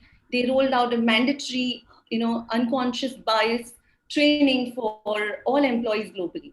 So I would like to say that luxury brands, take complete responsibility when, things go wrong on social media, and you see that in not just the present communication, but even the future communication. And just, I'll take one more minute just to highlight that obviously during, the COVID crisis and we all have obviously been very sentimental about this. Luxury brands, have the approach they've taken is people, community first response. So at Lamborghini, our production plant was shut down for 7 weeks, but we converted the production plant to produce surgical masks and protective shields. Other luxury large brands, they stood in solidarity with the community. And just to name a few, Richmond Group, Ralph Lauren, they provided financial contribution to hospitals, and Bulgari, Armani Group, LVMH, they kind of converted their production sites to help produce, say, hand sanitizers, hospital gowns, or face masks. So I'll just like to conclude my point here. Today, the overall content approach of a luxury brand is more conscious, and it's centered around emotions, human values, behavior, along with product communication. Thank you. So what we're talking about here, what I'm hearing from you is it's all about creating a great change story, and which is never easy because there have been multiple examples of brands like Southwest Airlines, Cadbury's, Nestle, but they've persevered to get back on track. Amit, I'm coming to you and asking you, what changes would you recommend in the way we communicate and behave to get the narrative back on track? Thanks, Charu, and thanks, Bijoya and Adgali, for having me here. I'm the odd one out. I'm neither a corp person or a PR consultancy guy any longer, but it's a pleasure to be here. I'll straight away come to the point of Charu's question. I think I'm going to take a step back, and I think Paresh hit the nail on the head in the beginning itself. I think we are not preparing enough. I think at least in the Indian subcontinent, I work closely with a lot of PR firms and Popcom friends. There is no sense of preparedness and preparation for crisis beyond maybe 5 or 10% of the companies. I think to be able to manage narratives, to be able to manage crises better, online or offline, a lot of preparation needs to happen in terms of crisis manuals, crisis preparedness, documents, FAQs, and things like that. I mean, I talk to a lot of friends in Popcom PR. They don't have that because they feel, oh, when a crisis happens, we'll wing it. And that's because I think our Indian jugaad mentality is what keeps us going to a large extent. And therefore, we are caught unaware sometimes in a situation that we can't deal with. So I think the only way to be ready and prepared for crises that will hit us in a big way as brands in the future is to prepare for the future. And there's a lot of money in it. I mean, the $1 million PR companies globally, the top 10 companies, make a lot of revenue from helping big brands prepare for crises through playbooks, through manuals and whatnot. I think if brands in India can work with their PR partners to do that, a lot can be done to salvage situations and build better crisis response systems in the future. Thank you. Thank you, Amit. And it's perfect time to get back Nikhil, because Nikhil, you've been advising, and I can see the expressions on your face that you're itching to say something. And you've been advising and helping companies for many years on crisis. We know how issues emerge, escalate, and spread online. How much preparedness and planning is enough, or is realistically possible? Yeah, so prepare is like the top 3 things that anybody who's spent time in this business will tell you. That's the key to good crisis management. There are 2 reasons why preparation is really important. Reason number 1 is because it enables you to respond with speed. The need for speed in handling a crisis is down to seconds, minutes, no longer hours or days. And it's preparation that allows you to respond. And I'm using the word respond, not react. And there's a huge difference between those 2. The second is the mental ownership of a crisis is also something that leadership teams take a while to put their arms or hands around, because sometimes the crisis is actually not the company's making or fault. And there's a feeling that we are unfairly being targeted, we are unfairly being caught in this, or we've done nothing wrong. And if you have done good preparation, you will get to the conclusions of the fact that it doesn't matter whether you are to blame or not, but it is your brand under attack, and therefore you need to step up and own it to solve it, and you need to do it fast. But the piece that I've learned in maybe the last few years is, while many companies do have manuals, and most global companies do, many of the big Indian companies do, these manuals are what we call in place, but not in use. They are tucked away in a drawer, or they are not digitized, and they're not accessible, or they haven't been refreshed for a while. So imagine the current world we are working in. If we were to go to those manuals and try and figure out who is the crisis management team and where should they meet. They used to be designated conference room number 3 in this office, and they were supposed to do ABC. Now, this is like trying to navigate a world when you're in the middle of a crisis using a map that is leading you nowhere, because that world is gone. So I'm a big advocate of crisis mindset versus crisis manual. And I could talk for hours about what it takes to inculcate a crisis mindset. But that is where power comes. That's where companies are able to respond fast and really take charge. And how they are seen to be dealing with the crisis is then what the world judges them. And that, to my earlier point, is where good PR or bad PR is labeled. Because while you may or may not be the author of the crisis, you are definitely a big part of helping the company navigate through and beyond. Right. Now, so Paresh, I'm coming back to you, and you're representing a company, and you've always been very agile, and we've seen you coming out with your responses. Can online simulations help map the risks and threats a business could face? Can it really help a lot of simulations online to really get the team ready? Because there's so much happening. Yeah, so I think I just want to take on to what I think Nikhil just mentioned about prepare. I think the moot question here is, and what we discussed really for the benefit of the audience is, what is this prepare, right? You can keep saying you're preparing, but where are you preparing? How are you preparing? For what are you preparing? Crisis manual are written for Unilever many years ago, and for Reliance Industries, and so on and so forth, for Kellogg's, etc. Like Nikhil said, it just lies in somebody's cupboard. You can do a drill. You can have a drill every 6 months, and you can say, fine, from telephone number 1 to booth number 4 in Guwahati, he has to pick up, and this is what he has to relate to his team lead, and then from there he'll come to a crisis team. All that never works. So I think simulation, and coming back to your question now, so preparing is, you have to, whether you're a startup or whether you're a large organization, everyone is aware where we are today as a company in terms of issues and challenges, which is reputational challenges, which can happen with employees, it can happen with vendors, it can happen with every single stakeholder.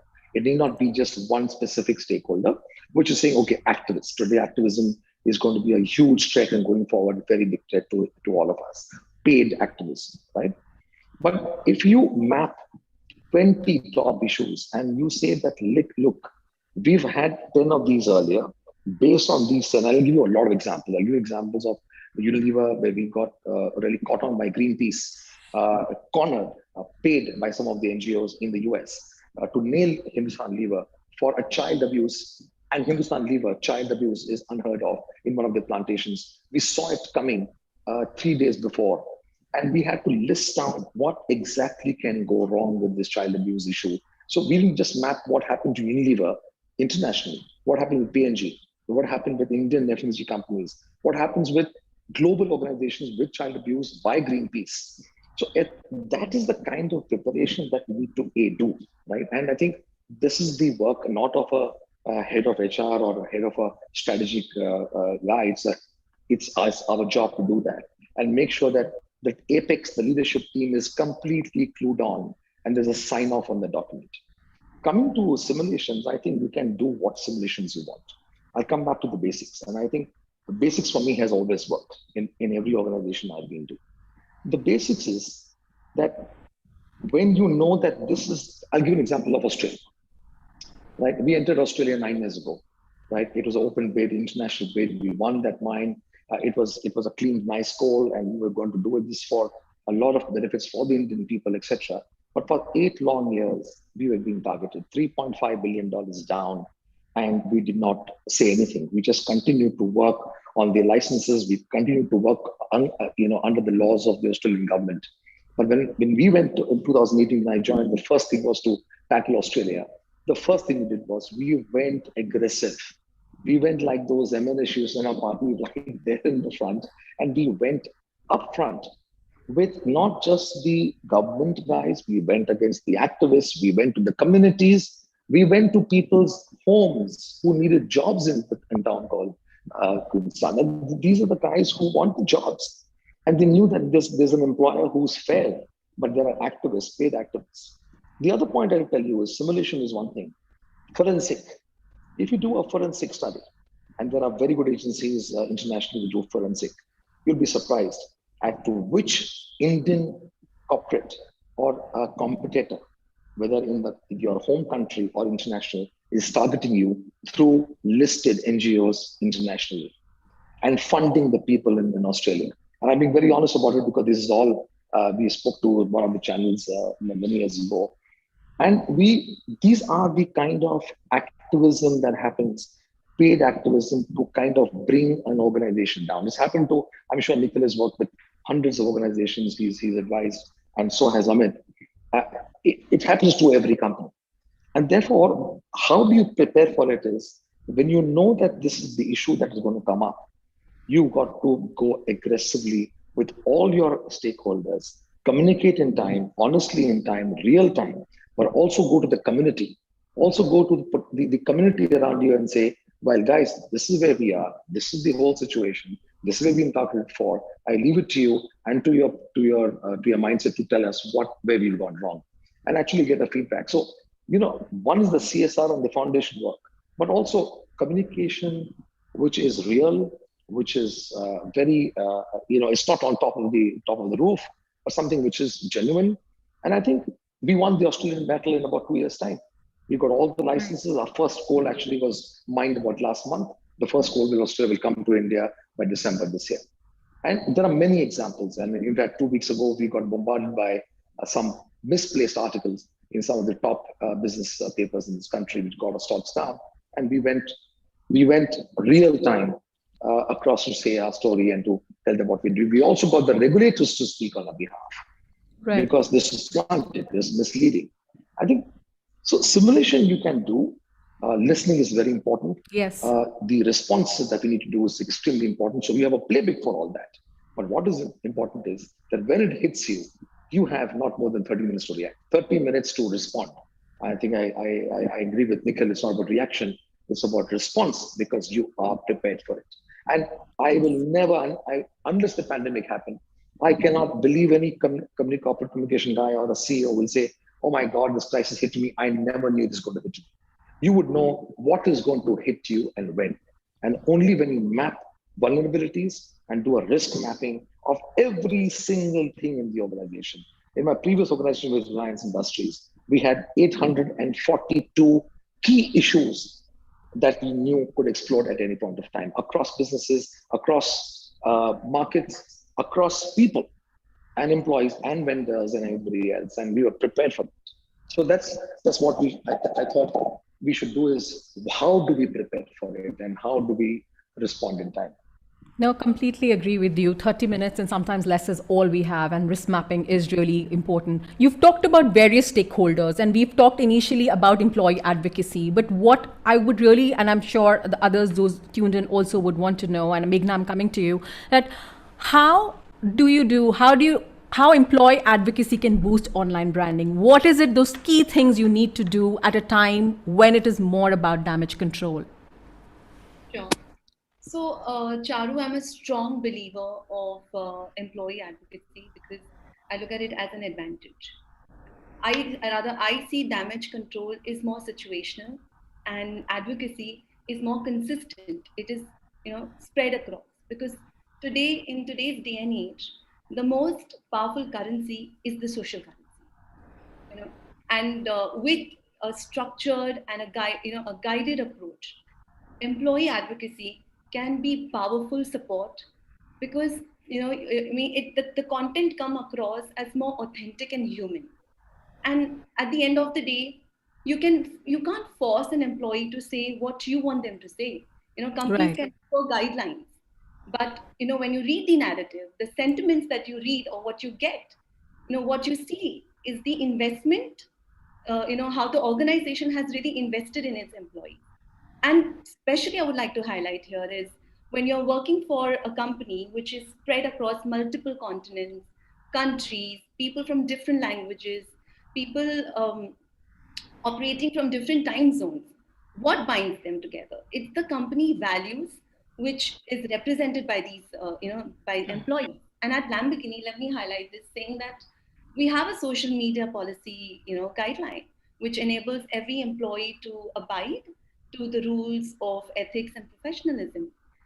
If you ask me, our Lamborghini leaders, and you would see them a lot on LinkedIn, or you'll also see a lot of our employees on LinkedIn. And I'm talking about this platform is because, all of us, rather, we share content on various topics that are important for the company, whether it is to do with the new car announcement or, reopening of a factory tour, and even something as important as a collaboration with a cargo group, which obviously we've collaborated to transport the Uru's body by rail. And this initiative, rather, we've taken, keeping the commitment we've taken on to reducing the carbon emission by 85%. So if you ask me, yes, damage control is very, very important, but I feel a consistency that you create in year on year with your employees, it goes a long way. And to conclude, I would say during crisis, advocacy shows a unified company or an organization with a common voice that can evoke positive responses despite the negative circumstances. So Got I'm that. completely in favor of, Charu, I just want to add to what Meghna was saying. I just want to maybe give two very specific points that maybe I think our audiences can jot down and actually implement it. One is, whenever we issue either a press release or a corporate announcement or anything of that sort, it goes to SEBI first, right? And then goes to media. I make sure that it goes to SEBI first. It goes to my employees, all my employees, and whether it's in India or wherever internationally. And then it also parallelly goes to the media. So that's something that I do on a regular basis so that you hear it from the company first, right? There are also issues that come up and there are certain perceptions that, some media plants or some influencers talk about. Subramanian Swamy is extremely good at that and just kind of making some loose statements. And therefore, this kind of makes a kind of a perception gap. And then you tell your leadership teams that this is exactly what he said, but this is the fact about it. Maybe you can drill it down to your employees. That's number one.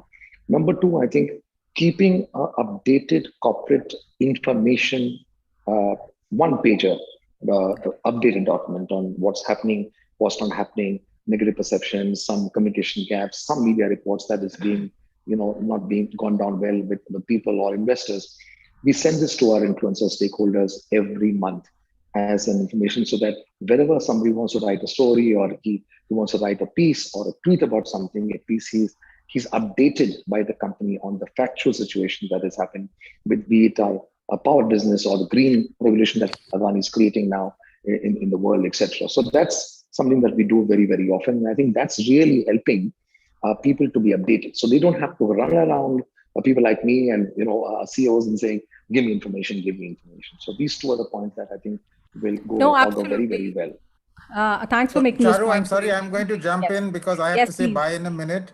On the employee piece, I say how you treat them and what you do in peacetime will define how they show up for you in war, right? And over there, there's a lot to be said for allowing people who work for you to find their voice online, getting them comfortable with what they can and cannot do, because there are some fairly draconian social media policies that give you a lot of, you can't do this. And therefore, when you are so strict in the peacetime, and at wartime you then go to the employees and say, hey, now you should come up and stand for us and fight for us, they're going to be like, really, this is not making too much sense. So I would say frame enabling social media policies that recruit people to have a voice for the company, and then I found 2 or 3 of our clients have done some interesting things where they've actually got what they call these squads, right? Social media squads. They have different names for them, whether they're 5 people or 20 people, but they're actually recruited to go out there and evangelize on behalf of the company. And they're equipped and they're trained and they're given a lot of sort of incentive to do it. And those people become like your megaphones, your big voices at the time of a crisis. So a tremendous opportunity in employee advocacy to navigate through crisis. Yeah. So thank you. Very good points, Nikhil. And I know lots of companies who can do with these 2 points which you have made. And we've talked about various stakeholders, we've talked about employees. And one key piece which has come up in a very big way today is ESG data. ESG data becoming ever more important as the digital age has enabled news related to environmental and social misconduct. And data is more likely to be available and shared globally at the click of a button. So as communicators, and I'm Shalini here, this is a question directed at you, as communicators, how can we help businesses navigate ESG issues that are likely to be of particular concern to key stakeholders in an adverse situation? So, Charu, I'm not just a communicator, but I'm also a sustainability professional. So, navigated it for Tata Power and now cement, which is even more complicated as an industry. It's as simple as that. There has to be a ESG narrative first for all stakeholders, and there has to be a deeper engagement with investors and your regulators and influencers in each geography that you operate in, because this is how ESG works. Now, India, we are very lucky that we are perhaps a year and a half behind the climate change concerns that that sort of has taken completely charge of Europe, followed by other geographies. So we still have a year and a half to get our communication narrative right. So there are 2 or 3 things that I feel personally in my journey of a chief sustainability officer in Tata Power and now in Lafarge Holcim, and as a communicator also, I think it's very important, number one, to quickly align to the global standards of integrated reporting. Because the problem is that in many organizations in India, you have a separate annual report, you have a separate sustainability report, you have a separate CSR report. None of them are talking together. What is ESG doing? ESG is saying, give me one piece of information which tells me that the impact that you're creating through environment, social, and your governance structure. So till you integrate and these talk to each other, there is no way that the investor or people who are watching you will feel that you're talking their language. So that becomes a very small piece, but very critical piece. 90% of Indian companies have not moved to integrated reporting. In fact, one of our own companies started integrated reporting last year. Tata Power, we did a year ago. But there are many, many evolved companies which are in their journey of 10 years, 12 years. Second part of communication is that it is important to put put pressure on teams to go for certain ESG indexes like DJSI, which is very evolved. But now you have ICRA, you have CRISIL and S&P in India who have come together, because till you actually get evaluated on ESG by a third party, you really don't know where you stand, and you really don't get data to really work on your ESG issues. So that's, now you may say that it's a chief sustainability officer talking, but no, it is actually a communication exercise. You need to, it's almost like going for an award knowing you will not win it, but you also know that you will get few insights on how you can do better next year. Right. So that's a second very critical piece. The third critical piece is now that it's not just about what you do in India, and of course own media and website. I don't have to tell you all of that. In fact, people today, including us, have dedicated ESG, or integrated reporting microsites for our investors, and ESG sessions for our investors. So those remain, whatever they remain. But another important part of communication person is to scout for very, very renowned ESG panels that you should be present in, to really know the conversation. What is it that the world wants to hear from you and wants to look at from the commitment, whether it is COP26, which is going to be in Glasgow, or whether it is any other. So this is something that will fall from the positioning point of view, a critical piece in the communication charter. Right. I'm Amit, sorry, I have to jump in because I have a hard stop about Yes, like 12 please. minutes ago. But quickly on ESG today, I think ESG is something that no one can escape. And I'll just give you 2 or 3 references to add to what Shalini was saying. We did an integrated reporting Reliance about 8 years ago. Adani has started integrated for the last couple of years now. No companies can escape ESG for just 2 reasons. And the consumer bit is still not there, right? With all the Flipkarts and the Amazons, consumers care a damn about ESG of the company. But if you look at the global SRI index, which is growing faster than the S&P index, there are a lot of investors, minority stakeholders and investors who are going for ESG-linked company more than just profitability and EBITDA, great margins, etc. And that's started in India in the last 3 or 4 years. We have multiple hundreds of analysts that we speak every month. So that community is educated, that community is business related. They invest and they take the ROI. But consumer following on ESG, India will still take some time. But I think the onus lies with all the top 20 Sensex companies from the Tata Group, the Ambanis, the Adanis, the Sony Mittal groups, etc., to really lead the way and telling people why is ESG important.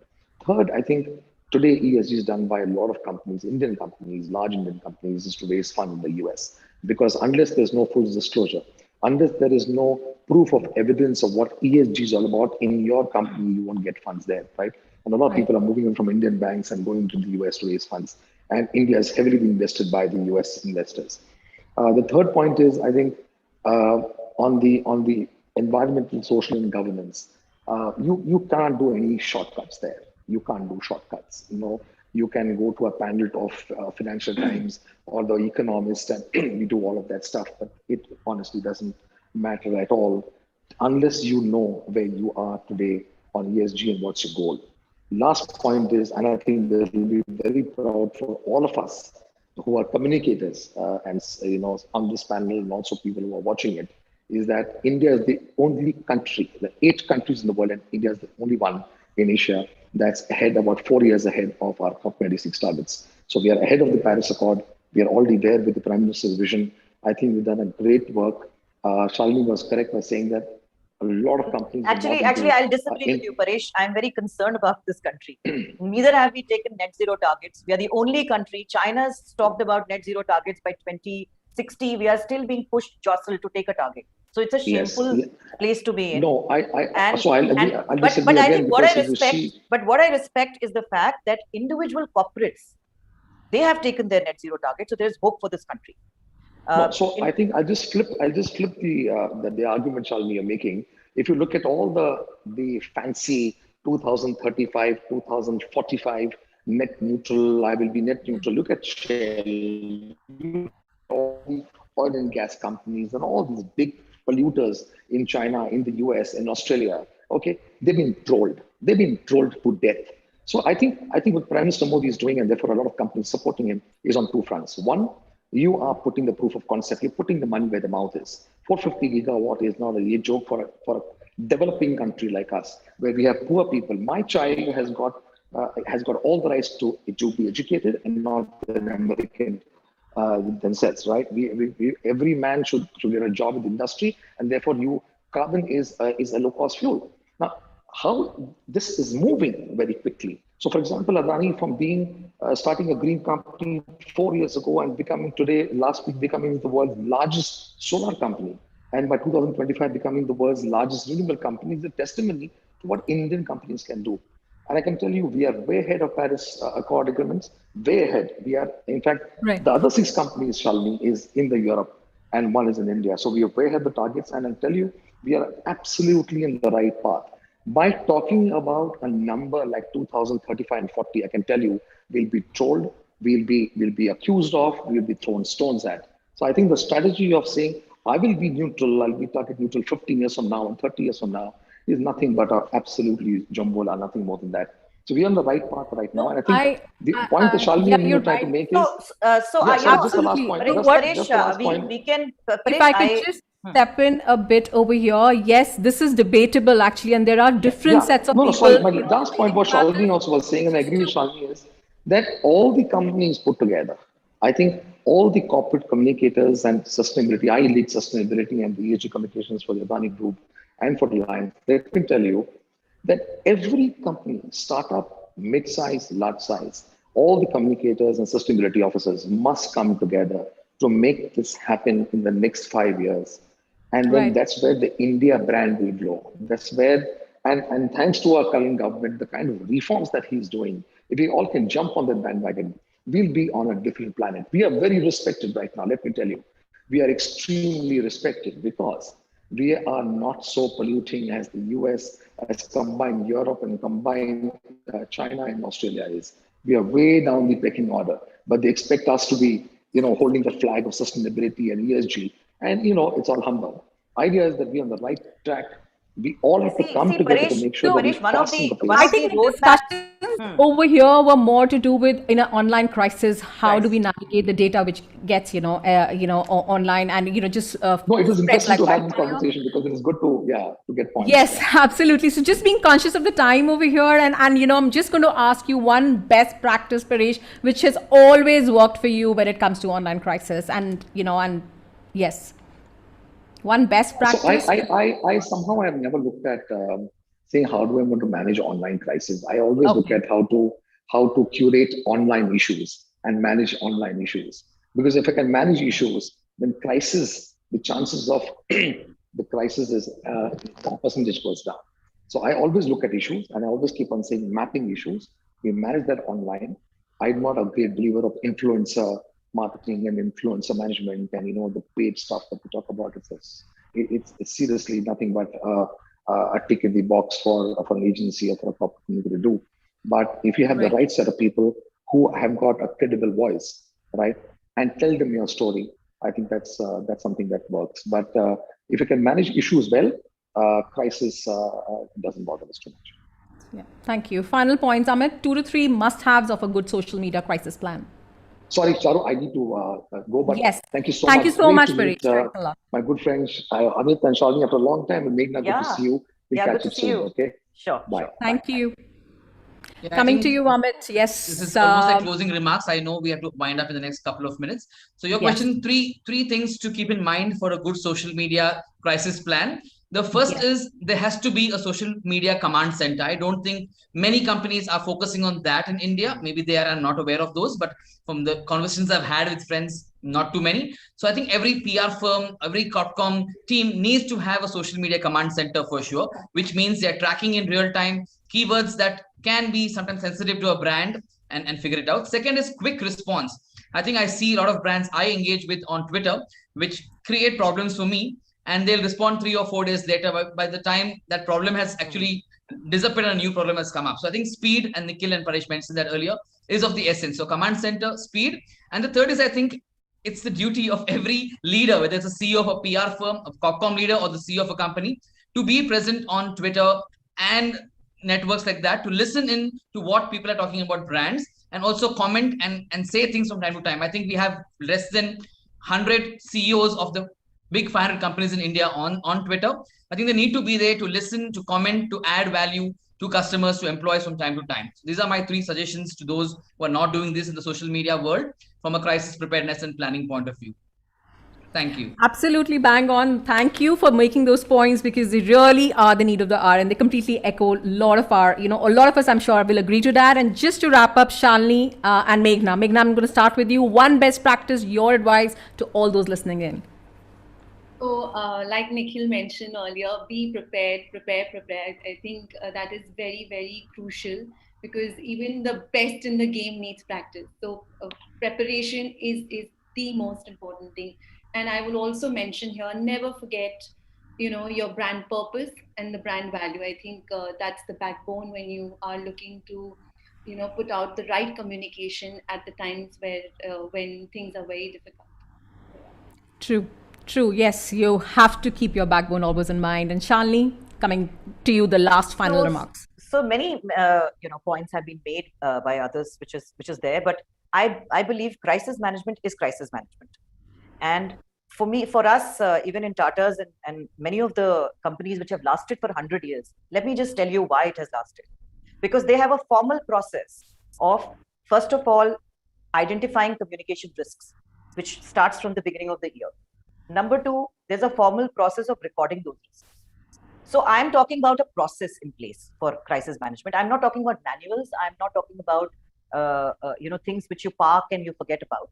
Then the online, which is the only the online automatically comes as a key part of managing crisis because it's real time. So having with that risk register, having your scenario planning and a response time of maximum 20-25 minutes, all this links to your listening, links to your knowing that no matter whether the crisis is mine or is being created for me, I have to respond for 20 minutes, and closing the loop with what doing a failure analysis if you fail later on, and coming back to saying that next time I will do better. So online or offline, it is a process that we should never forget. We should only bring in agility, and whatever the particular channel, which whether it is online and offline, requires. Like, I'm a great supporter of Amit, Social Media Command Center.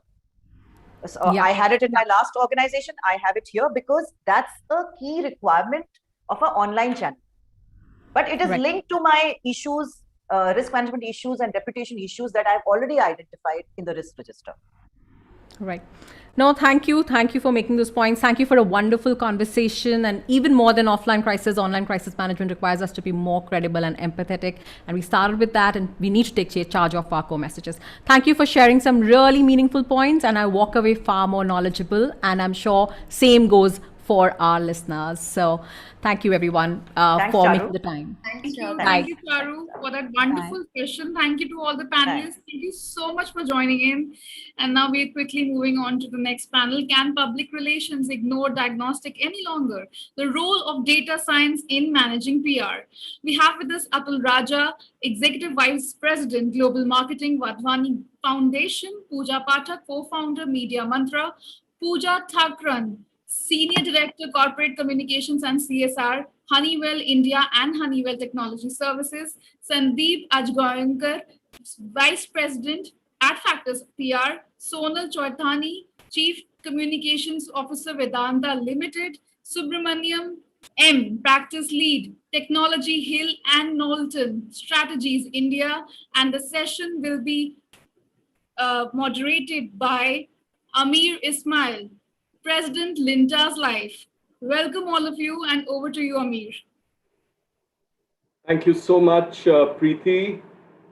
We will be mindful of time because I think you're on a bit of a crunch. So we shall try and be mindful. Thank you so much. But a warm welcome to my co-panelists on this session.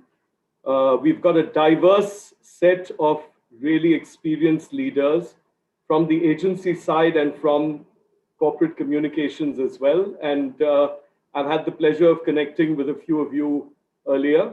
So it's wonderful to reconnect and be here today. I think our topic is very, very relevant. Relevant to, the industry, relevant to us as human beings as well. Because I think if you look at the environment that we live in today, everything is powered by data, to the point that it's almost a little scary how much we're dependent on it. From a consumer perspective, I saw in the US a slide that said we scroll through a football field of data on a daily basis. And I think nothing could be, truer than what happened to all of us, after the pandemic. I think all of us are, consuming information, news, etc., on multiple devices, and that's our new reality. Is this going to change in the future? I don't think so. I think it's only going to get more acute. How do we deal with this new reality that's going to be consistent for the future is what we're going to be talking about. And how does data, measurement, etc., play into that? I just want to spend a minute more, talking about, while I heard Madan, in his opening remarks, talk about our entire industry growing at 6% on average. There were obviously a few that did better than others, but while that was happening, if you just pull yourself away and go higher to holding companies, they were also struggling. So holding companies that most of us agency folk belong to were having a tough time during the pandemic. At the same time, you had the top 7 big tech companies increase their value by $3.4 trillion. So, I mean, what's telling is the stark differential when you understand how to navigate data as opposed to not knowing. And I think the general consensus that I have, at least in my experience, is sometimes we feel we are, a little averse when it's already upon us. And I don't think that should be the case. I think we should accept that this is, another challenge we need to take up. We need to learn how to navigate it well. And we need to make sure that we understand the right tools to make it happen. So I don't want to take more time. I want to just invite Atul to share a few opening comments as well before we kind of get into a discussion flow. Yeah, thanks, Samir, and hello to everyone. So we are actually talking about data orientation to PR today. And my co-panelists and all the audience, I'm sure, will agree that this is one of the most important topics that the PR ecosystem faces today. It is a vexed issue. It is one of typical dilemmas that a PR professional faces today. So I just want to set the ball rolling by, what I feel are 5 key trends that are happening in the PR field today. This is purely experiential. I've not gone to Harvard to read about it. But, and you will realize when I talk about these 5 things that how important data is everywhere. It is omnipresent. It is omni-applicable. So one of the first things is that the big data is big splash today, right? It has percolated across sectors, across industries, but PR seems to be sleepwalking towards it. So there is a need to accelerate. So that is a trend, emerging trend that we need to keep in mind. Point number 2 is that awareness is sparse, The goalpost has shifted, and the goalpost has shifted from awareness to engagement. So engagement is the key buzzword. And I think in most of the PR activities that we need to undertake, engagement becomes paramount. Number 3 is an ever increasing and ever evolving, ever changing media landscape. I'll say thrown into chaotic waters after the pandemic. So made matters work. So there is an explosion of media, and there is a very key trend that is emerging is that there are very niche content platforms that have emerged, right? So that needs very targeted laser sharp PR, right? And the last, but not the least, is measurement criteria is archaic. We need to move out of the column centimeters and the square centimeters of the world. I think it's already been tossed out by many people. So how do we use this data to better our objectives? I think these are some of the questions come trends that are facing the PR world today. And I thought I'll just lay them on the table and set the ball rolling for Amir. Atul, thanks very much for sharing that. Couldn't agree more. I mean, there are so many, imperatives that we need to consider as we move forward. Just taking from, what you said and what I kind of, laddered at the beginning, there is a question of our overall relevance.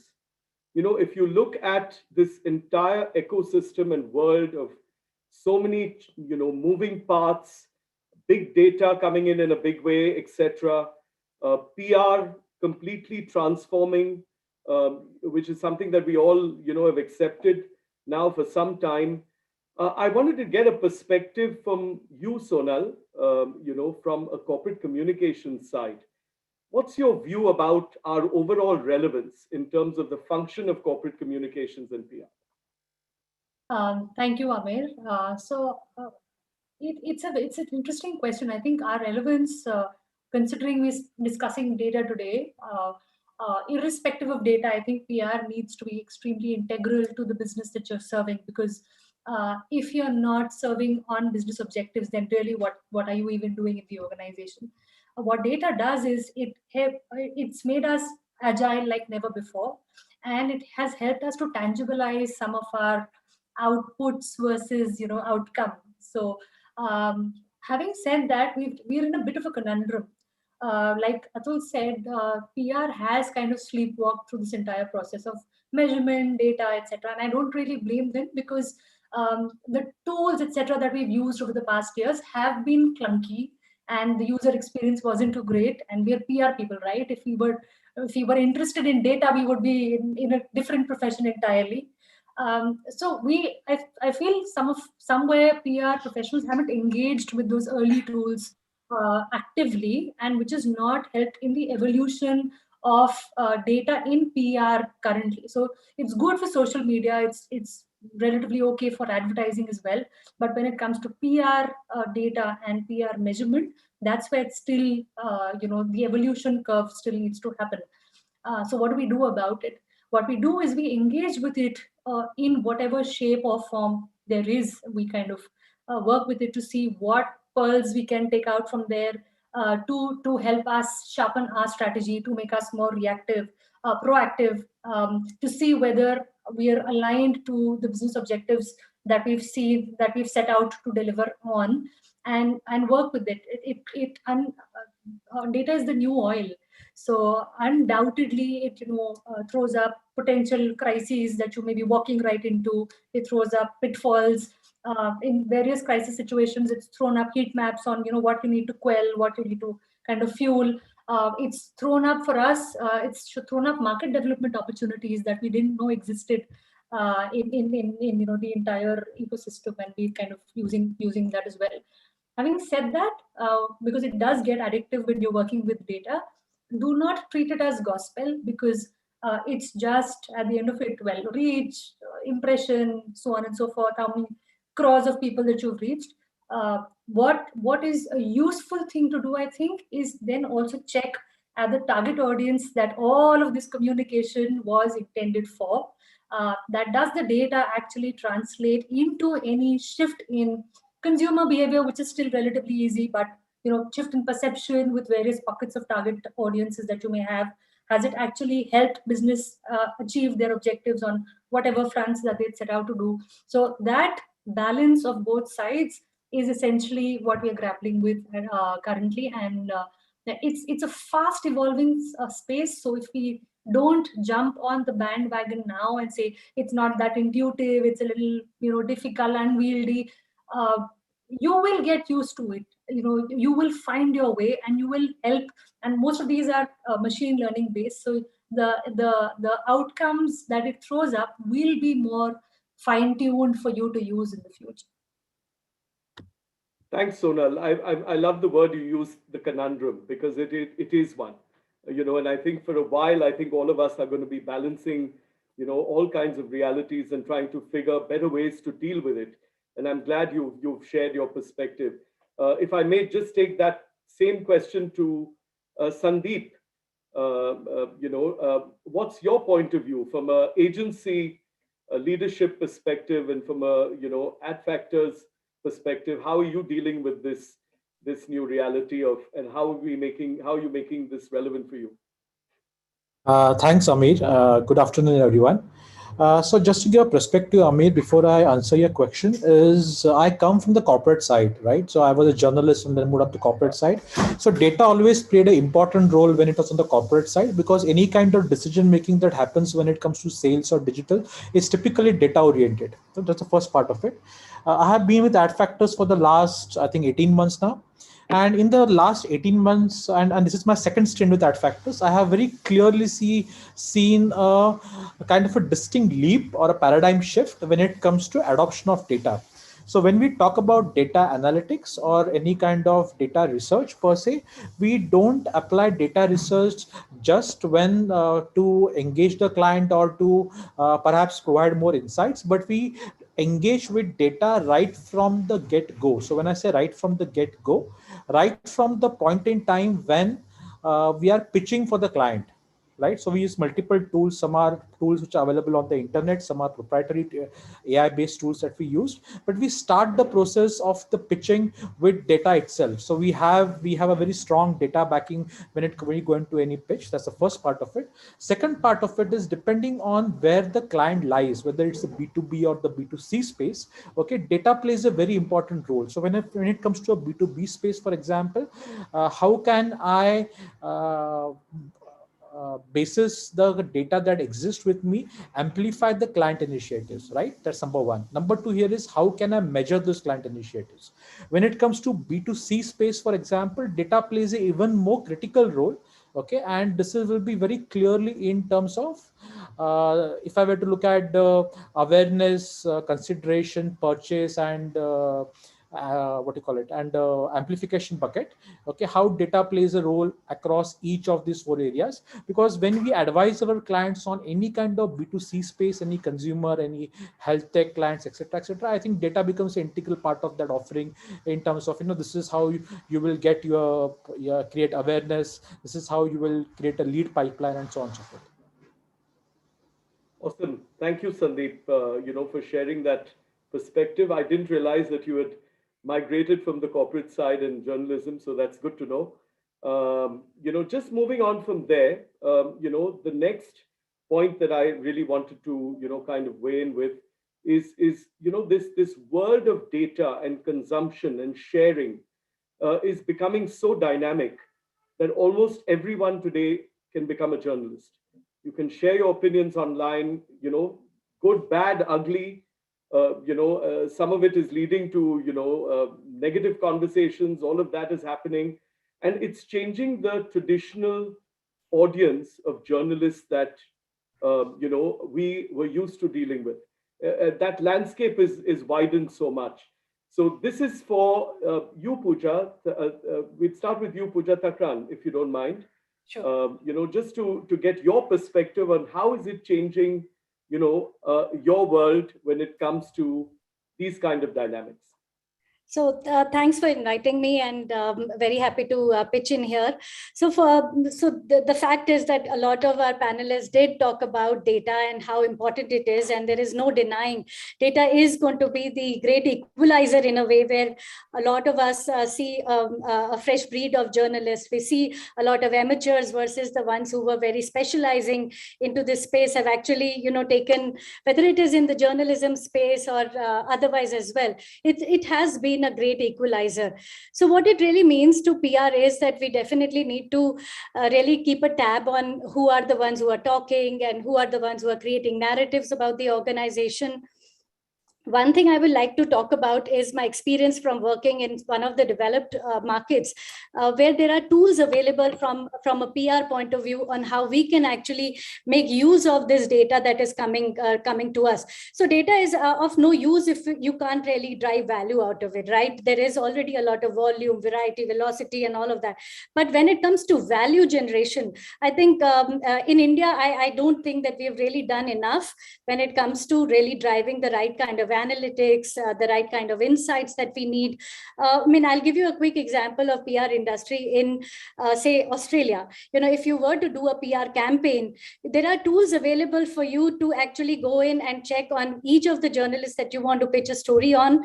You can actually get insights about the negative sentiment versus the positive sentiment that journalist has, the kind of stories that they've written in the past, what are the kind of topics that they write on, which are the key companies that they write on. So if you look at data, if it is not giving you the right insights and not able to predict how you need to plan your inputs into that campaign, it's not going to be of any use. So I think when I look at the three key aspects of a PR, whole ecosystem, there is an input side, output side, and impact, right? So I think we've done very well, or maybe fairly well, when it comes to really understanding the output of it from the various data that we've been able to generate. But when it comes to input, the planning, the predictive analytics, and all of that, I think we're still not far ahead as the various other markets. I think that's the place where a lot of PR teams and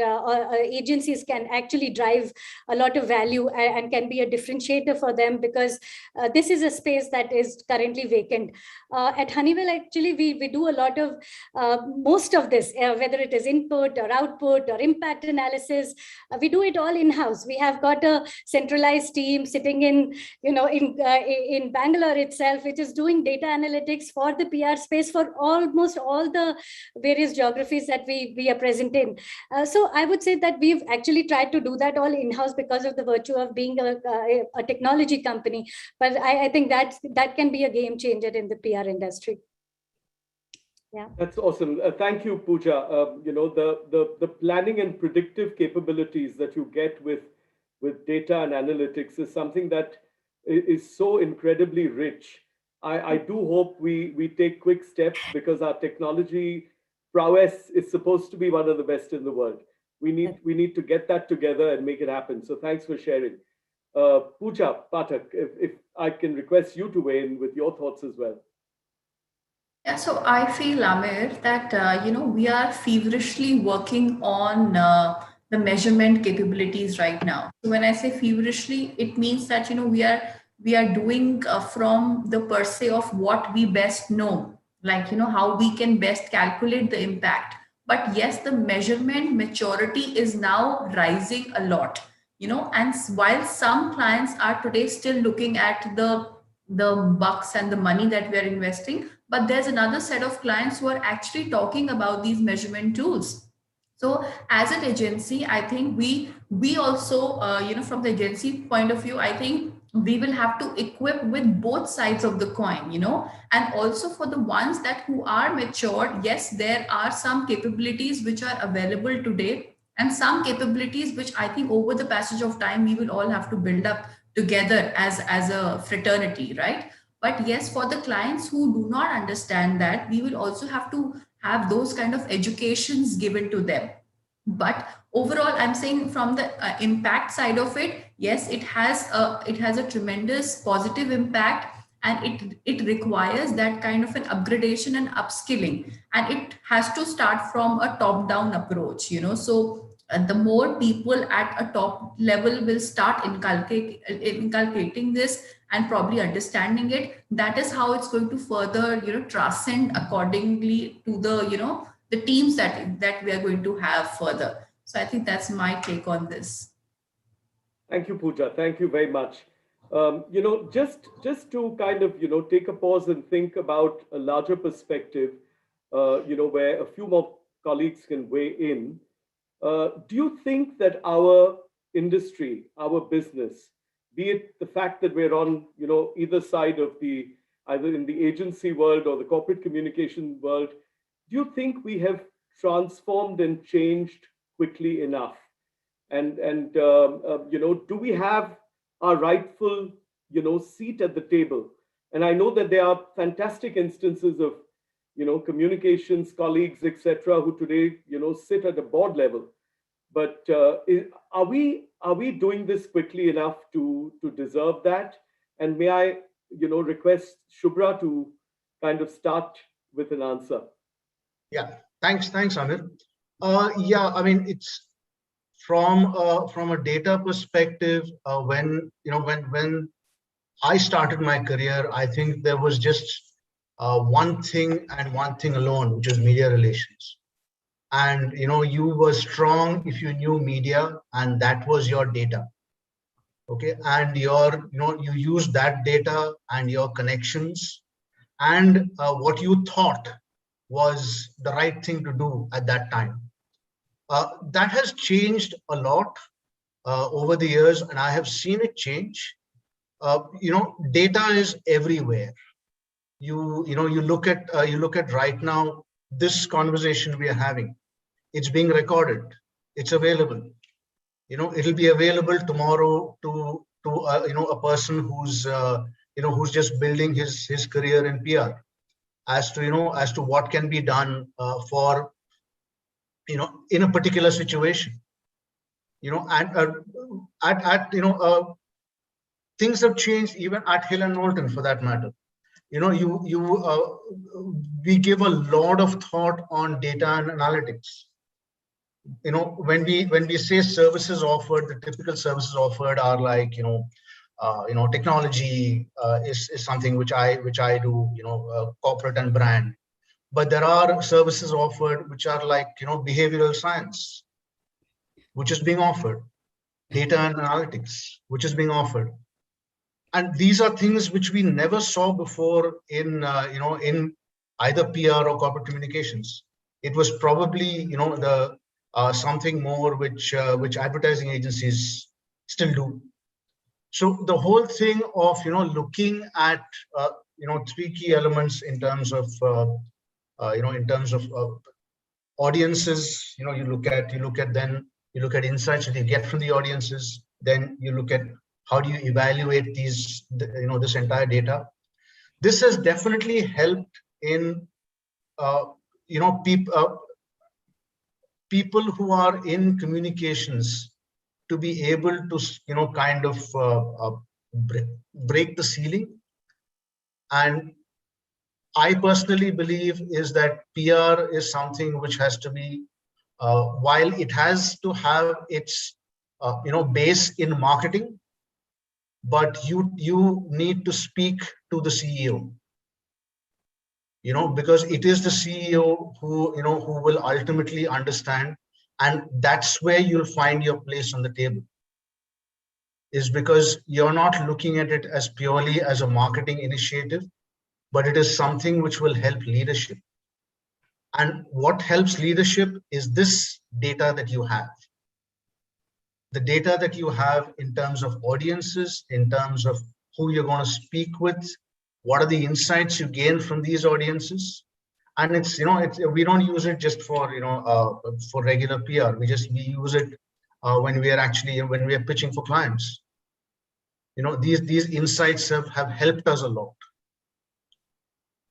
Subra, are CEOs asking for data-driven approach enough? I mean, in your experience? Not enough, I would say. Is that it's something which they would like a lot of data to be given, but I think maybe CEOs should also give a lot more time for the whole communications process. I think that would really help, but we're getting there. I mean, it's not like as if we are we are completely off it or anything of that sort, but we're getting there. Yeah, I mean, I just feel that CEOs should give a little more importance, and not just only in a crisis. I can just come in on that point, Amit. On the point of data, on whether CEOs are asking for it, I think as communicators and as PR teams, we need to volunteer that data to business, and that can only happen if we have complete clarity on what is the organization's big, hairy, audacious goals. What is the organization gunning for? What is the business target that the CEO and the entire leadership team is consumed with? And when you have data proactively, you volunteer it to them and help them with strategy and execution. That's when they automatically beat a path to your door and say, yeah, we'd like more of this. Can we have some more of this? And can you give us a cut in greater detail on this aspect or the other? So I think that space we will have to make for ourselves by volunteering, and we can only do that if we are completely well versed and very well immersed in how to navigate the land of data and how to use it effectively for decision making within the organization, beyond the realm of just PR and comms, but as part of overall business strategy. That's great, Sonal. I was about to ask you that, but you've managed to get a seat on the table. So is that something that you feel the entire industry needs to get more of in terms of a place, etc., replacement in decision making at that level? Yeah, 100%. So what is a seat at the table, Amir? It is that you have a close ringside view of the business, where it's headed, what is holding it back. And if you are going to be in the business of PR, advertising, branding, communication, your strategy will emanate from what is consuming the business. The closer you are to this ringside view, the better and sharper will your strategy be. And that's how you will come back to the table and say, hey, this is where you're going, and this is how we can help you. This is the roadmap for this. I don't think you should be doing that at all. This is what we feel should be done, and entire strategies have changed. So 100%, if it's not, it is just to get clarity on where is the business going and how can we be more effective in serving the objectives of the business. Thanks, Sonal. Thanks for sharing. I think that's a great point that Sonal made. And if I can just make a quick point here, Amir. So I totally agree. I think it is important for, so I think a lot of businesses have started to realize that the role that corporate communication plays, and there is, I mean, all of it will be defined by the value that you bring to the table. And the fact that, you are managing the reputation of the organization, that says it enough. It's a very, very important, critical, strategic function, and a lot of CEOs and people have actually started to realize the need for having a very strategic function like communications right up there. I mean, one of the other point that I'd like to make is we are not orderlies, we're not order takers, and most of the time I feel a lot of us actually just behave like one. So I think unless we drive value in that relationship and we bring in certain value, we will never be looked at as a strategic function, whether it's through the right insights and the right kind of plans, the strategic communication initiatives that we are doing for the business. I think they will start to see the value that Copcom brings in. So that's my limited point on that. I couldn't agree more, and I'm delighted to hear that, Pooja. Thanks for sharing. I'm going to go right back to Atul, because you have deep passion on the subject, and I wanted to request you to weigh in with your views.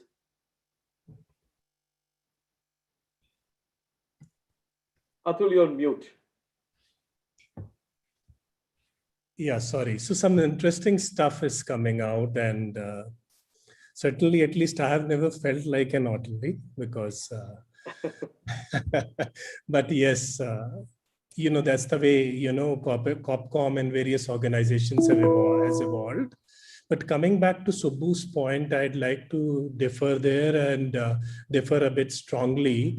I think, the focus of Copcom and PR in various organizations is, I wouldn't call it as a rising, I would call it as an uprising now, right? And I also feel that many of the CEOs are now making the life hell out of a Copcom head, asking for data-led, and speaking the language of output versus outcomes. Okay, fine, this is an output. Where is the outcome? And once you get into outcome, Samir, that is where the data dilemma comes along, right? Because the industry hasn't progressed as fast as its strategic objectives have progressed, right? As fast as the media landscape has progressed, right? So if the media has mushroomed, if the content has been taken to another level, right? PR has evolved. And I have 5 very important points which I feel to talk about why it has evolved. But then that evolution, I personally wish could have had been faster. But the silver lining is that it's happening. And I think it will gain speed now because of the 5 reasons that I want to list out. And the first one may sound a bit archaic, antiquated, obsolete, but I'm mentioning it because the transformation I see over the years of my journey as a Copcom executive from a management trainee to today, I think that transformation has been intense, and that is the focus from quantity to quality, right? It may sound old school, but having experienced this transformation, it is worth talking about because it's nothing but plain and simple intense, right? So where is important, not how many. I mean, that's the simple focus. And you can't actually take anybody for a ride in your organization if you don't talk about the where and the quality terms, and you talk about how many, right? So the cat B's and the cat C's, I don't know whoever pays importance to that today. So it's all about cat A. Focus your efforts, generate lesser output, but higher outcomes. I think that's the key message that's coming out. Number two, I think PR is no longer an auto ancillary, right? Some of the things I think, it was alluded to by previous speakers here. If I was to do a marketing campaign in my previous profiles, okay, fine, I'll make an Excel sheet. And at the end, point number 12 or 13 would be a PR campaign, few coverages to support my bigger marketing objectives. I think that has also eroded to a large extent. I am privy and I have seen a lot of PR campaigns that actually are standalone. And it's a pleasure to actually see that a particular PR campaign is driving, one particular marketing objective. Everything else is subservient to that PR campaign. So that's a key change, number two. Number three, I think there's a lot of focus on innovation now, and there is a very strong understanding of the fact that if you don't innovate, there is fatigue on both sides of the spectrum. There is media fatigue and there is customer fatigue, right? Quickly, in the interest of time, I won't detail, when I'm talking about innovation, one of the examples during my Bharti Airtel days comes to the fore. We used to have a very small VAS product called Ravanvad, right? Where it was a very small game where, you used to answer one question and one head of the Ravana used to go away. Wrong answer, the head used to come back, and there were a few silver coins as prizes, right? So it was a very small, vast kind of a product. So what we did is we called the journalists to the press club in Chandigarh. And as soon as it was announced, ladies and gentlemen, presenting the Ravanvad, and there comes out the Ravan from behind the screen, right? And there was stunned silence. And after the press conference, when they found out that this guy was part of the fourth estate himself, who used to take part in the Ram Leela every year, you will not believe the photo op went on the lawns of Chandigarh Press Club for more than an hour. And I got a call from Mobility in Delhi headquarters saying, "Bhai, Ravan ke saath kya kar rahe ho?" Right? So that is the power of innovation. And I think it is percolating across the PR field today. Point number three is, which is I live it on a day-to-day basis, is thought leadership is now becoming intrinsic to PR, right? To stand, siloed PR is slowly taking a backseat. To stand within the ecosystem and then highlight yourself is the new age PR, right? So that is where it is evolving. Point number four is PR is not just related to media coverage. It is evaluated now across different platforms. And I think it's a mega change, right? So it resonates across multi-platforms of the organization. And then you take a cumulative effect, and then you decide whether your PR campaign has been successful or not. And last but not the least, I think the client expectations from a PR agency have also turned upside down in the process, right? If I was to look at a PR servicing team, one of the key things that I would ask for, first of all, is a planner or a strategist to be on a team, right? The media relations guy and the client servicing person, I would say, okay, fine. Just where is the planner? Where is the strategist? Where is the content specialist, right? So these are the things that, are turning PR into a 360-degree kind of a swivel right now. And I would just like to reiterate once again, these changes are very heartening. They are happening.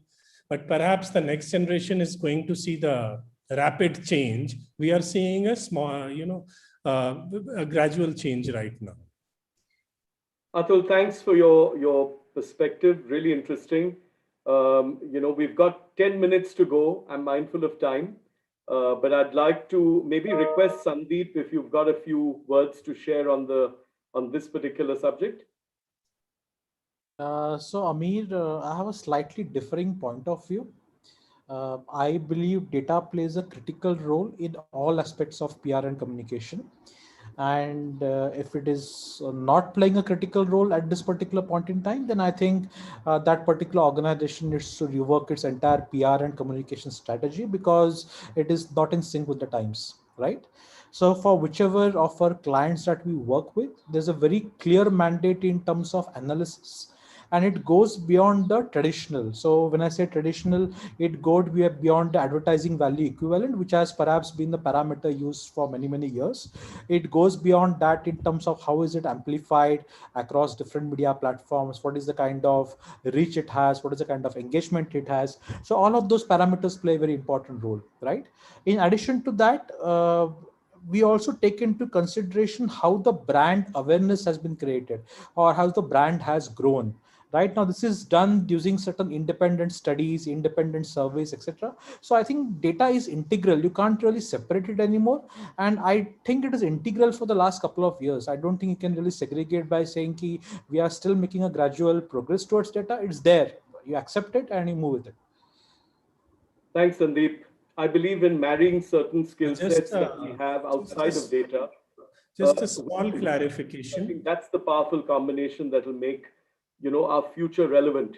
Sorry, Atul, did you want to share something quickly? Small clarification, right? I began by saying that almost all the CEOs are asking for data now, right? So then, and all the points that, I mentioned require a more and more of a data focus. So, contrary to what Sandeep feels, I think he's just reiterating what I said. No, thanks for clarifying, Atul. We're all clear. We have a few minutes left to go. I don't want to, override our time limit. But there is one last dynamic, which is, how does measurement impact all of this? How do you use data effectively to measure? And if I may request Pooja Pathak to come in again and Shubhra for, last comments on this particular point. So I'll go first, Divya. So, okay, so when it comes to data measurement and analytics, so everything gets very regularized, how to match the efficacy of a brand, how to match the efficacy of a campaign, the social listening tools, everything comes to picture. And also the fact that now that AI and data science is what we're talking about, so you look at, the processing of a campaign gets better, processing of information gets better, and also the fact that a lot of data that we would be requiring to make that impact on the campaign, or how the clients would perceive that. So all of that and all the trends that we would want it to change, it will gradually be coming to surface then. And a lot of tasks will also be automated. If we look at the entire how the landscape is going to change, those tasks will be automated, and that kind of an upskilling will be required. And this, and also just to add to the communication part of it that we were discussing, I also feel that, purpose-led communication has also picked up immensely.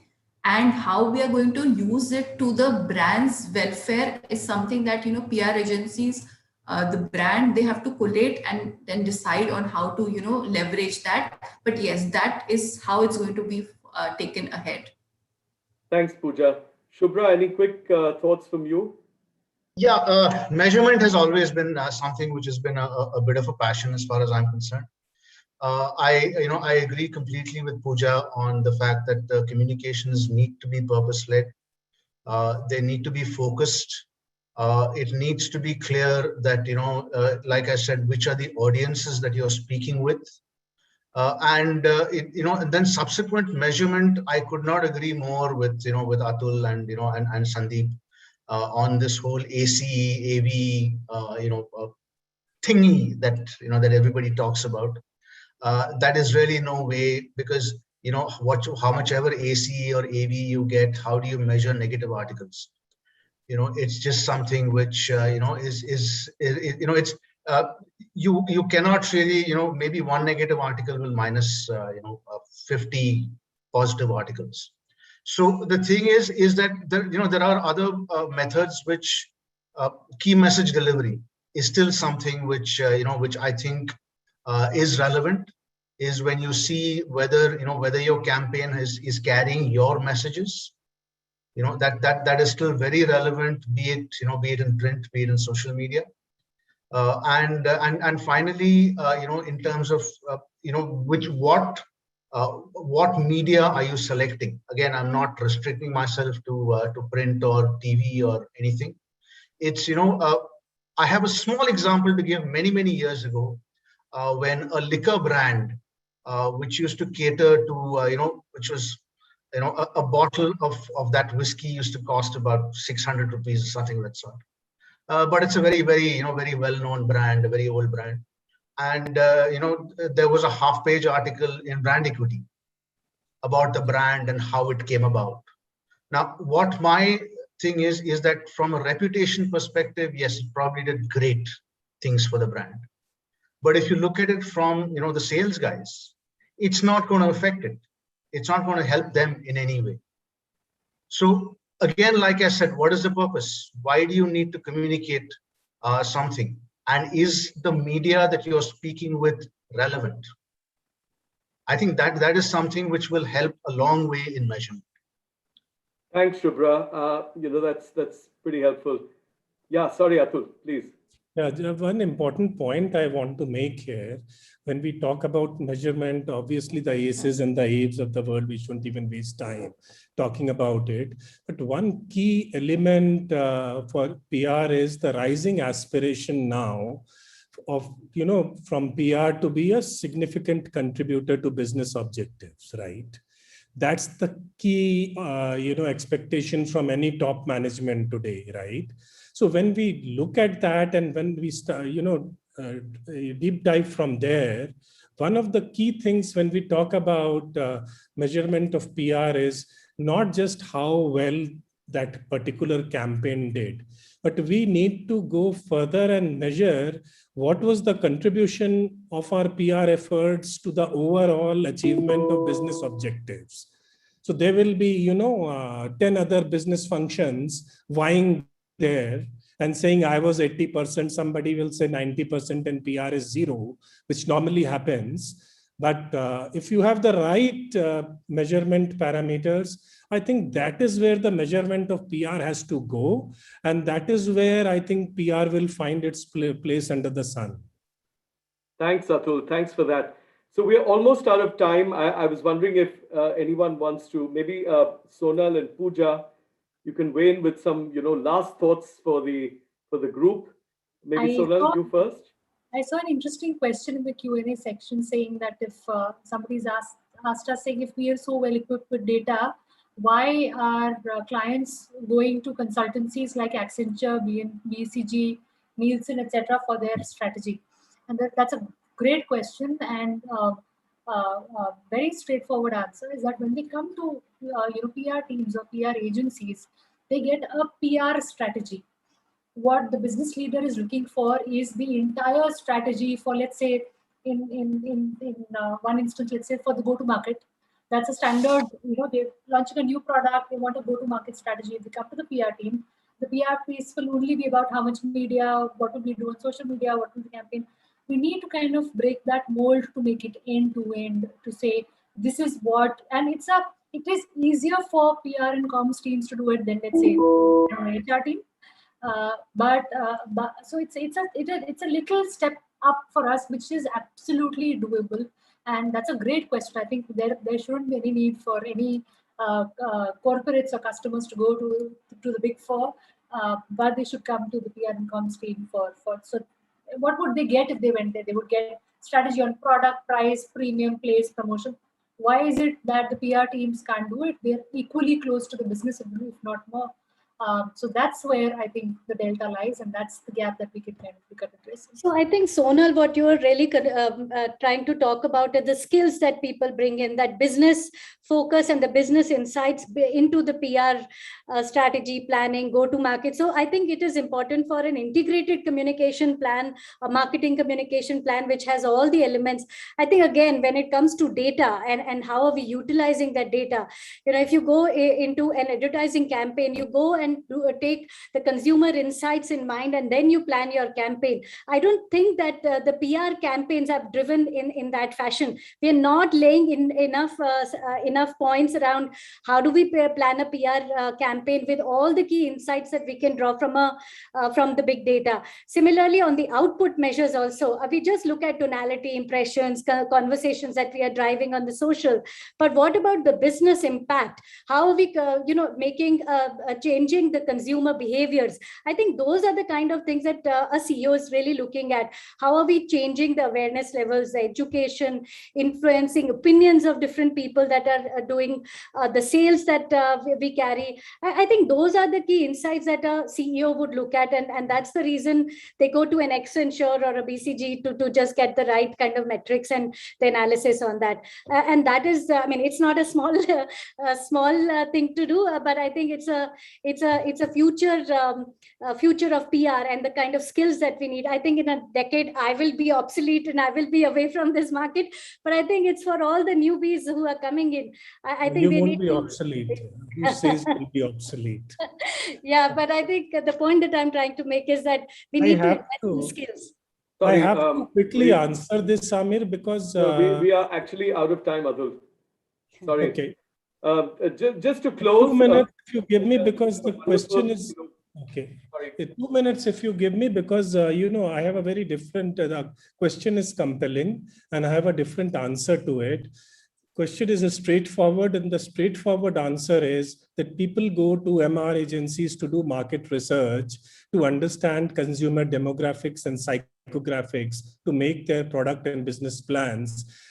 In terms of PR measurement, and I forgot to mention it earlier, my hunch is market research will play a great role in PR measurement tomorrow, where, consumer demographics and psychographics will be measured.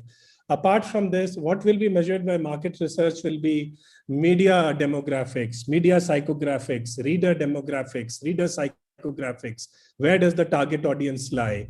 That is where the integrated market research tomorrow will lead to compelling measurement criteria for PR. That's what I feel. Thanks, Atul. Thanks for sharing. I think we're just at the beginning of an exciting cusp. This could go on for a long time, but Preeti is now staring down at her clock saying, listen, that's it. But, many thanks to, the co-panelists to, have this vibrant chat on something that's so super relevant to the industry. I hope it was helpful.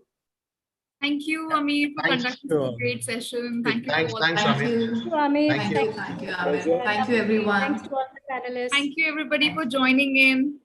Thanks, Preeti. Thank you. And now moving on to our next panel, how the pandemic laid the new ground rules for a stronger PR marketer collaboration. We have with us Nandita Lakshmanan, founder and chairperson The Practice, Nitin Mantri, Group CEO, Avian V, Pooja Chaudhary, Executive Director, Concept PR, Shakun Bansal, Vice President and Head of Marketing, Mercer Metal, Varsha Chennani, Senior VP and Head Corporate Communications, Mahindra Group. And the session will be moderated by Tarunjeet Ratan, Managing Director, Nucleus PR. Over to you, Tarunjeet. Welcome, everyone.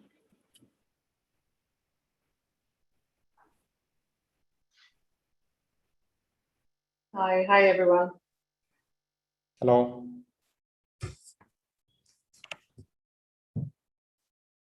She's here, yes. Welcome, everybody. Over to you, Tarunjeet.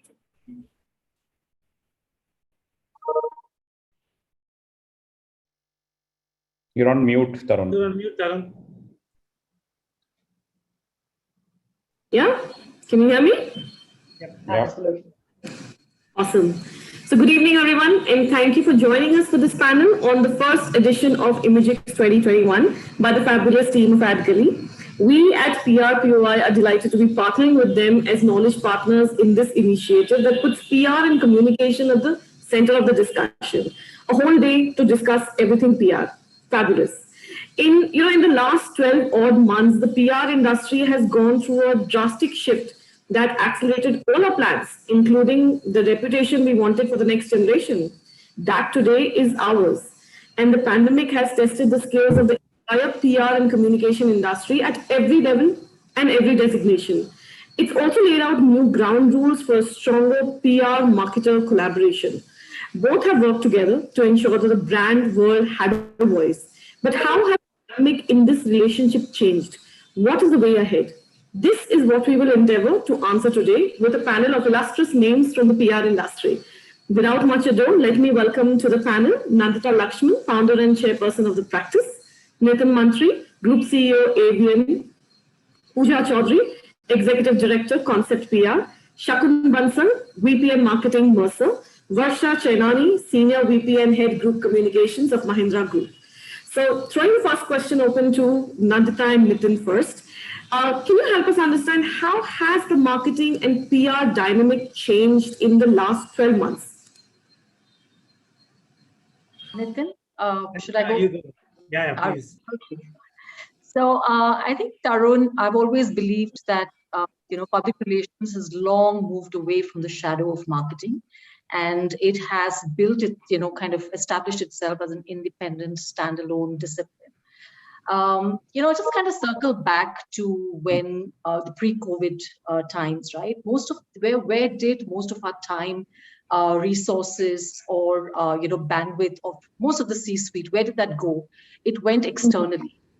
And when the pandemic hit and the lockdown happened, everything was upended. Right? The world had come to a standstill. And here was a time when we had to look inward. Where I feel that public relations really came heart and center of business management. Internal communications took over everything, and who better than public relations practitioners to manage that entire thing?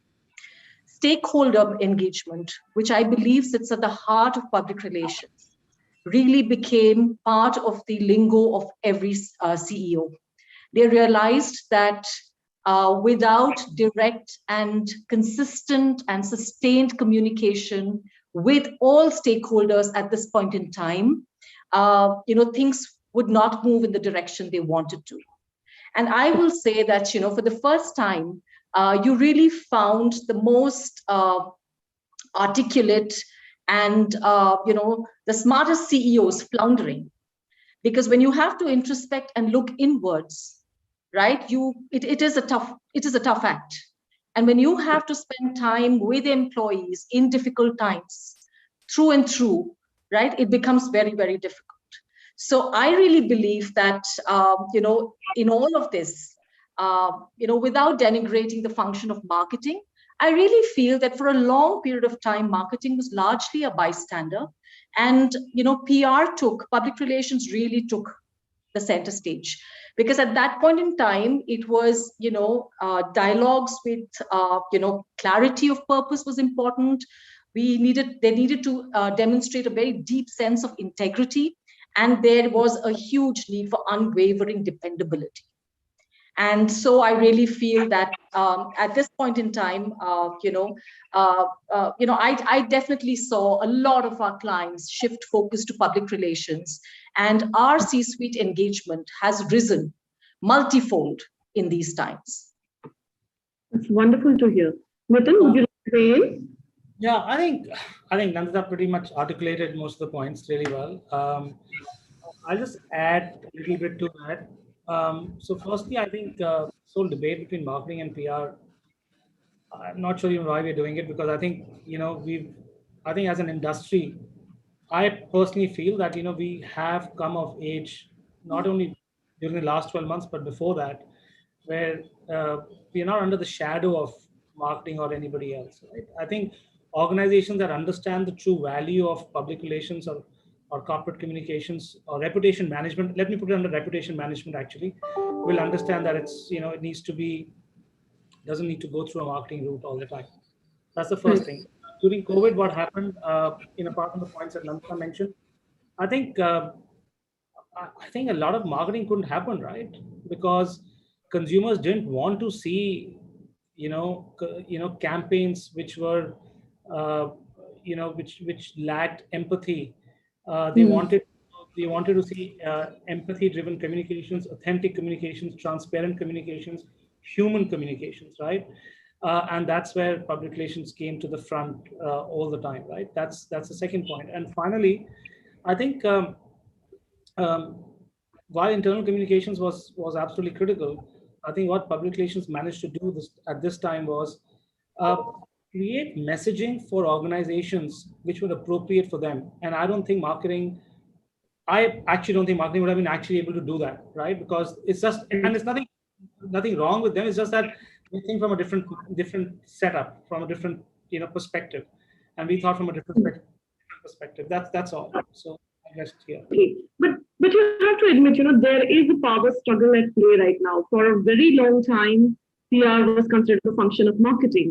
However, now I think in the last, I would think in the last 5 or 6 years, it has broken ranks and it's made a mark of its own, especially in the last 12 months. Where do you think the industry, the majority of the industry is right now? I'd like Shakun and Pooja to weigh in first. Sure. Shall I go ahead, Pooja? Go ahead, Shakun. Okay. So my view is I'll start with very basics about the definition of marketing and its relation to PR. So I was going through my LinkedIn a couple of days back, and I came across a very interesting definition of what marketing is, right? So marketing is about creating demand at scale through amazing storytelling, right? So here, creating demand at scale is very important, right? So any salesperson making an outreach is also creating a demand, right? So creating demand at scale is very important, and it's accompanied by creating doing a very amazing storytelling for creating those demand. Now, to create that demand, marketeers need platforms, right? So they need platforms to tell that story, that tell that amazing story and connect with the customers. Now, these platforms, which we talk about, social media is a great platform for marketers to connect. Their own website is a great medium for marketers to connect.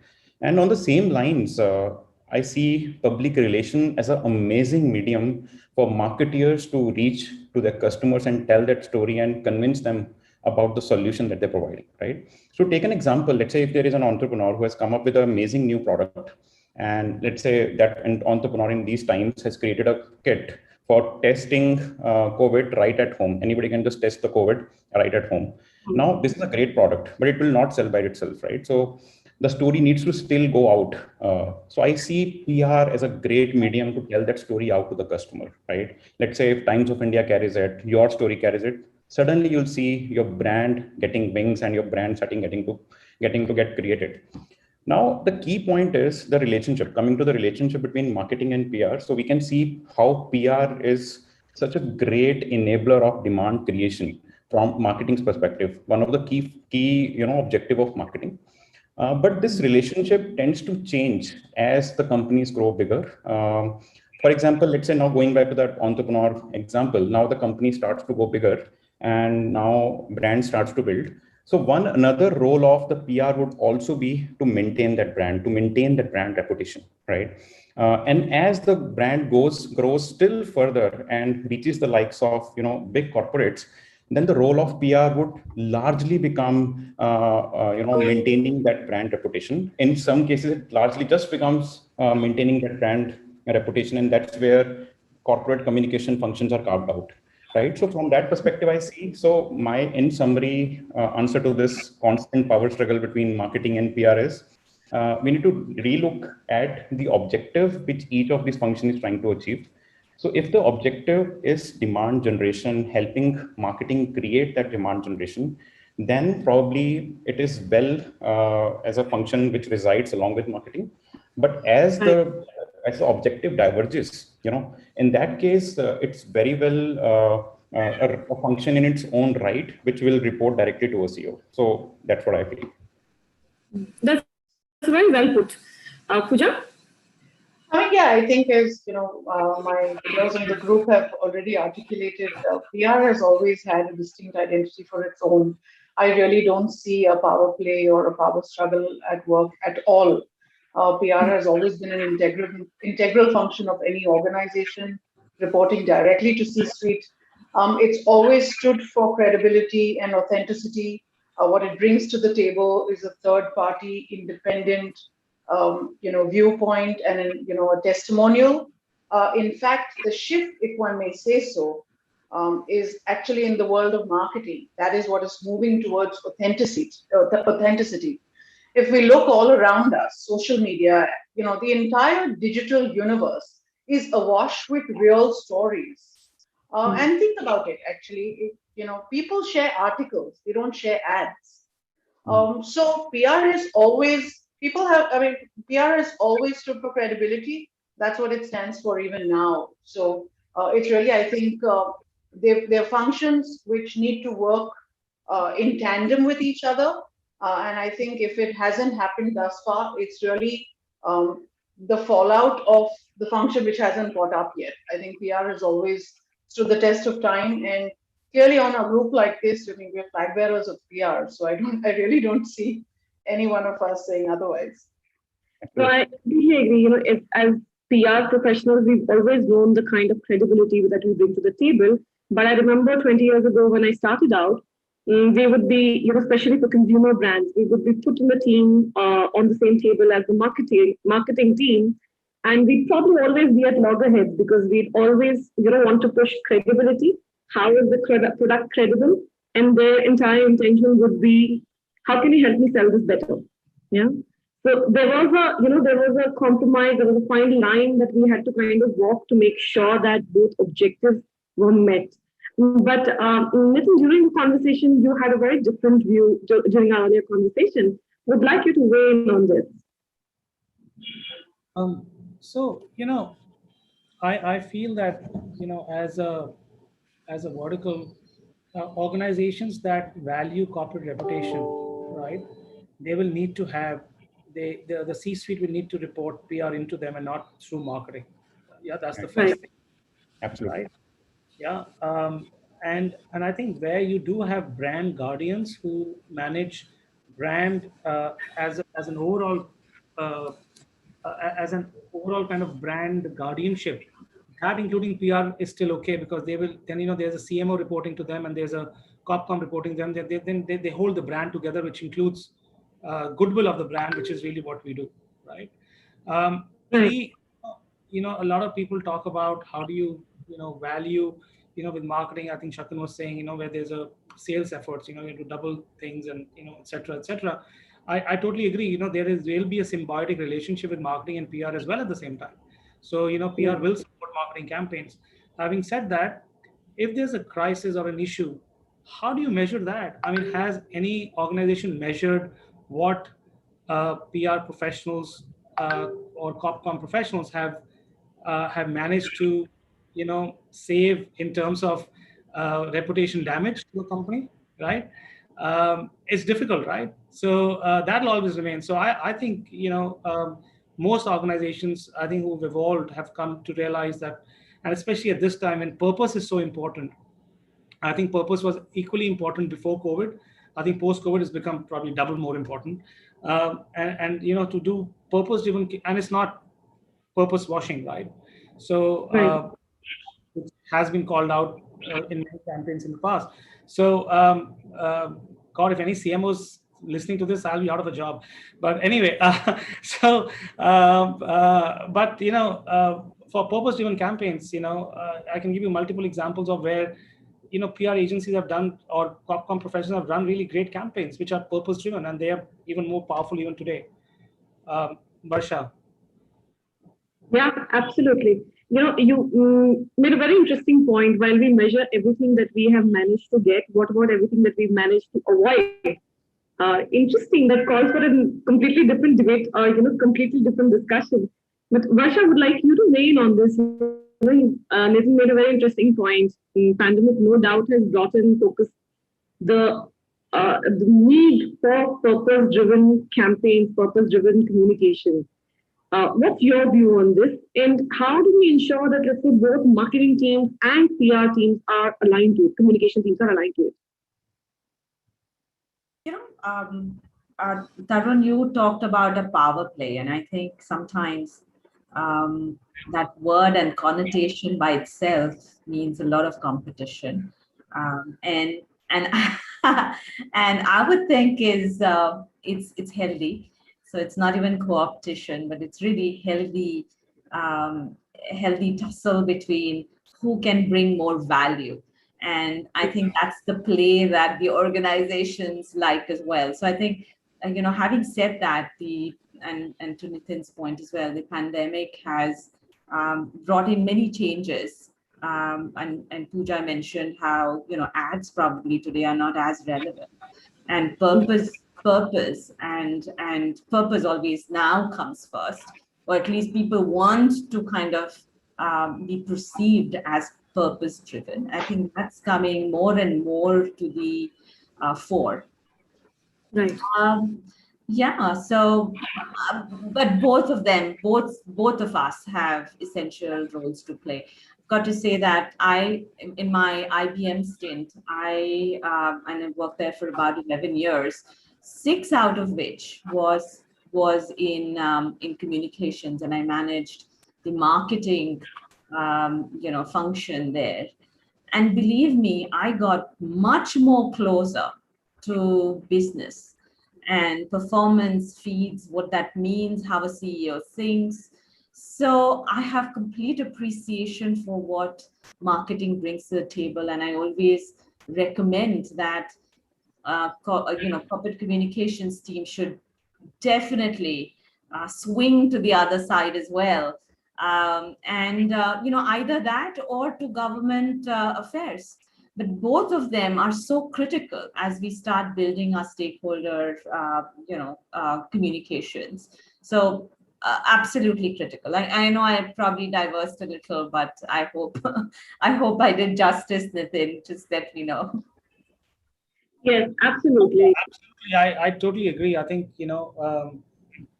nobody's saying marketing is not important. All we're saying is that we just have to work together, and the impact will be much higher and better. Absolutely, and we got to learn how to coexist together. But I think it's taken a long time for the PR industry, for a majority of the PR industry, let me put it this way. It's not as if PR reporting in the C-suite was not available, was not there 30 years back or 20 years back. There were a few select firms and brands who were already doing that, but it's taken a majority of the field a long time to reach here. I would want this panel's perspective on your advice on how does the PR industry retain its position right now? How do we maintain that seat at the table, and where do we go from here? How do we rise from here? Varsha and Nandita, could you weigh in first? So Nandita, you want to go? Sure. So Tarun, I feel that we need to expand the definition of public relations. It needs to go beyond consumer focused, sales driven aspect. Varsha just brought up a very important point, right? Public affairs. When I studied in the early 90s, all of these were aspects of public relations. And it's beautiful how this discipline kind of dots itself to every single function of an organization. Be it internal stakeholders. And when I talk about internal stakeholders, I'm going up to the board and the investors, etc. Right? When you talk about, the government, you talk about, of course, your supply chain, your B2B, B2C aspect, the civil society, right? It's amazing how this function kind of dots itself to all of these aspects. But we keep kind of distilling it down to just, media relations or brand communications, or and even in the financial setup, right? You talk about analyst relations. You talk about, when you sit in on, at a analyst call, the role that a public relations practitioner can play in informing management on how to communicate to analysts is immense. So I really feel that we must expand kind of the role of public relations and recognize its full potential. And that is where you can get close. I love the conversation around a ringside view. I love the conversation around getting closer to business. And like I said, the one other aspect I would bring out is the fact that I think this is one discipline that knows how to communicate bad news well. And we're living in times where there's bad news aplenty. Okay, and I remember Mr. Murthy saying, bad news needs to take the elevator, good news can take the stairs, right?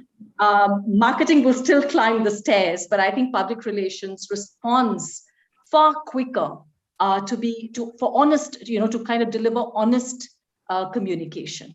So that would be my take. And then far broader as well. I feel it's, not only faster, but it's really broadly covering the organization and the values that it drives rather than just one stakeholder. Okay, so just expanding on what Nandita said, I'm just going to look back to say that, public relations has changed immensely in the years that it's been around. I think it's probably one of the youngest functions after HR. Even HR was a little older than public relations and marketing before that. So being young, I think historically we were responsible for only building, maintaining brand reputation, and we do that very good. Establishing trust, and we do that well, and that's very distinct. Persuading public perception and helping companies navigate through issues. I think all of that is very specific to public relations. While if you really look at marketing, and traditionally they focused on brand marketing, advertising, product promotion, and contributing to the sales funnel. Of course, we have similar goals there when you're really looking at increasing brand visibility and or driving corporate positioning to drive sales effort. So there are some areas that we really do very well, right? And we've kind of focused, we've gained confidence, we've gained experience and expertise. And so is marketing changing, because it really needs to look at customer connect more and more, which communications also addresses, but a little differently, because we create the pull, right? Communications does create that pull. Very credible. We look at how not to position or push a product, which is what a marketing team would do, but we create why is it good, what makes us special, and that's the distinction that I think each one of us appreciates out of each other, right? But the CEO's agenda is changing. So while we did all of this, or we're doing this all well, the trends that we've seen lately are ensuring that we need to move that needle further. So businesses are getting from profit-driven to purpose-driven. Trust is getting more and more important. There is no hiding place anymore. So that means it's very interconnected. And we've got to walk the talk. And I'm not talking about PR, but I'm really talking about organizations as well, right? It's no more about just kind of, whitewashing something and saying something, but it's really about owning that, whatever you say. So I think that, and no longer are we in control of any conversations. And that means is, there's no way we can control anybody. Earlier, people used to say, go fix it. Well, you know what? You can't fix it in today's age of social media. So the CEOs today want us to really have this holistic view of external and internal world per se, right? And help companies create a coherent narrative. I think this narrative word in the last month since my new CEO came in, I hear it every day. And believe me, it's not easy having done this for years and years together. But something that weaves in our brand, purpose, performance, and strategic initiatives. And that resonates with the stakeholder. And he wants us to take that center stage to kind of drive that. And the CEO can be a she as well. So let me Let me put that up. But that's what the CEO wants. The second thing that I've seen is how can we represent and present views, perceptions, expectations of both the internal and external stakeholders, and synthesize that for our internal business leaders. They want to know what's happening and how it's happening. So that data analytics part that comes in, but more the eyes and ears to the ground. I think they expect us to take that to them and advise the CEO or counsel the CEO and the executive team on culture, brand, and reputation. So I think that's what I see as a shift that people like me and you know, the PR organizations and the communications team need to own now, which is a little more, little more different. Or even going back to the basics, but it is basic, but very foundational to what the CEO is looking at from the changing times. Absolutely.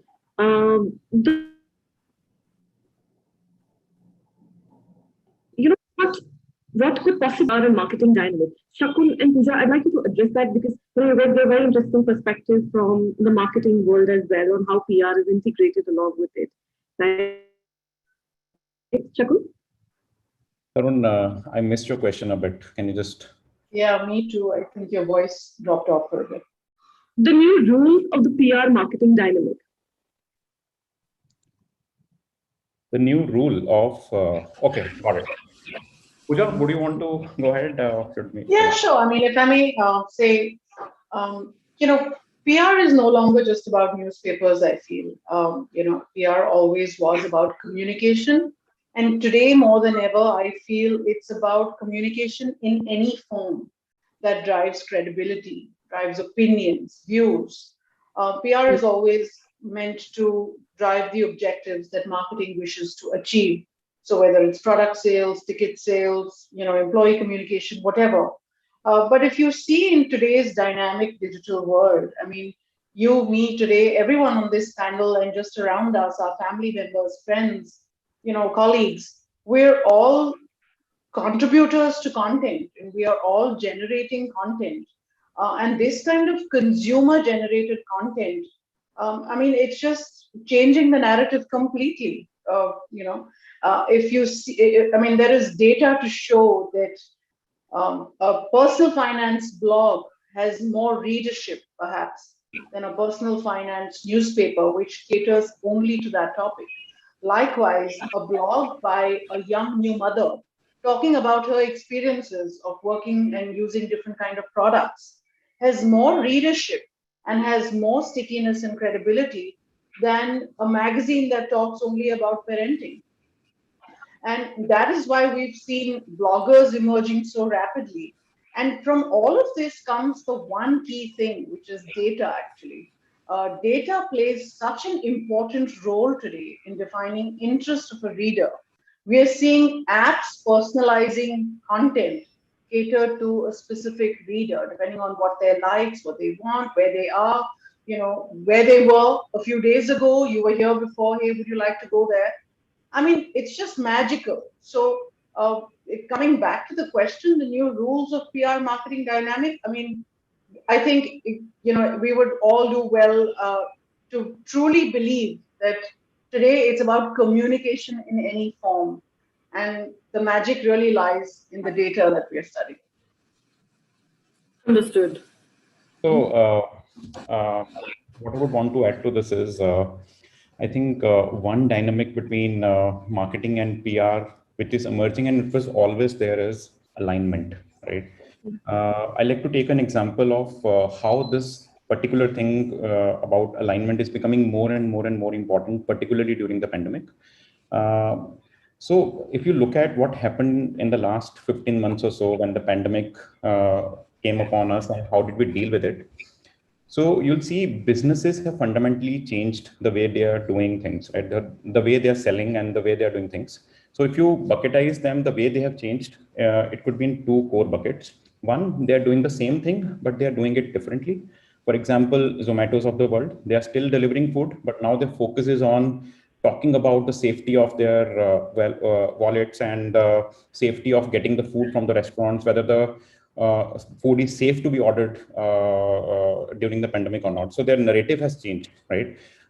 Second category of the businesses are the ones whose whole dynamic of doing business has completely changed. And here I'll take an example of my own company, Mercer Metal, right? We are in a business of doing talent assessment. We are a talent assessment platform, and we work with corporates to assess talent before they are hired.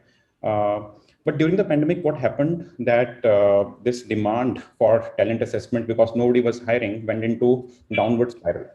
Then quickly we had to pivot and convert our talent assessment platform for education, talent assessment of students. So we started to convert our platform for online examination platform for universities. So this means the core point I'm trying to make is that the dynamic for the businesses completely changed. And now to go back to my core point of why the alignment between marketeers and PR became even more important because of that. So since the business models got reinvented, the communication of this new business models or the new ways of doing that business needed to be done, and that communication was important, and that's where the alignment between PR and marketing became very important. So in our case, we worked very closely with our PR agency, and we wanted to communicate this new way of doing a new business model for us, where we wanted to educate universities, why shifting from offline examinations to online examinations is such a great idea. They were just not ready. They were saying that people will cheat and it's just not a good idea. But then we floated a lot of great articles about the efficacy of online platforms and how cheating can be prevented even in the online examination space. So gradually acceptance started to come in, and it came in at the back of strong PR efforts that we started with, right? And finally, then we ended it with strong validations that some large universities are already doing it, and why don't you guys also do it?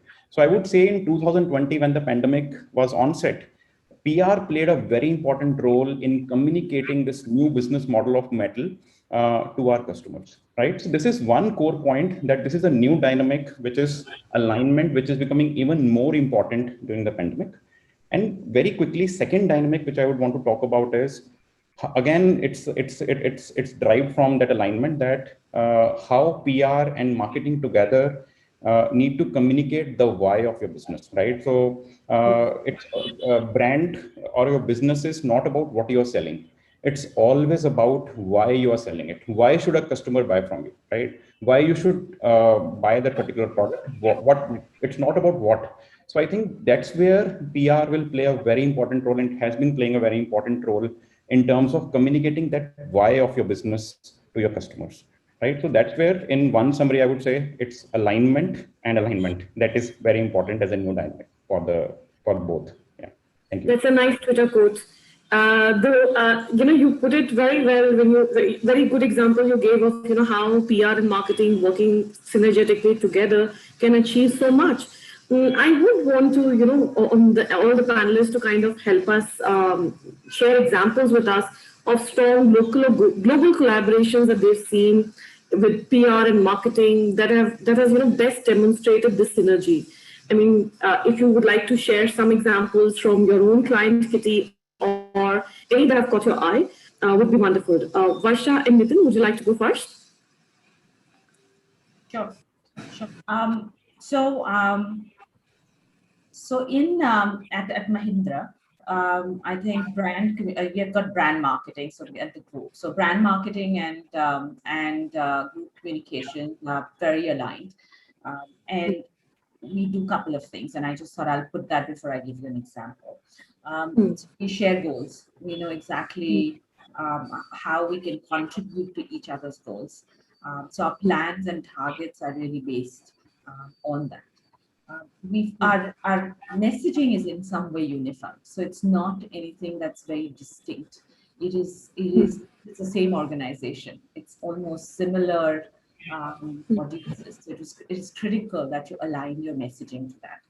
We leverage data analytics because, again, we have a central social media digital cell. So we want to ensure that the analysis that we get, given that resources are so critical in today's age and day, we ensure we kind of maximize that in every way. Social media first, I think that's one trend that we've seen. And by and large, earlier it used to be owned by marketing, and that was a trend that we've seen. Slowly and steadily, we are ensuring that we come up with social media first campaigns, which are more organic than inorganic. And that's where marketing kind of comes in with their plans and campaigns. And the last one is at least we take from PR has always been a laggard when it comes to measurements, and especially when it comes to showing how great we are when it comes to achieving business goals. And I think that's what we kind of learning more and more to kind of take in to say, what is our stack of comtech, like marketing technologies have, and how can we take that forward from making that difference to the C-suite. So I think those are the 5 things that we've seen, which kind of really helps us align much closer to marketing. And to give you an example, we, for the first time, launched a social media first campaign from communications end, and it was called Celebrate Differently. It was around a project on planting trees, again driven around the purpose and what's so great about it. And marketing supported that in saying, okay, let's look at how we can leverage our handles, right? Some of our own handles to drive that campaign, and some of the engagement that we got out of it, which otherwise you get lots of likes when it comes to marketing driven campaigns. We saw huge engagement from the people and the publics that we wanted. The second part was about looking at a thought leadership campaign that we talked about as to what is good business. Not saying that Mahindra is a good business, but really driving the thought that good businesses want to do well as do good, right? Again, being that purpose-led campaign. So again, there was a great great example. Yeah, that's a great share. Though we're running out of time, last question for the panel. Nitin, I'm so sorry. I took over Nitin's time. Terribly sorry, Nitin. Oh, no problem. So we'll go with Nitin first on this. The one skill that PR leaders need to develop to make sure that they keep a seat at the table. One skill. What is that one important, essential skill that you feel they must work on? Nitin. I think if you ask me one skill, I would say that, they need to experience different facets around PR today. I think, I think this was raised a little bit earlier by Varsha and Nandita both. I think we've been too bracketed in what we do. We've forgotten what is government, where is government relations, what is marketing communications, what is digital today, right? There are different facets, and I think a lot of us are not exposed to everything today, right? I'm seeing my own agency today, 25% revenues is coming from government relations work, for example, right? So, and all of this is coming together. To Varsha's point earlier, that's the CEO's narrative, the CEO's priorities have changed, therefore the narrative will change, and therefore we have to use different publics to come together in front of them. So I think just exposure to have different facets, because they're not the same they were 5 years back. Absolutely, to pivot accordingly. Pooja? Pooja, you're on mute. Sorry, thanks. For a leader, of course, leadership skills are paramount, but today more than ever, I think people skills and being a good listener. I think, and that could be whether it's about related to your product, your people, your brand, your reputation, your employees. More than ever today, if we've learned something in the post-COVID era, I think it's about people skills and listening skills. And for this kind of listening, there are no tools. It just boils down to people skills back again. Excellent. Completely agree. Nandita? I would say the ability to question briefs, because I sometimes feel we get very shallow briefs, and our ability to question them and our ability to hold conversations, which can only come through listening, through reading, and just being aware of the business environment. So you can engage with the C-suite. Very essential. Shakun? I think it's the ability to understand your customers, or if you are serving your clients, the customers of your clients. I think PR is a very strategic function. It's not a support function. It's not a function that you can live without. Since it's a very strategic function, I think from that perspective, PR leaders need to be very close to their customers. They need to understand what kind of problem their business is solving for their customer, and how much greatly they can understand that problem and how that business is solving that problem. I think better they can devise everything around it. Yeah, so that's what I feel. Absolutely. Very, very, relevant advice. And I hope all the viewers can, take it in. On that note, I will bring this discussion to a close. Thank you to our wonderful panelists for sharing such insightful views with us.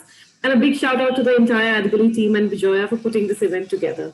Thank you for joining us, and stay tuned for more interesting discussions on this forum today. Over to you, Bijoya. Thank you, Tarunjeet. Thank you so much. Thank you to all the panelists for joining in. It was lovely to have you all share such great insights. And now we're moving on to our next session, which is by Sanjam Rajshekhar, Head of Global Communications, Mobile Premier League. And he's speaking on a very interesting topic, the end of public relations. Let's catch Sanjam.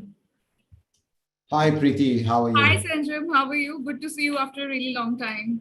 Same here. And thank you, Preeti, and thank you, Bijoya, for inviting me here. And towards the end of the session, intriguing topic, and I will say slightly controversial as well. And let me not, if you before you start branding me Elamis or like Cassandra, I thought I'll start my my hypothesis by testing it with actually the top 10 PR firms in the world as well as in India. Now, here's what the test is. The test is how many top 10 PR firms in India and across the world actually use the term PR, public relations, to describe themselves. And I actually want to start off with the next panel. The next panel actually has three veterans of the industry in India, people who actually built the industry, which is now 30 years old.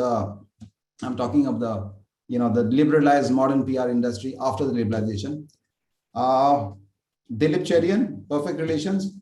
He actually started by using the term image management way back, so he's one of the first ones. Ashwini, who's also there, he uses the term reputation management advisory. PR Pandit, Archana is on the next panel. Now, Archana's name, so the name of the agency is actually PR Pandit, but the descriptor reads as Integrated Communications Consultancy. So that's on the next panel. I actually I'll take three agencies now who are not on the panel today. So I'll take BCW, Edelman, and Ketchum. Large firms, top 10, top 5. BCW calls itself Integrated Communications Agency.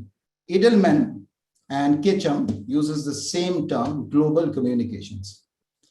Nitin, are you there? So Nitin actually, first Indian president to actually be of the first Indian president of an international PR organization.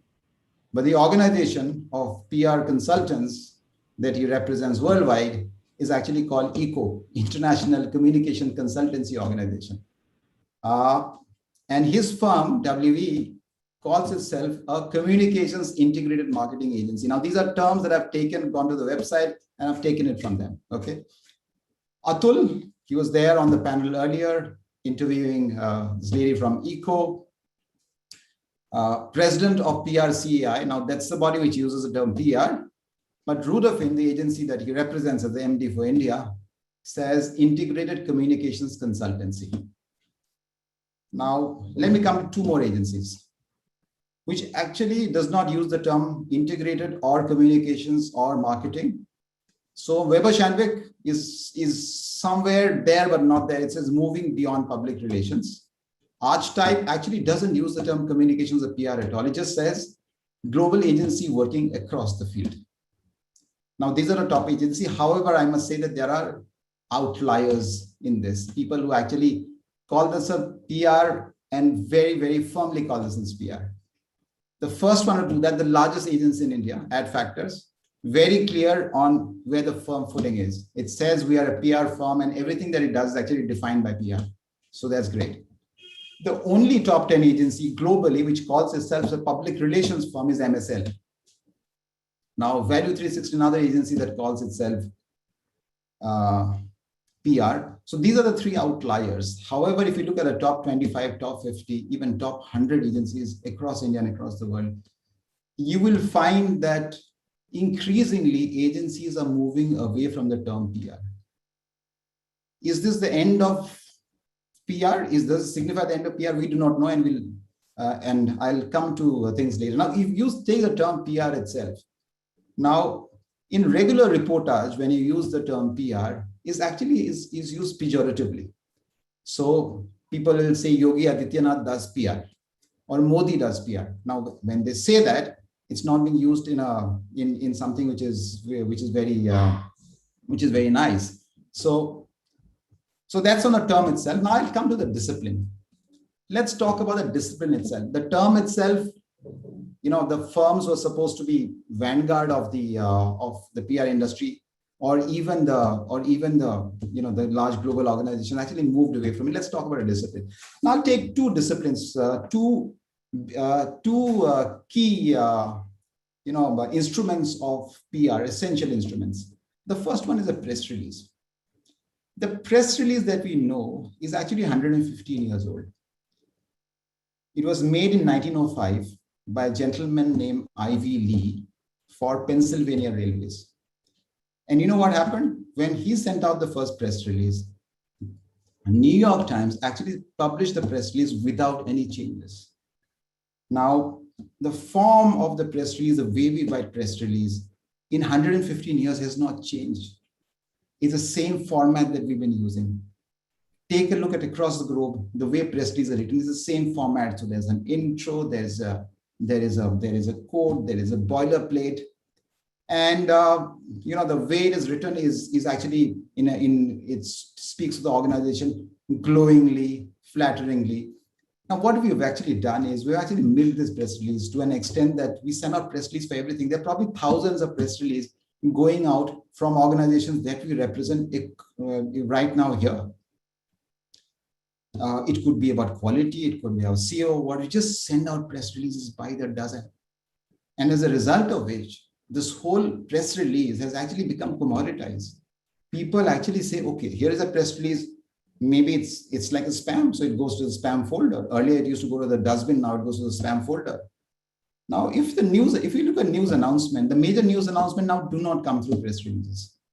They will come through tweets. And this is true whether it's of countries, whether it's of companies, or whether it's of large organizations. They'll come via tweet. They could be announced in a large event, or they could be a deliberate leak, or they could be just slipped into one-on-one interviews. So therefore, press release as an instrument has remained, but has it lost its purpose today right now? I'll come to the second one, which is another big instrument that we use, which is press conference. Now, I remember during my earlier years when I was working with various companies, we used to do press conferences quite frequently, maybe 1 or 2 press conferences a month. But increasingly, I find that press conferences are now becoming rarer, but more importantly, it has actually morphed into something else. Let's take if you take an Indian company, Reliance. Now, Reliance, their press conference is actually the AGM. Now, the AGM does not just address the press, it addresses large shareholders, and addresses a large number of people. It generally wants to know what Reliance is about to announce. So if you look at Reliance AGM on YouTube, you will see that it's got around 4 lakh views, probably get to 500,000 in some time. So AGM becomes another avenue and not really a press conference. Now take a mobile phone brand like a Xiaomi, for example. When they do an announcement, Earlier, maybe 15 years back, mobile phone announcement made through press conferences, but now they're taken through large fan events. They would take a large auditorium. This is pre-pandemic time. They take a large auditorium with 1,000, 1,500 capacity and do fan events. They will invite influencers and just about anybody who they call themselves fan or super fans. If you look at Apple announcement of its major changes or major updates to its product happens through their large event, which is called WWDC, the Worldwide Developers Conference. And Apple has perfected this very well. Everybody looks forward to a WWDC. Now take our current government. Prime Minister Modi has not done any press conferences. There are more news from tweets than anything else. So press release and press conferences, the two old instruments, are they dying? Let's figure out. Now, second thing that I'm going to look at is earned media space. Now, that space is shrinking, not just in print. We had Delhi Times coming around 15 years back when the whole editorial paid media came in. But it's not just print alone. Today, that is happening in digital as well. If you go to a regular app of a news website, of a news organization, go to an Indian Express app, you will find on the home page, and that's where it really matters. Home page is really where it matters. It's like the front page. You will find at least 4 to 5 posts which are actually sponsored. Same for a Times of India, or same for a Hindustan Times. And if you go to, say, large-scale publications like a Scoop Hoop or a BuzzFeed, favored by the youth, they don't do anything which is organic at all. So you need to get something in there. It's actually paid for. Now, it's very interesting.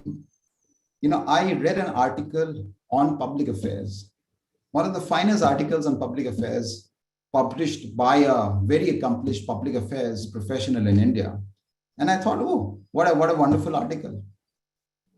What was disconcerting to me was actually that it was published in the Hindustan Times, but it was published under a banner of HT Brand Studio. And that it said this, and at the end, it said this is a company press release. So therefore, earned media space is shrinking. And it's something that is staring right at our face. Now, that is purely about PR. Now, let me come to something which is not really PR, but the pure play PR campaign. As it large scale pure play PR campaign does not exist anymore. You will have small scale PR campaigns for sure. Boundaries have actually blurred. You do not know today where does PR end and where does advertising begin. This is Olympic year. We have 15 days to the Olympics. Let me take you to a campaign which P&G had done for first, I think it was the 2010 Vancouver Winter Olympics, and then they continued to the 2012 Summer Olympics in London, which is called Thank You Mom. Now, if you look at the campaign, so there was an ad film with the tagline, it says proud sponsors of moms. There was a large scale activation. There was a lot of media coverage around it. They flew athletes to venues. So there was a lot of social media. There was a lot of, everything which was around there was there. How would you classify a campaign like a Thank You Mom? Would you say it's a PR campaign? Would you say it's an advertising campaign? Would you say it's a mass activation or digital campaign? I don't think you can say that anymore. I don't think you can actually say that, the whole boundaries have actually blurred. Or let's just take another campaign, which was actually regarded and voted as the best PR campaign in the world. But if you look at the campaign again, it is not a PR campaign truly. It was called the best job in the world. The best job in the world was about inviting people across the world to a job which is called the best job in the world. You got a beachfront house, you just have a blog, you just make videos. Huge. So there was advertising, there was social, there were videos, there were everything. And this is not just true with just best job in the world or Thank You Mom. In today's world, the boundaries have truly blurred. But more importantly, the boundaries have also blurred for the agencies. So the ad agency of the old age, which is the creative agency that do a 30-second or 60-second, doesn't work anymore. So all agencies have morphed. So ad agencies have morphed to become something else. The PR firm has also morphed to become something else. As you've seen, the event agency doesn't do event anymore. All agencies now are competing for the same space. Because what you're seeing here is that majority of the communications, majority of the campaigns that happen, especially in the consumer space, have merged. If you look at the campaigns that Coca-Cola does, I mean, they, or even Pepsi or anybody else, that these are not campaigns which are pure play creative, digital, social, etc. Now, if you look at, Cannes just happened, the award just happened. The PR Lions was mostly won by the ad agencies, not by the PR firms. Similarly, the best job in the world campaign is regarded as the best campaign in the world was actually done by Nitro, an ad agency in Australia, which is now part of Publicis. So that's where we are. But it's not just consumer communications alone. Take something as basic as crisis preparedness or crisis communication. Now, the gold standard that many of us learned is the Tylenol crisis of 1982. Harold Burson was the advisor. You would probably think, and I thought this as well, that as far as crisis preparedness, crisis communication is concerned, the PR firms are the king. They are the guys who actually are the kings. But I was wrong when I did my research. Now, ALM Intelligence, there's a firm called ALM Intelligence that actually does a study of the best people who do reputation risk and crisis. Now, these are purely a PR affair, okay? Now, none of the PR firms appear on that list. So you've got, who are the guys who are there? In this multiple stakeholder communications, these are the Deloittes, the McKinsey, the Bains, the EY, and the PwC. Now, these are the firms who actually have the big market share on crisis preparedness and communication. Now, if you look at a typical annual revenue of a firm in India, let's say McKinsey, or let's say Deloitte, they range from 2,000 to 3,000 crores. The total worth, the total revenue earned by the PR industry in India is around 700 crores, not even 1,000 crores. So you have one consulting firm, which the entire will have the revenue of the whole industry. So that's one. The other one is not just this crisis as well. If you look at public affairs policy, again, multiple stakeholder domain, you think it should be a PR domain, but no, the competition there is coming from law firms. It's coming from specialist PA firms who are started by people. Now there are PA firms which are started by agency as well. Nitin was actually mentioning that 25% of his entire firm revenues comes from PA, but the large chunk of business actually taken by PR firms started by people who have no background in PR firms or PR at all. So that's another area which is under threat. But the biggest area which I feel is under threat is something else which is more fundamental, which is the good news and also a bad news. PR is becoming more intrinsic to a business or organization. As it becomes more intrinsic, we actually find out that the PR consultants or the PR persons themselves are a threat. Now, this may be ironic, but in many cases, the leader has become the chief communications officer. Let me give an example. In 1923, Calvin Coolidge was preparing for the 1924 US presidential elections. He had just become the president by default. The earlier president had died. He was the vice president, so he had taken over. Now, 24 elections was a tough one, and he had to win the election. So he actually engaged a gentleman called Edward Bernays. Edward Bernays, many of you will know. If you do not know him, remember his name. He is regarded as the father of public relations. Edward Bernays told Calvin Coolidge that your image is a little stuffy. We need to sort of, lighten up the image. So let's do a breakfast meeting. So in 1924, at the White House, he did something called pancake breakfast. Invited some people in, invited some performers in. And this event was reported all across. 90 years later, certain chief minister from Gujarat decides to hold chai pe charcha. Same concept, but that is regarded as a political masterstroke. And his advisor, Prashant Kishore, is called a political strategist. Now, if you look at the way politicians or business leaders themselves are doing things, they actually use PR techniques in their entire campaign, in their entire administration, the way they approach it. Now, Edward Bernays, I had a good, Madan actually in his fireside chat said that PR as a bottom of value chain historically, I would say this is wrong. If you look at Edward Bernays, father of public relations, he was the first person to actually use academic sciences, psychology, social sciences, and a very scientific approach to communications, to persuasion, public persuasion as he called it. And today, a lot of the things which he pioneered way back in 1920s and the 1930s actually became the basis of marketing.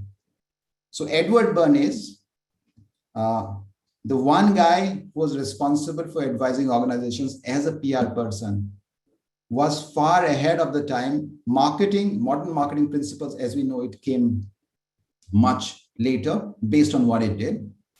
Business consulting, the McKinseys of the world, came in much later, post-World War, and they became more famous towards the 1980s. So in a sense, I would say as a PR person, we actually lost that first mover advantage. We got a guy who's regarded as, father of marketing principles, but suddenly a lot of these, things, incidentally, he was a nephew of Sigmund Freud. Now, if you look at, I'll just take an example of Prime Minister Modi, the way he uses PR techniques. And okay, before the PR techniques, let me just come to one fact about the PMO. PMO actually had an institution of media advisors, very, very powerful media advisor. The most legendary figure of them all was a gentleman called H.Y. Sharada Prasad. H.Y. Sharada Prasad was not just a media advisor, he was a key aide of both Indira Gandhi and Rajiv Gandhi, extremely powerful man. Vajpayee had a media advisor, press secretary, as was called then, called Ashok Tandon. Similarly, for Manmohan Singh had actually Sanjay Baru. Now, there is no media advisor of note at the PMO. A lot of the things he does actually uses he uses techniques which are perfected 18, 90 years back, and he uses them very, very well. Let's take the Statue of Unity. The biggest thing about Statue of Unity was about collecting iron, scrap iron, from all villages across India. So people went and collected iron from all villages across India. And then they said that the iron scrap that you donated is actually going to build the Statue of Unity, the biggest statue in the world. Now what is that? That's essentially PR. If you look at Yoga Day, essentially that's another contribution of his. Why do you think yoga is 21st June? Because very clear, 21st June is the longest day, the summer solstice in the Northern Hemisphere. And he makes sure that Yoga Day is not forgotten. So 2021 Yoga Day, he actually said, okay, we'll create a world record, the world record for the largest vaccination in one day ever. If you look at Man Ki Baat, that's another example of how he uses public relation technique, or Howdy Modi. So now I would say that if there are leaders who are actually using public relation techniques, where does that leave us advisors? In October 2020, Tesla famously or infamously dissolved its PR department. Elon Musk says, I don't need a PR department. Anyway, this was very small. I don't need them anymore. So that's where it is. So this is where things are, but is it really the end of PR? I don't think so. I think this is the end of public relations as we knew it last 15, 20 years. I think there's a new PR that can form. And how can we do it? I'll just give 3 examples. I'm sure there can be several discussions and debate around it. I'll give you 3 examples. First of all, it's about talent. The days of, if you look at PR talent generally, they're generalists, people like me, who does a little bit of everything. I feel the days of the generalists are dead. We need specialists to come on the PR professions.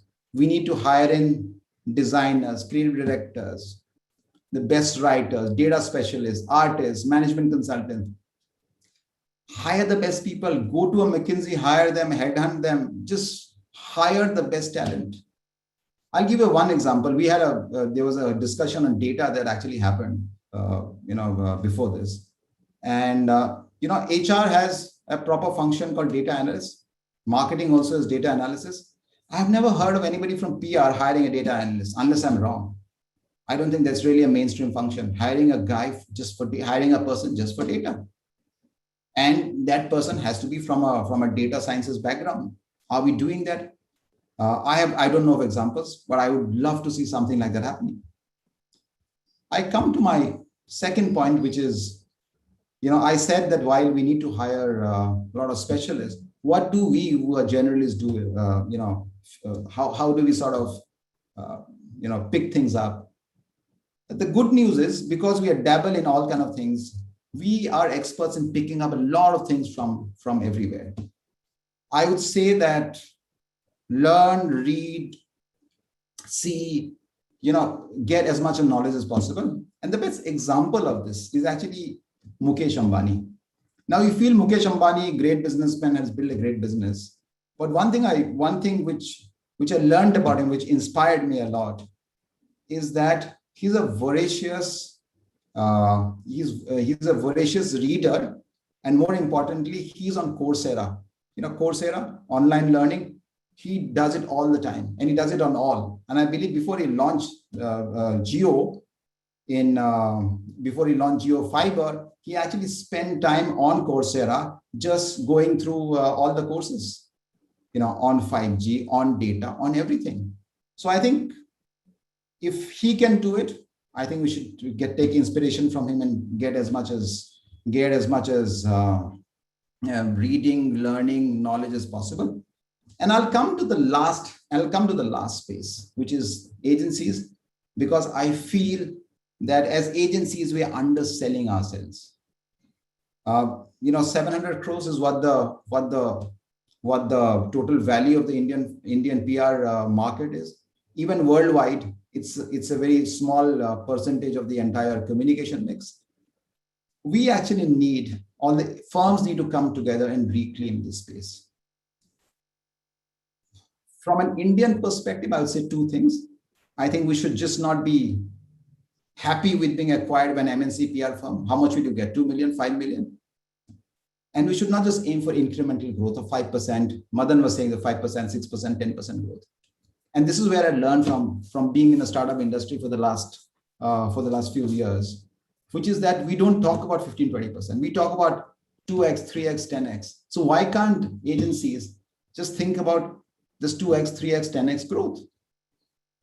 And I'll give an idea towards the end of my talk, and I'll give an idea here. There is an industry which is called the ad tech industry, advertising tech. So ad tech, this is like games tech, ad tech industry. The ad tech industry has around 5,000 startups who are working on ad tech. It has got a total funding, this is a worldwide figure, total funding of $25 billion. The total value it generates is $20 billion. And what do these guys do? Ad exchange, ad networks, data management, campaign management, everything to assess advertising, for people who advertise. I have not heard of a PR tech platform. There's no PR tech platform. Why can't there be a PR tech platform? InMobi, the Indian firm, is an ad tech platform. It's going in for a $12 to $15 IPO on the NASDAQ. That's what the news is. You've got, firms like Double Verify, Magnite, Taboola, you'll be familiar with, all valued at $3 to $5 billion. Why can't somebody actually take this leap of faith and say, okay, let's start a PR tech industry? So let's go away from this 15-20% space. Let's go away from a discussion on whether marketing is better or PR is better, and say this. Okay, take this leap of faith. Incidentally, none of these edtech firms are started by legacy firms. So the legacy firms like WPP, Omnicom, etc., are truly legacy. These are the guys who actually are the ones with the money, with the valuation, with large firms investing in there. I would say let this be the beginning of a new dawn, and that's it. So that's the end of my presentation. I'm happy to take questions.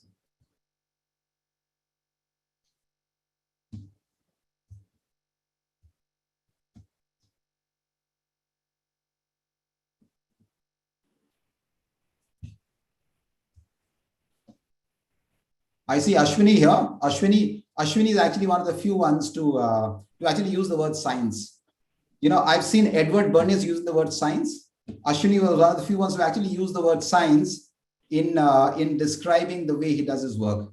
So Ashwini, great. I think we need to bring the science back to public relations and bring the glory back to public relations in the 1920s and 30s.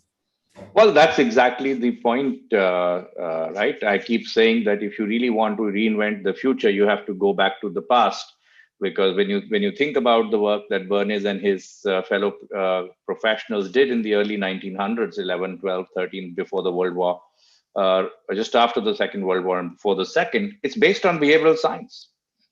It was holistic, it was integrated, and it was rooted in sociology, anthropology. And that's really what we're trying to do here, reinvent the science. So I couldn't agree more with you, Sanjam, that you need to bring the science back if you really want to bring the respect back. And I see, thank you. And I see Nitin there as well.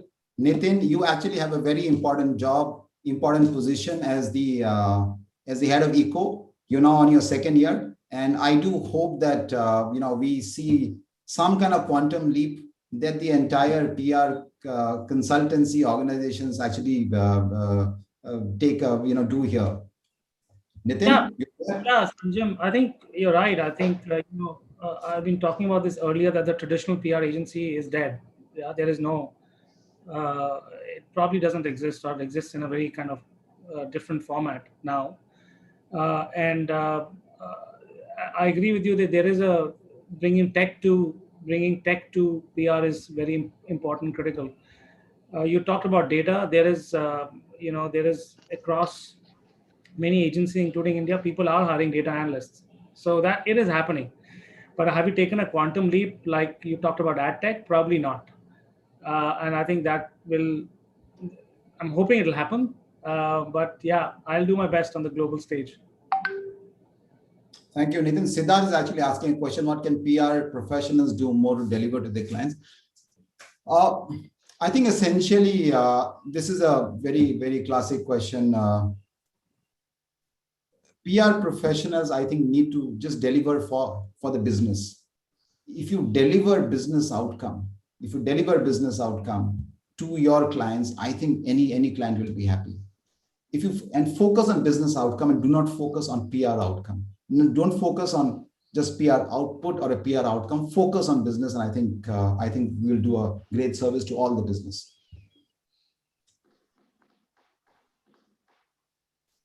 Okay. Hi, Sanjam. This is Sujit here. Hi, a lovely talk. I mean, enjoyed it to the core, and I fully agree with whatever you said. I think one of the beginning, one of the points that could be inculcated in the newer communication schools could be subjects around anthropology, sociology. I think that's missing there. It's just as you rightly said, the 82 Tylenol case is still taught in communication school. So I think there is a need to revamp their syllabus also, so that we get the next crop of people who are aligned to what you just spoke about, exposure to data science, exposure to research, exposure to, all those contemporary ways in which otherwise, I agree, I mean, it'll actually be dead. So great talk, Sanjam. I think lovely to hear the thoughts. Very, very, very provoking. Thank you. I think, we forget that there is a connection with an academic discipline and practice. So we think academic discipline is somewhere else and practice somewhere else. There is a deep connection.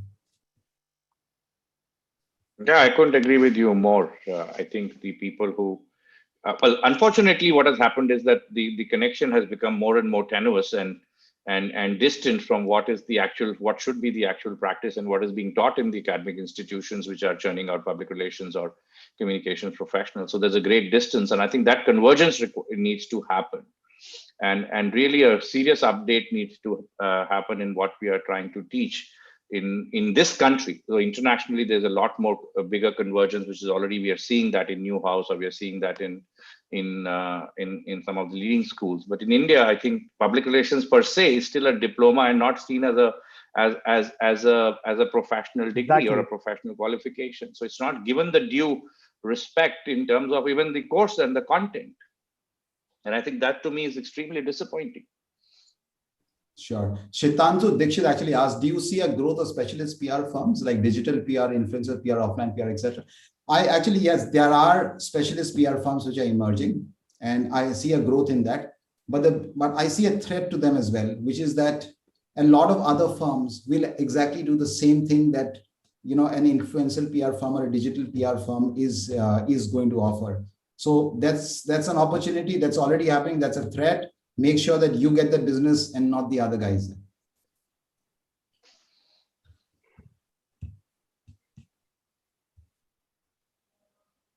Siddharth is asking.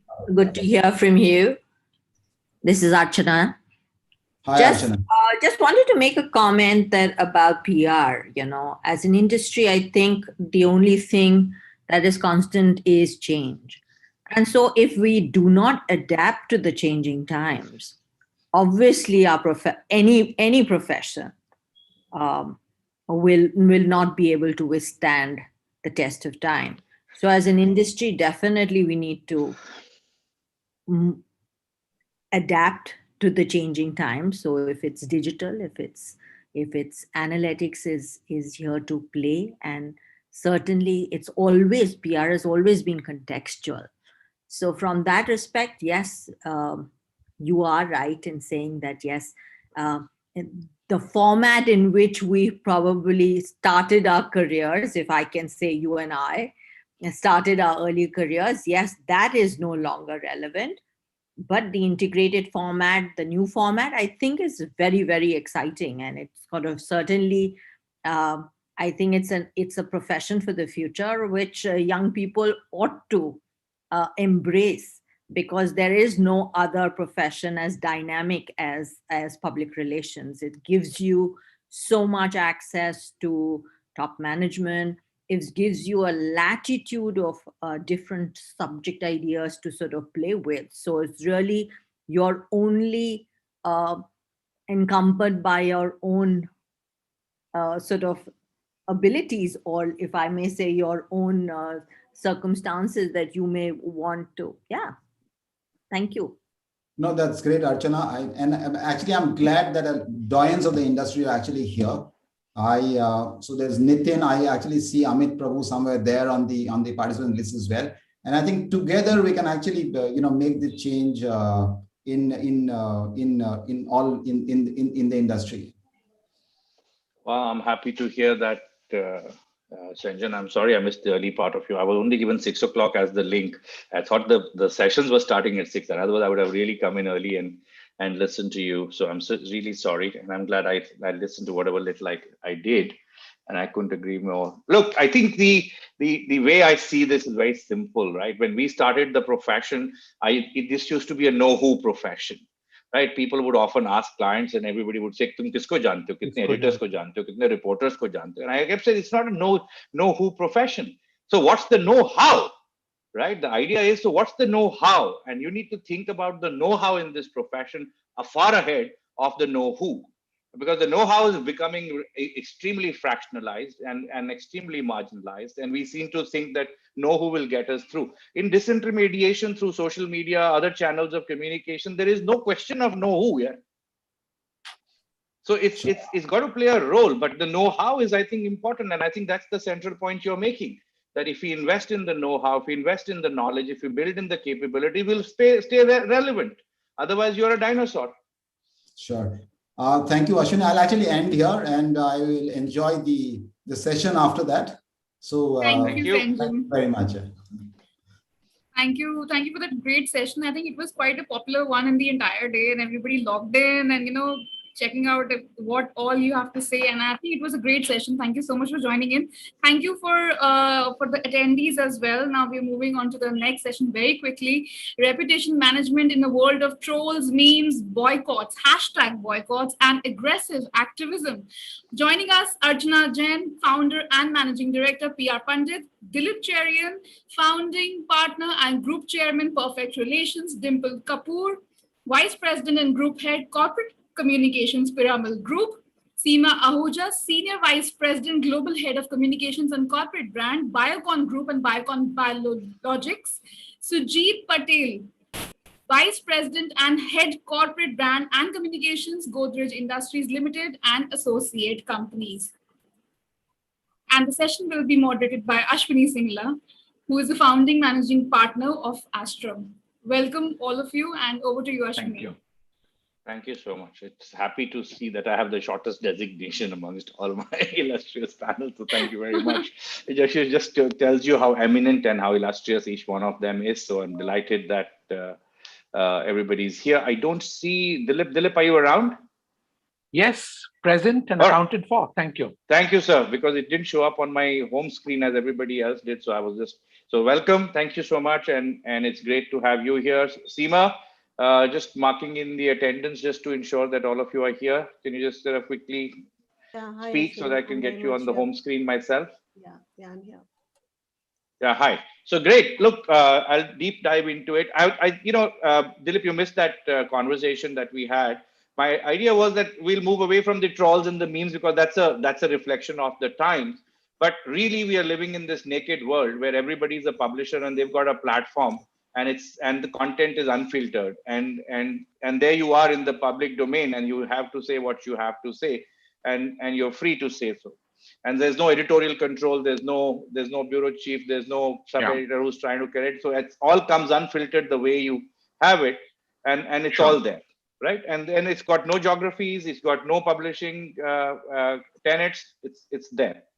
And in this world, obviously, then therefore, brands, organizations have to really be prepared to survive in this world. They obviously can't change that part of the world. So they'll have to figure out what they need to do, right? Sure. So what I'm going to do is I have fantastic panel of 2 leading gentlemen with 3 leading ladies. So I'm going to bookend the gentlemen in front and the back. So I'm going to launch with Dilip and end with Sujit, and then Archana and Dimple and Seema in the middle. So you get a very good view of it, right? So Dilip, over to you with a simple question: the new reality of the naked world or the fishbowl that you live in, how does it change life for brands and organizations?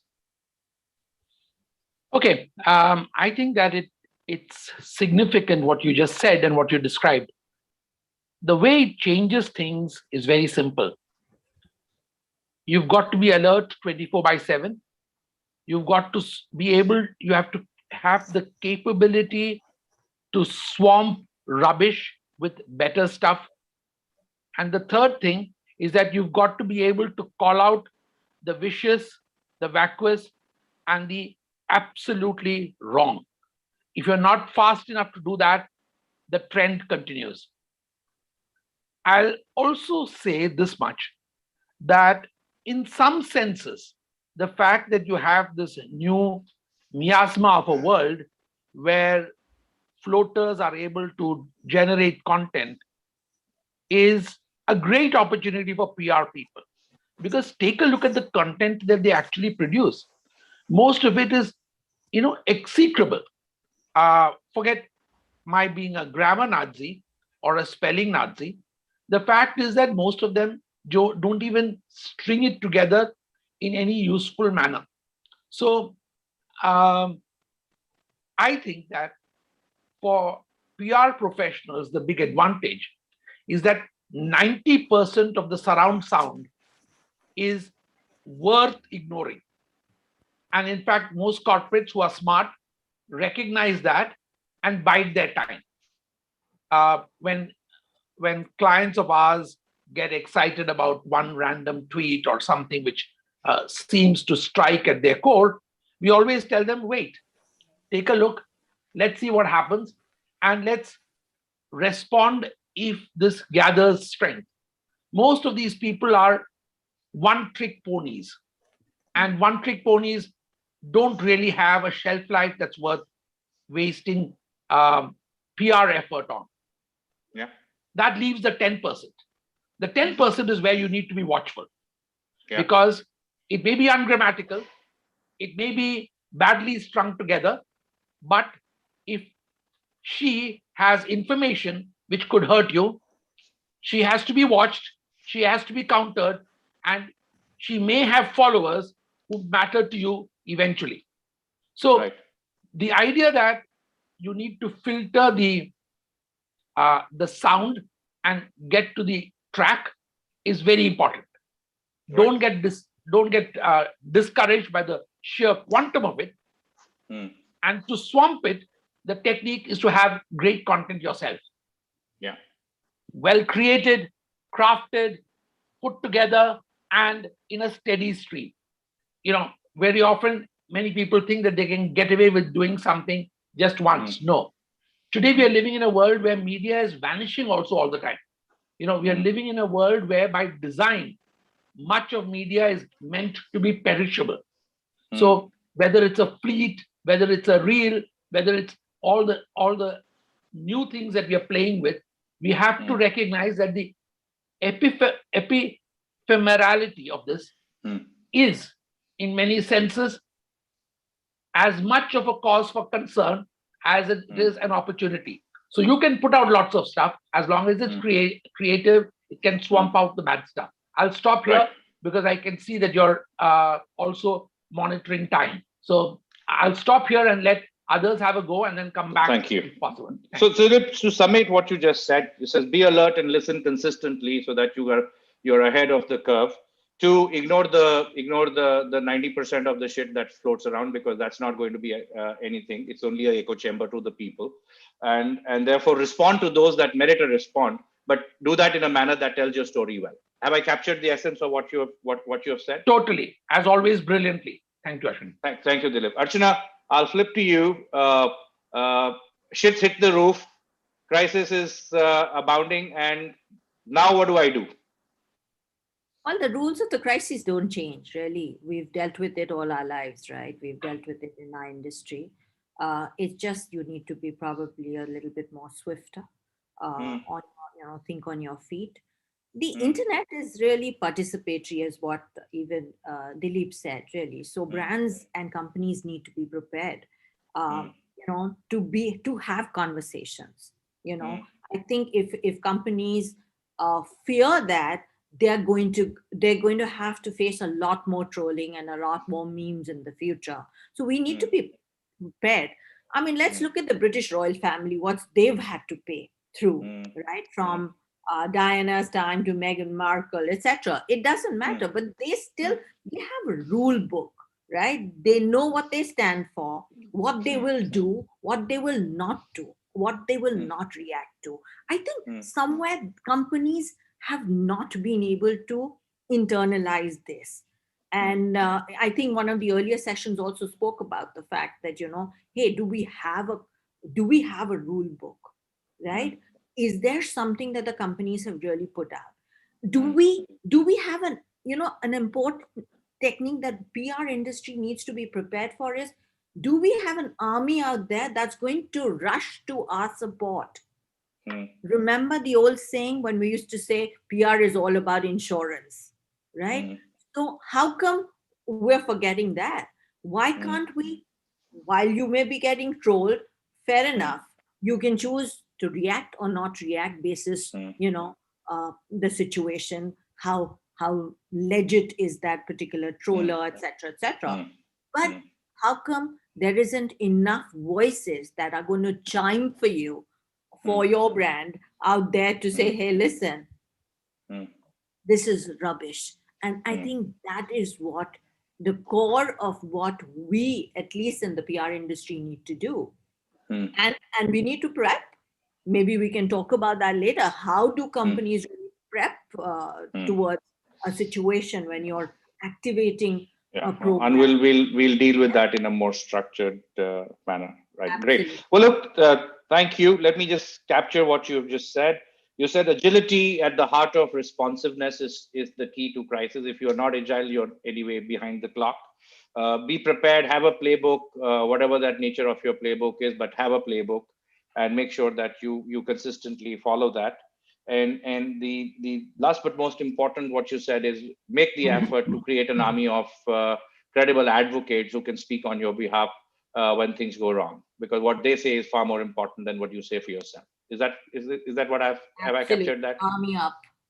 All right. Okay, Dimple, to you proactively, right? So we spent some time about, okay, all right, what do we really need to do and how we present ourselves proactively? How do we create and mitigate issues or incidents from happening? Well, I know no incident can ever be prevented. It's just a matter of when. But what is it that brands can do to remain authentic or to remain core to its core so that it actually brings down the level of resistance or adversarial issues that may be there? You had some thoughts on that subject, right? Yeah, sure. So thanks, Ashwini. I think it's really interesting to see what's going on around us, right? I mean, some of us have been in the industry 2 to 3 decades, and you've seen this whole trend emerging where it is huge democratization of social commentary, where you don't need to be an expert or an opinion leader to have an opinion, right? Any novice can post content, and sometimes it's backed with mimicry, wit, humor, and that can become a viral trend. Now, when it's positive, it's a great thing for a brand and a corporate, right? However, when they're taking pot shots at you and something goes viral, that's just a huge issue for corporate reputation. Now, what does it really mean, right?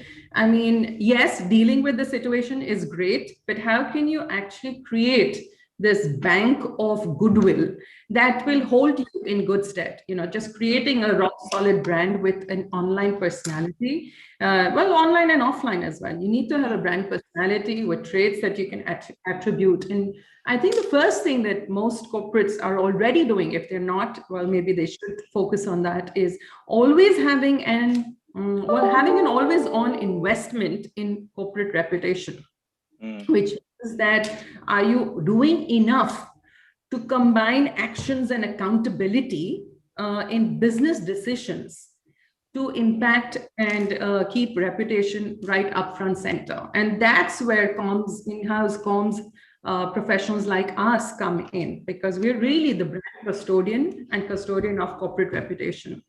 So no longer is it enough for business decisions to take precedence over reputation. It's just not something that any corporate can afford, nor would it be wise to do so. The other thing that, you know, I think corporates are increasingly aware of now is that it's not just about the external environment, what's going out there, how do you shield yourself from, you know, negative commentary or you know, negative narratives, but also your in-house employees. Now that is a huge force to reckon with, because very often these are millennials, right? Now they are armed with a generational and also trends that, you know, actually equip them, social trends, which make them fearless. They have a voice and they're not afraid to express. So how do you actually leverage this huge asset that you have and you know, focus on building these as brand ambassadors for you? So what that means for corporates is being authentic, transparent, and you know, just at all times. You can't be something in words and be something externally. There is more reason to be authentic all through. It's really living your values day in and day out, not just speaking it. Lovely. All right, wonderful. That's good wisdom. The not the tyranny, but the democratization of social commentary, which is a good way to frame it in the way you've said. So you said, look, always on investment, which means more proactive and always on investments in building your corporate reputation, putting it ahead, and letting it be the lead than the business decisions, which sometimes led at the expense of the reputation, which is a very important part. You talked about the role of employees as advocates for your company, and very important to have those voices out in the public domain, and therefore the need to remain authentic and transparent at all points of time to be able to present yourself for who you really are, and therefore preventing any misinterpretation or misperceptions based on some maybe tactical incidents. Right? Have I got that right, Dimple? Have I picked it up? But I think the last point on the employee advocacy, Ashwini, was not really having them push out your story, but really experiencing that narrative, and then it is their decision to actually. So I'm just saying you have to do the stuff, and you look at employees as advocates, and therefore you have to do the right things for them to be advocates, not pushing them to push your agenda outside just because they're employees. I get that. Last thought on that really was that if you fail to do that, if you fail to invest in reputation, what is it that it leaves the company actually vulnerable when an issue arises, but more so it's a lost opportunity to differentiate and to gain a competitive advantage. Right.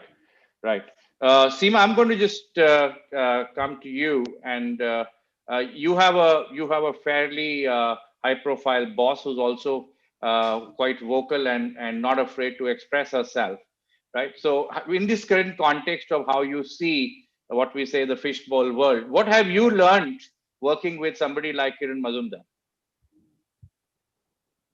Well, okay. So Ashwini, before I talk to you about, Kiran and her presence and how she works as a global influencer, what I wanted to bring to the team here was essentially how I look at it is that, in this digital age where majority of the billion plus population has access to social media, we've seen, and brands are held more accountable in real time. So it's an era where everyone, no matter which social strata one belongs to, has found a voice.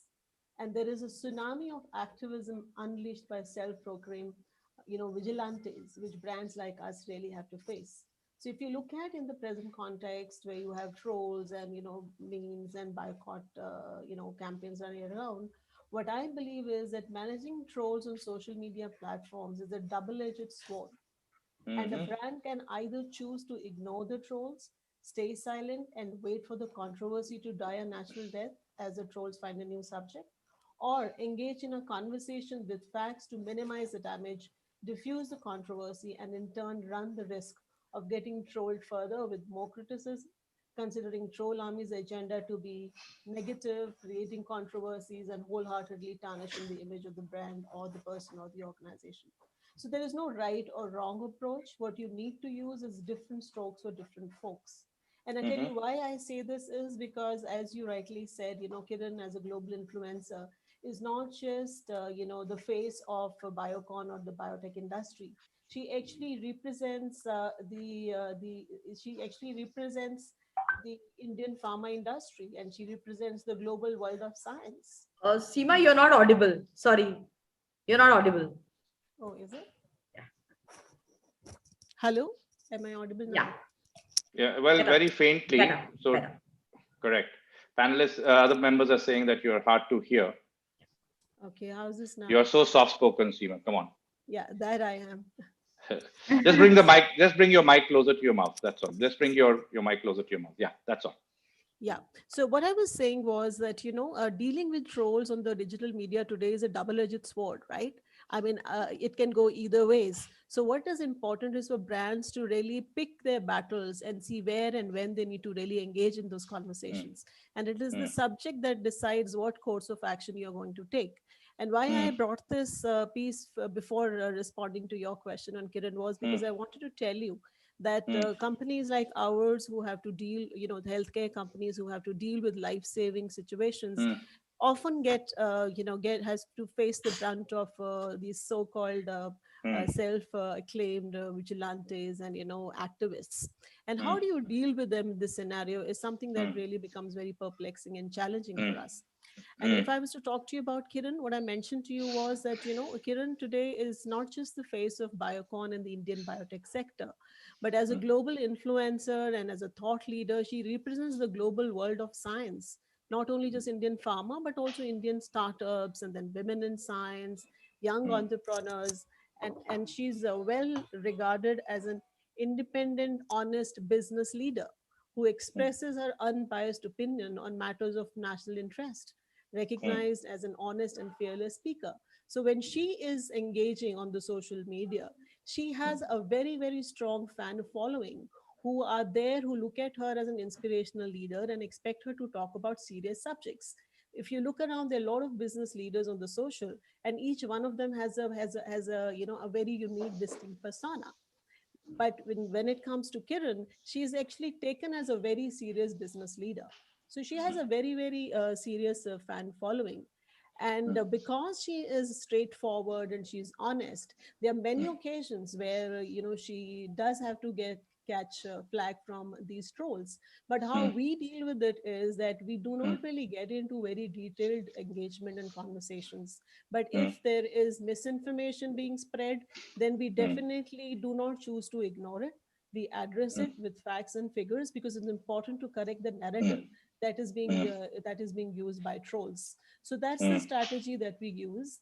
And Kiran is well known for that. And there are very many occasions where sometimes if he has said something which later on gets corrected, somebody gives a different perspective, she is humble enough to apologize also, on her Twitter. So what is important is to be authentic and to be transparent. And if we are able to do that, then that is how which goes a long way in building reputation for any Thank brand. you. Thank you. Okay, so basically you said ignore versus engage. You need to decide when you want to fight, pick your battles to win the war. It's important. And if there is misinformation, facts, rational ways, the way you want to correct. Overall, I like the word humility. If you present yourself with authenticity, transparency, and humility, chances are that you will get forgiveness for any mistakes you might have made. Thank you so much. To you, Seema. Mr. Patil, Yes, sir. Godrej institution built in the generations of the Tatas, and you've seen both Tatas and the Godrej old and transforming into the new. From your experience or what you have done now seen and living in this naked world, where are the critical things that you have think the group has you've done in the group that have given you some most important lessons? Something may have gone wrong or right. What I felt was maybe from your experience rather than at a conceptual level, tie all of this in what the speakers are saying, how you have practiced that at the group. All right, that's a tough call. I think I agree with all the I police know that that you came agree with through it. everything. They all said the logical thing, right? Absolutely. All right, so I think I'm seeing a different trend. I mean, in an organization like Godrej, which touches around 750 million consumers in India and about 1.2 billion across the world, the vulnerability of getting trolled is significantly higher. With product ranging from soaps to aerospace and everything in between, even if a refrigerator leaks or a house has a leak or a vegetable bought from a store goes bad, I think the trolling immediately starts. But those are normal kind of things. Those are handleable, there's a response mechanism. I'm seeing two trends which are coming up really bad and which really are impacting the overall, reputation. One of them is that in today's world, not only what the CEO says or what narratives are being built up is vulnerable. Even the employee down the line, even he or she posts something which is related to anything which is troll worthy, the organization starts getting trolled. I'll give you an example. I mean, say for example, one of our employees posted something about a known curly haired Bollywood star. I don't want to name it on this forum, name her on the forum, but something to do with the narrative which was happening at that time, and it was his own personal viewpoint. Guess who is the person at the end or the brand at the end of the trolls? I mean, it's Godrej. People started trolling, stop using Godrej products. That whole Sena came in, following up, putting up tweets against Godrej. We wondered what have we tweeted. I mean, then we figured out in the address book of this person, it was written a Godrej employee.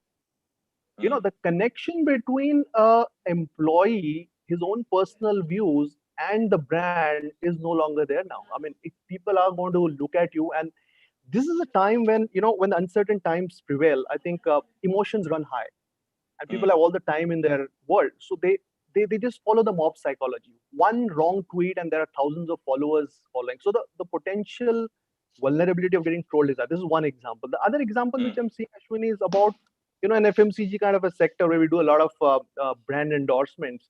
Even if there is a reputational threat or a vulnerability with the celeb whom we are tying up with, the brand gets trolled. I don't want to name our ambassadors, but then some of them had a kind of a reputation. At wrong times, they made wrong statements. Guess what? The effect is on the brand. So I think these are 2 or 3 great trends which are coming up that we need to be wary of. I think there are also techniques which are available. And since you asked, what do we do at Godrej and what have been our learning? So 7 or 8 things that we do, and we managed to do it pretty well over the last 2 years. One has been to respond early on, own the narrative. So we have this online reputation management system which gives you an immediate, it crawls the World Wide Web and tells you, boss, something is wrong. Somebody's tweeting this. The magic is to respond quickly. That agility in response is something what we need to inculcate. I think that's the biggest mantra. The second is sometimes humor works. I think Dimple touched upon it. So, putting up a smiley to a aggrieved customer. So it works. And we were trying to experiment with humor on that. The third and the most critical part, Ashwini, that we want to do, and this has been done since the last 4 years and fairly successful manner, is to create a digital safety net.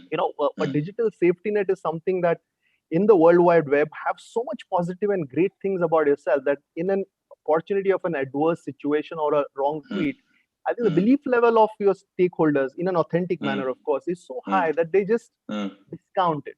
So that whole strategy of creating that huge digital safety net is working really well. And we've launched Vikroli Cucina, we've launched Lafair, we've launched Design Tech, all these platforms to create a community of all these great people who are on our side. That's the third thing. Another competency that I'm trying to develop within the team is, we used to we call it like nose for news kind of a competency, like journalists have. We're terming it ears for listening. I think this concept of listening is something which comes hard to all the PR professionals. Nobody wants to listen.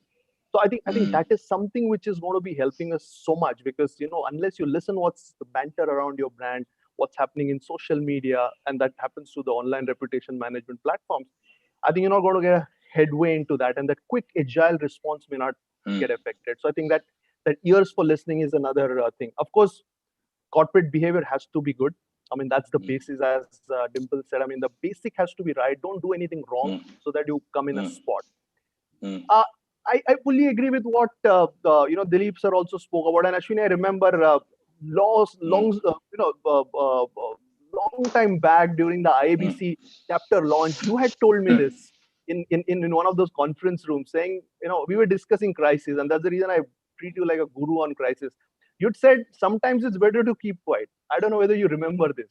I do, my friend. In that room, and when Mr. Dilip made that mention, suddenly it struck me. So I think most of the times nowadays we've listened and heard, we've practiced to stay quiet, because the natural propensity of a PR person is to react. React immediately. Let's make a statement. Let's call up Dada DD. Let's call up the channel. Keep quiet. I mean, in certain cases, which could have been potential large crisis, because we kept quiet, correct, it died. And in fact, the flip side was, had we responded, it could have become a even larger one, because a fuel to the fire. Fuel to the fire kind of. So that's something that we are very wary of. Another important thing is to build an influencer network. So we are very proactively trying to create a huge network of people who would be on our side. So fortunately for Godrej, there's an immense number of brands in different categories. So each one interplays with each other, being good to them, enhance their competency. So tomorrow they see us in a better light. So that's one thing. And the last point which comes to my mind is, don't fret over it. The best part of social media crisis, they are not permanent. They come 2-3 days, you demonstrate resilience till the next issue comes up in the media, and the issue just goes off to, unfortunately, it immortalizes you on Google. But then the fact remains that it saves a lot of management time if you're just jumping into a crisis. So Ashwini, these are some of the points which just came to my Look, mind. you've done such a fantastic job of exemplifying just each of the points that the panelists had made. So thank you so much. Dilip, I'm going to come. No, well, it's great to always, capture the learning and lessons in the real world. And I'm sure for all the participants, they can now relate to exactly what was happening. Dilip, I'm coming back to you. We talked about how organizations will respond.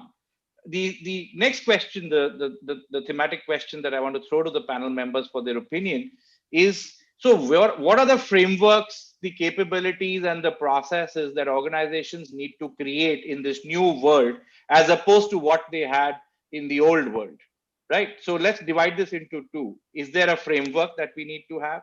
What are the new processes? Let's say, should there be integrity contracts, employment I don't know what you think are the new realities of how you want to create those capabilities, and more importantly, what are the skills that you need now which you didn't have earlier to really thrive in this new reality. So I'm going to invite Dilip back again to open this second question, and then we'll go to the last question around the role of the CEO in this new world, and then we'll open the house to questions. Yeah, so Dilip, over to you.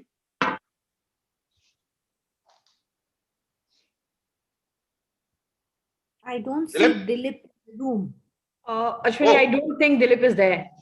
He's Okay, well, okay, so we'll do the back ending now differently. Sujit, you're left alone in the back end. Archana, over to you. Okay. Presentation of the entire PR industry. एक bookend drop हो गया यार. Dilip, when he comes back. Okay, Vijay can just check, is he coming back or not? Like, then we will pick it up in the end. So just checking. I think he has a television interview. I'm still checking.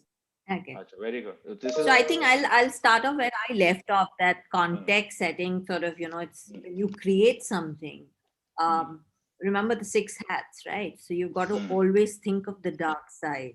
So if you plan ahead, I think it's possible to remedy or think of possible areas where you could get trolled. Let's imagine Tanishq, when they were putting out that ad of the Hindu Muslim. I'm sure they anticipated that this could be a possibility where they could. So you need to have your allies. Is there a robust sort of outreach for engaging powerful voices, having advocates on your side in advance, right? If you're gonna launch a restaurant, you get the best critique to come in and enjoy the best, sort of food and give you that early advantage. And the point is, everybody else will toe the line, right? So I mean, we've thought about that in the real world, and the same principles apply even today, and we've been applying that for a lot of our programs that we are running. So you're saying preparedness. Yeah, it is absolutely. Yeah. If so you're plan scenarios, look at brand scenarios have to be. I mean, let's look at what Saurav Ganguly. Let's say at the end of the day, if you are going to hire somebody to say, yes, this oil is good for the heart.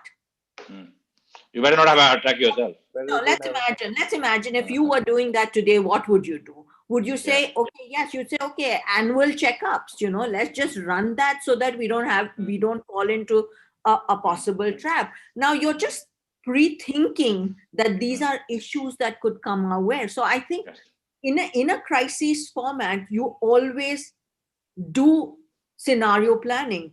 So in the digital world, similarly. All right, thank you. Dimple. Sure. So I think a few things that, are prerequisites, Ashwini, and that's something that we just cannot overlook now.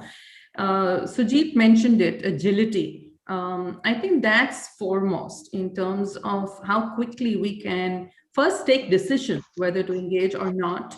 And also, autonomy and execution. Not everything can be centralized. So yes, messages, narratives, values, all that can be centralized, but execution really has to be decentralized, and which means there should be more autonomy. And then it brings me back to my employee advocacy point where, you know, most of your employees, if they're happy, they will be able to communicate your, you know, your messages on track. So this, I say this because many of our, you know, we have our teams are salespeople, right? They go and interact with customers directly. What they say also is your narrative, right? And your messaging. So you need to be on track. Now we can't send out our messages to the last mile, and what they experience, what they hear from us is as important as actually having structures for us to deal at the corporate level. So you're a very strong advocacy campaign, but an employee engagement and internal communications is as important. And also, like I said, you know, I mean, executive reputation is equivalent to corporate reputation now. So all of your, you know, management is now that much more accountable and responsible. No longer is it important to just meet your business numbers, right? What it is that you do to the society around, politics, environment, employees, all of that is like a combined effort, and therefore. What have you done at Piramal, which is different from what you were doing, let's say 5 years back, to deal with this new naked world, internet world, or as you said, democracy of the social media commentary? Yeah, so I think couple that's of a great pointed one or two good examples would really educate the participants. Happy to. So in fact, when I joined Piramal about 5 years back, the narrative was largely reactive, right? We moved that to a proactive reaction. We chose not to be part of conversations that weren't really, you know, productive. We started really pushing a more thoughtful and authentic and transparent narrative that really shaped who we are as a brand, because it is a conglomerate, right? We have presence in pharma, we have presence in real estate, glass, no longer glass, we sold glass business, but also financial services, we have a foundation. It's very complicated for most people to know all that's going on. So we sort of consolidated all of that at a group level. And even though there's enough autonomy within the businesses to run their own comms, what we do is we run a very tight ship in aligning those messages and making sure that everyone is aligned to a larger umbrella motherhood kind of a message construct. So more communication between teams, not just business. Now we also have a lot of communications between comms and say HR, IT, legal, company secretary teams, and it's really strange because now comms is really a core function within the entire group. Nothing goes out without our sign off on not just messages. We're not just cleaning up press releases, mind you. We're actually also advising people on, should you do this or should you say this? How could it impact our brand and therefore our reputation and our image? And Thank you. I just wanted to say one other thing. Good. Long as you know, the management is aware of the power of a strong communications function, it's very easy to pull all of these threads together. It sounds complicated, but it's good when everyone's working together cohesively. Well, it's not. It doesn't sound very complicated. It sounds difficult to do because you've got to pull many threads together to make the bowl of wool work. But compliments. Thank you so much. What you're talking about is empowerment, decentralization. We're doing it across countries and absolutely. So it is. So you're talking about empowerment, decentralization, yet alignment and orchestration of messaging, storytelling with a single voice. I think that's the key narrative. That's the key point I've taken away from here, that you allow for empowered communication, but you make sure that there's alignment to the message and you walk your talk and you talk your walk. Yeah, excellent. Seema, look, I want to make sure that we have time for questions from the audiences so that we can actually go from the wisdom. So I'm going to cut the next question and finish with this and then invite the dialogue, because we're already at 10 to 7. And I'm conscious of the fact that people will have drinks time and dinner time. More importantly, drinks time than dinner time. So Seema, over to you about frameworks, capability, processes, role of CEO in this new sort of reality of our lives. I'll try to capture all of that as quickly as I can. And before I start that, what I quickly wanted to share with you, where Sujit had left and he was talking about, why it is important to be agile in your decision making. Yes. And Yes. linking it to what I said earlier, that brands need to maintain a humanitarian and caring persona. So let me give you an Yes. example why I say that. Yes. We have been battling with the COVID pandemic for the last 1.5 years now, and this was a time when especially the healthcare industry was exposed to a challenge on hand, which where no one had any Yeah. solution. So what we had done at that point in time was using our science, we repurposed one of our products, and that was then approved for COVID related complications. And Yeah. how we use social media very effectively was that we were realizing that there were a lot of products on the national protocol list, but most of them were not available, and ours was a product which was not very well known. So Yes. obviously the doctors did not really know about it. So we use social media to ensure that we engage with the public and we inform them about our product which is available.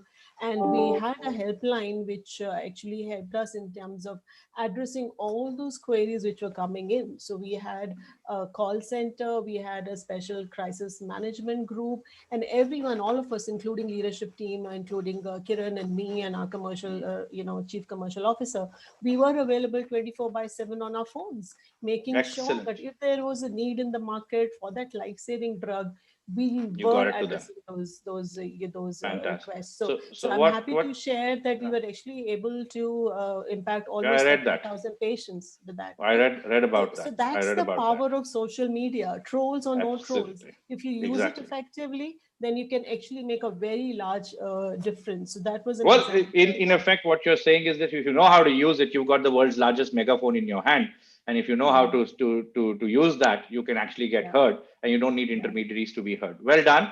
But I think the critical element out of that megaphone is if you promise something to do, you better than do it, and you were there to make sure that that became a reality. So you earned even more miles out of the So credibility it of was your not megaphone. it was not really from a product sales perspective. That is not what we were doing. Yeah, you did But the what right we were thing. trying to do was we were Save trying to lives. save lives, and it was the entire organization, whether it was the frontline salesperson or the supply chain person or or the production guy. Everybody was beautifully aligned, and we were working almost 16 to 18 hours a day I think just to make sure that we take that medicine to the patient. No, I think you're right. I think in COVID, many of us saw the best and the worst of us. I think in many organizations, as they say, right, a crisis defines the character, and that's your true character shows up. And good organization brought the best out of the best of them to the crisis, and some of the other organizations didn't really acquit themselves so well. So I guess in a moment of choice, it's the character that shines through, and your character and Biocon's character shone through, and you used that megaphone very, very well. So congratulations, Seema. Thank you for sharing that story. Sujit, come on now. What have you created in your team? What is the new stuff that you're doing that you didn't do 5 years back, So right, three to things, deal with this Ashwini. new reality? So three things quickly. One is I think over and above the policies and stuff, we added a lot of layers to the policy. We rewrote the policies in terms of social media do's and don'ts.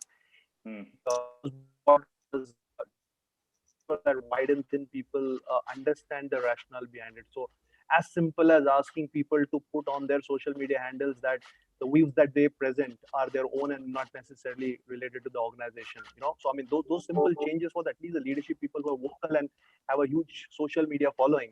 So that ring fences, any trolling capable possibilities. That was one. Second is, in terms of our contracts with most of the celebs, the contractual formalities also included a fact check about the celebrity that they don't have any kind of troll-worthy data or narratives around them. So I mean that ring fences. And the third and the most important thing was in terms of our tonality. We changed the entire tonality. We said we won't be pompous anymore. Yeah. And which was very important because we found that even during the initial phases of the pandemic, when we were distributing sanitizers free of cost, it got called out as opportunistic. And because we were saying we are doing this and we are doing that. The day we realized that, we said any and every communication that goes out on our social media or any of the press will needs to have a non-pompous, very empathetic, and a tone which is mellowed down, has to be factual. So I think these are the three main changes that come to my mind. Of course, a lot of workshops and Excellent. Thank you. I'm going to just invite a bunch of questions, but let me just capture and summate what I've learned and listened to each one of you. And trust me, it's been an educative experience listening to all of you. And to my colleagues and members in the industry who have kindly been on this call and this seminar at even 7 p.m. in the evening, I see 57 of us minus 7. So 50 at least people who are genuinely listening to us. So thank you for that. Okay, here are the basic rules that I think we can take away. One, you can't listen enough. Okay, I mean the investment in listening, and the more you are able to build your listening capabilities to pick up information, that's the only way you can remain ahead of the cycle. This is even worse than a news cycle, right? Because this is in seconds. So if you haven't picked it up early, you're already fighting your battle with one arm tied. Two, you've got to build capabilities to improve your responsiveness, right? You have to really be responsive to the situation. And I'm not only saying reactive. Responsiveness is a very important element. And I would encourage people to do the thesaurus meaning for responsiveness as opposed to reactiveness. And you'll find the subtle difference between responsiveness, because it's always considered, right? That's the important part. It's not without emotion. It's with the consideration that you respond rather than emotional reaction. So responsiveness is an important part. The third message, tell your story consistently, tell your story authentically, and tell it with humility. Your last lesson that you learned, right? Be humble about it, be humanitarian about it, and show different, have humility. And the last but not the least, make an always on investment in defending and propagating your corporate reputation. So 4 simple rules of the new world that this eminent panel has shared with you. I'm just summating them on their behalf. It's their wisdom that's coming to you. If you have any questions, I'm going to read out the questions and I will invite and direct them to the panel members. Okay, Archana, this is to you because you and I have struggled with this question for a very long period of time, and I'm sure we'll have a take on this. PR firms are not upping their game because they don't get paid as well as McKinsey's of the world. Clients don't pay more to PR firms because they don't understand the additional value that PR firms can bring. So my question is, where do we start? Find cheaper talent. Come on. There is a way. Otherwise, we won't be in the business. So right. Otherwise, you choose to do something else. Go manufacture garments, right? Sell beauty products, make them. So if we are in the services industry, we've got to find solutions. And there are plenty of solutions. We outsourced in the early days instead of setting up offices in multiple cities. And look where the industry is today. Everybody there are local firms in every state capital or in multiple commercial cities across who are running very, very prosperous businesses in for their organization. And so, necessity is the mother of invention. True, I think so. Look, I'll try to answer this because this is something I'm very passionate about all of these things, because I've always maintained that at the end of the day, when people buy professional services, they buy 3 things. They buy expertise, experience, or creativity. And if you break down any professional service, you'll find that these 3 dimensions are a collection of dimensions that people buy. So when they pay for McKinsey, they pay for expertise, they pay for experience, they pay little for creativity.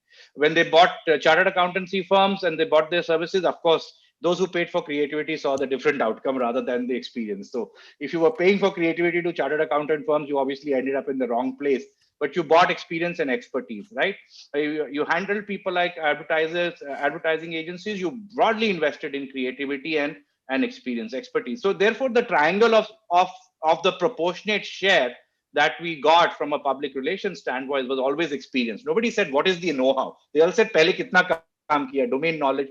So we never really understood what the talent investment needed was to up the game, right? Because people ultimately deliver services, the people who are delivering, and rightly so. The reason you want to collaborate with experts in other cities rather than open your own office, because you've got a far more experienced local guy, far more insightful and better capable guy, right?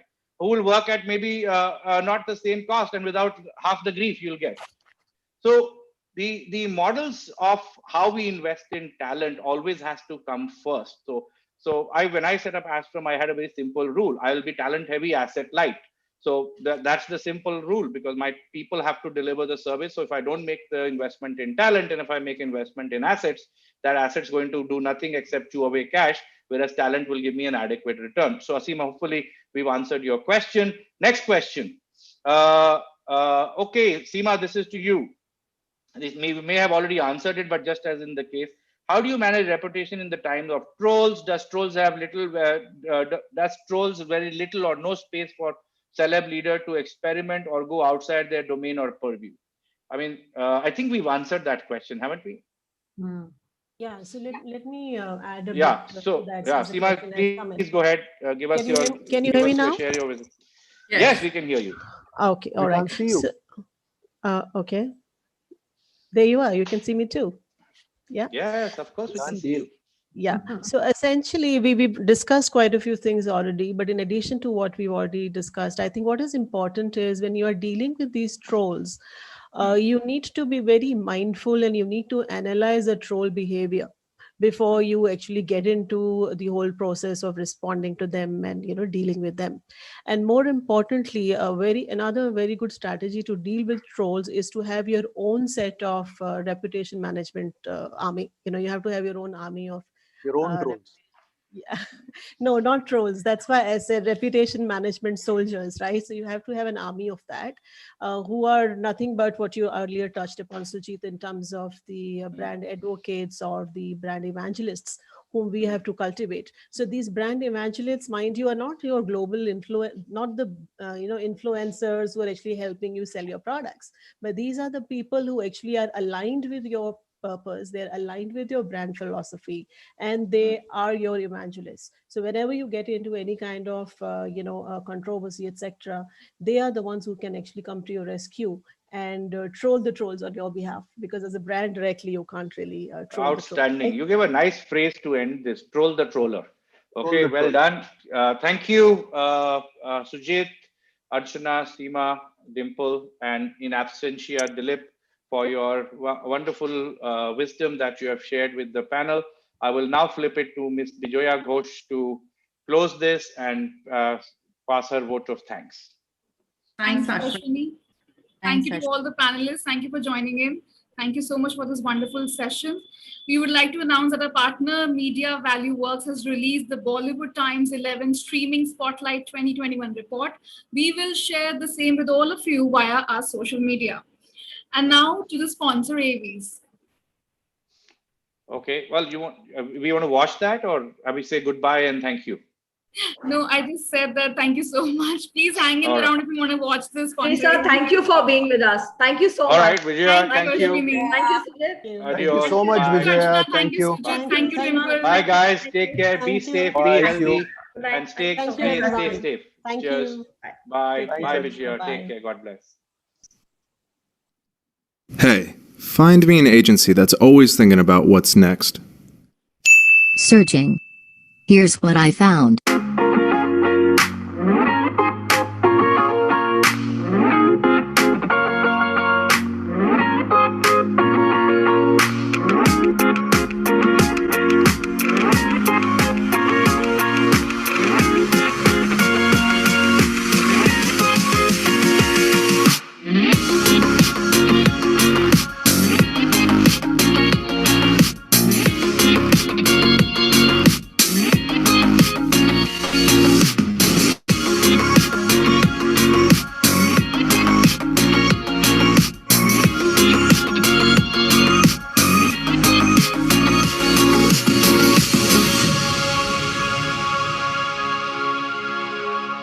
See you next time.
Super tasty Power Gummies hair and nail vitamins with biotin. Remember, 2 gummies a day keeps hair and nail problems away. Gummy up, shape up, dress up. Gummy up, shape up, dress up. Introducing the Beach Body Gummies with goodness of green coffee, vitamin C, L-carnitine. 90 days for effective weight management. 2 gummies a day for effective nutrition, as we say. And now the much awaited moment is here. We're all set to announce the winners of IMAGEXX 2021 and the awardees for this special moment. And we are all set with the announcement. Let's take a look at the winners.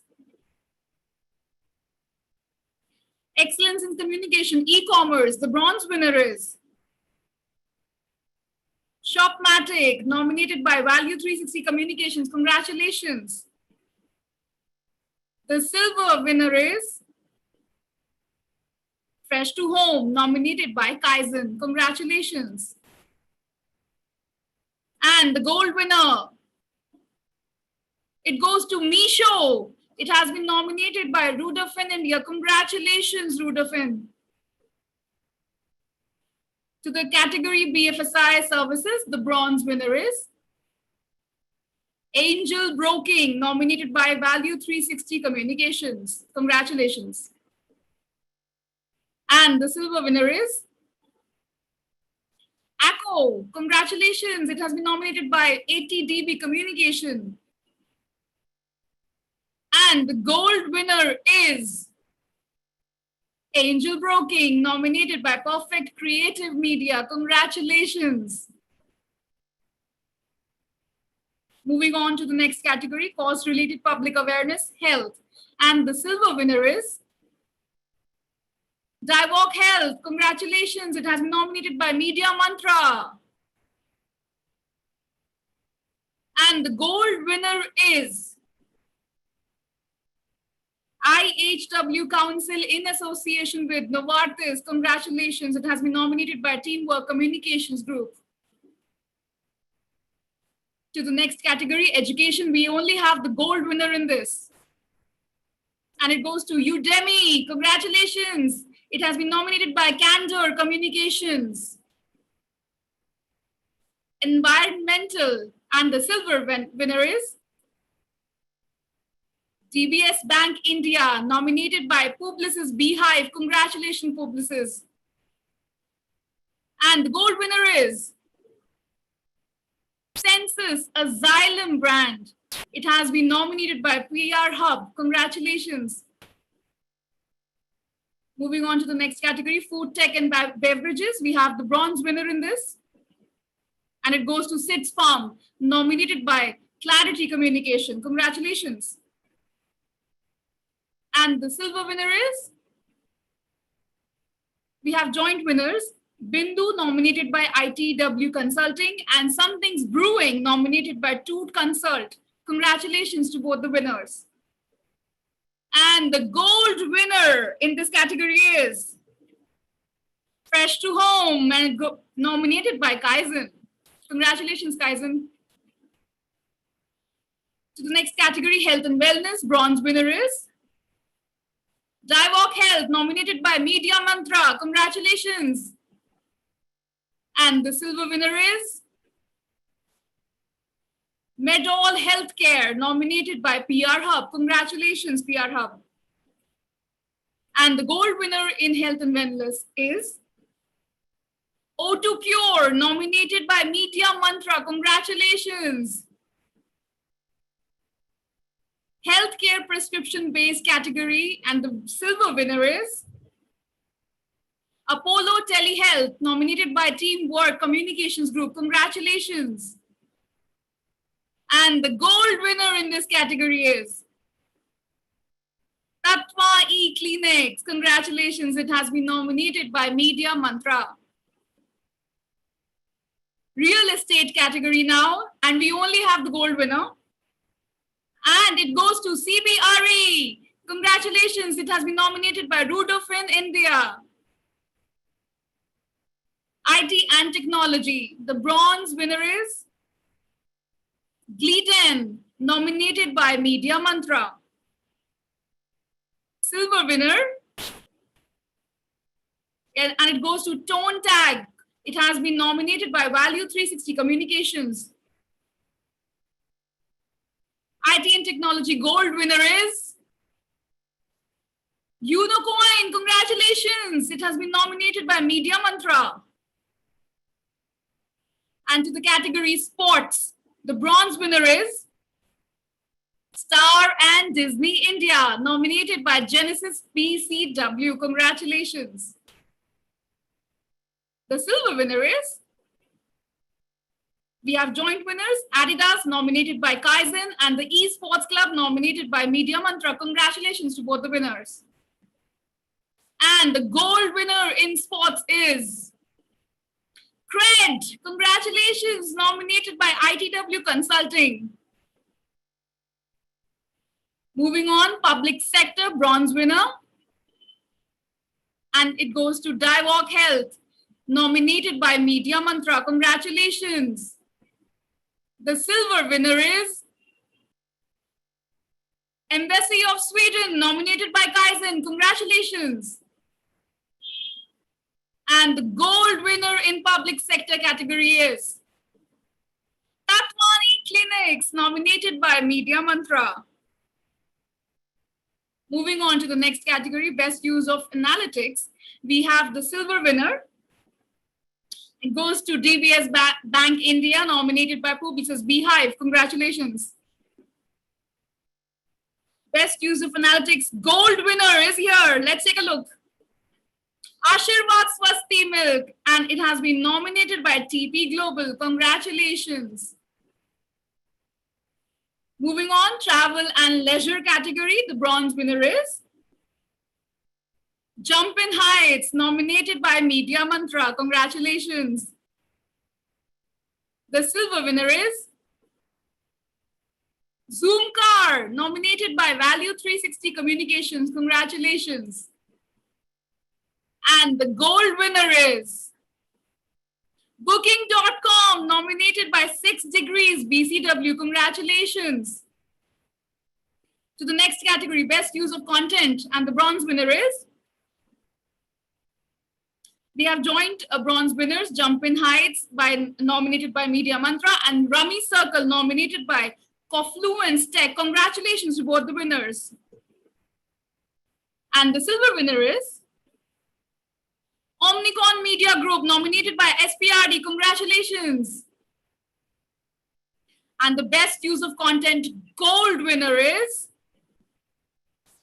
An Academy, nominated by ITW Consulting. Congratulations. And the best use of digital COVID-19 category is here. The bronze winner is Indian Pharmaceutical Alliance, nominated by D Yellow Elephant. Congratulations. Silver winner is Simulations Public Affairs Management Services. Congratulations. And the best use of digital COVID-19 gold winner is Jelly Mills, nominated by TP Global. Congratulations. Best use of video category, and we have the silver winner. It goes to An Academy, nominated by ITW Consulting. Congratulations. And the gold winner is SAP, nominated by Media Value Works. Congratulations.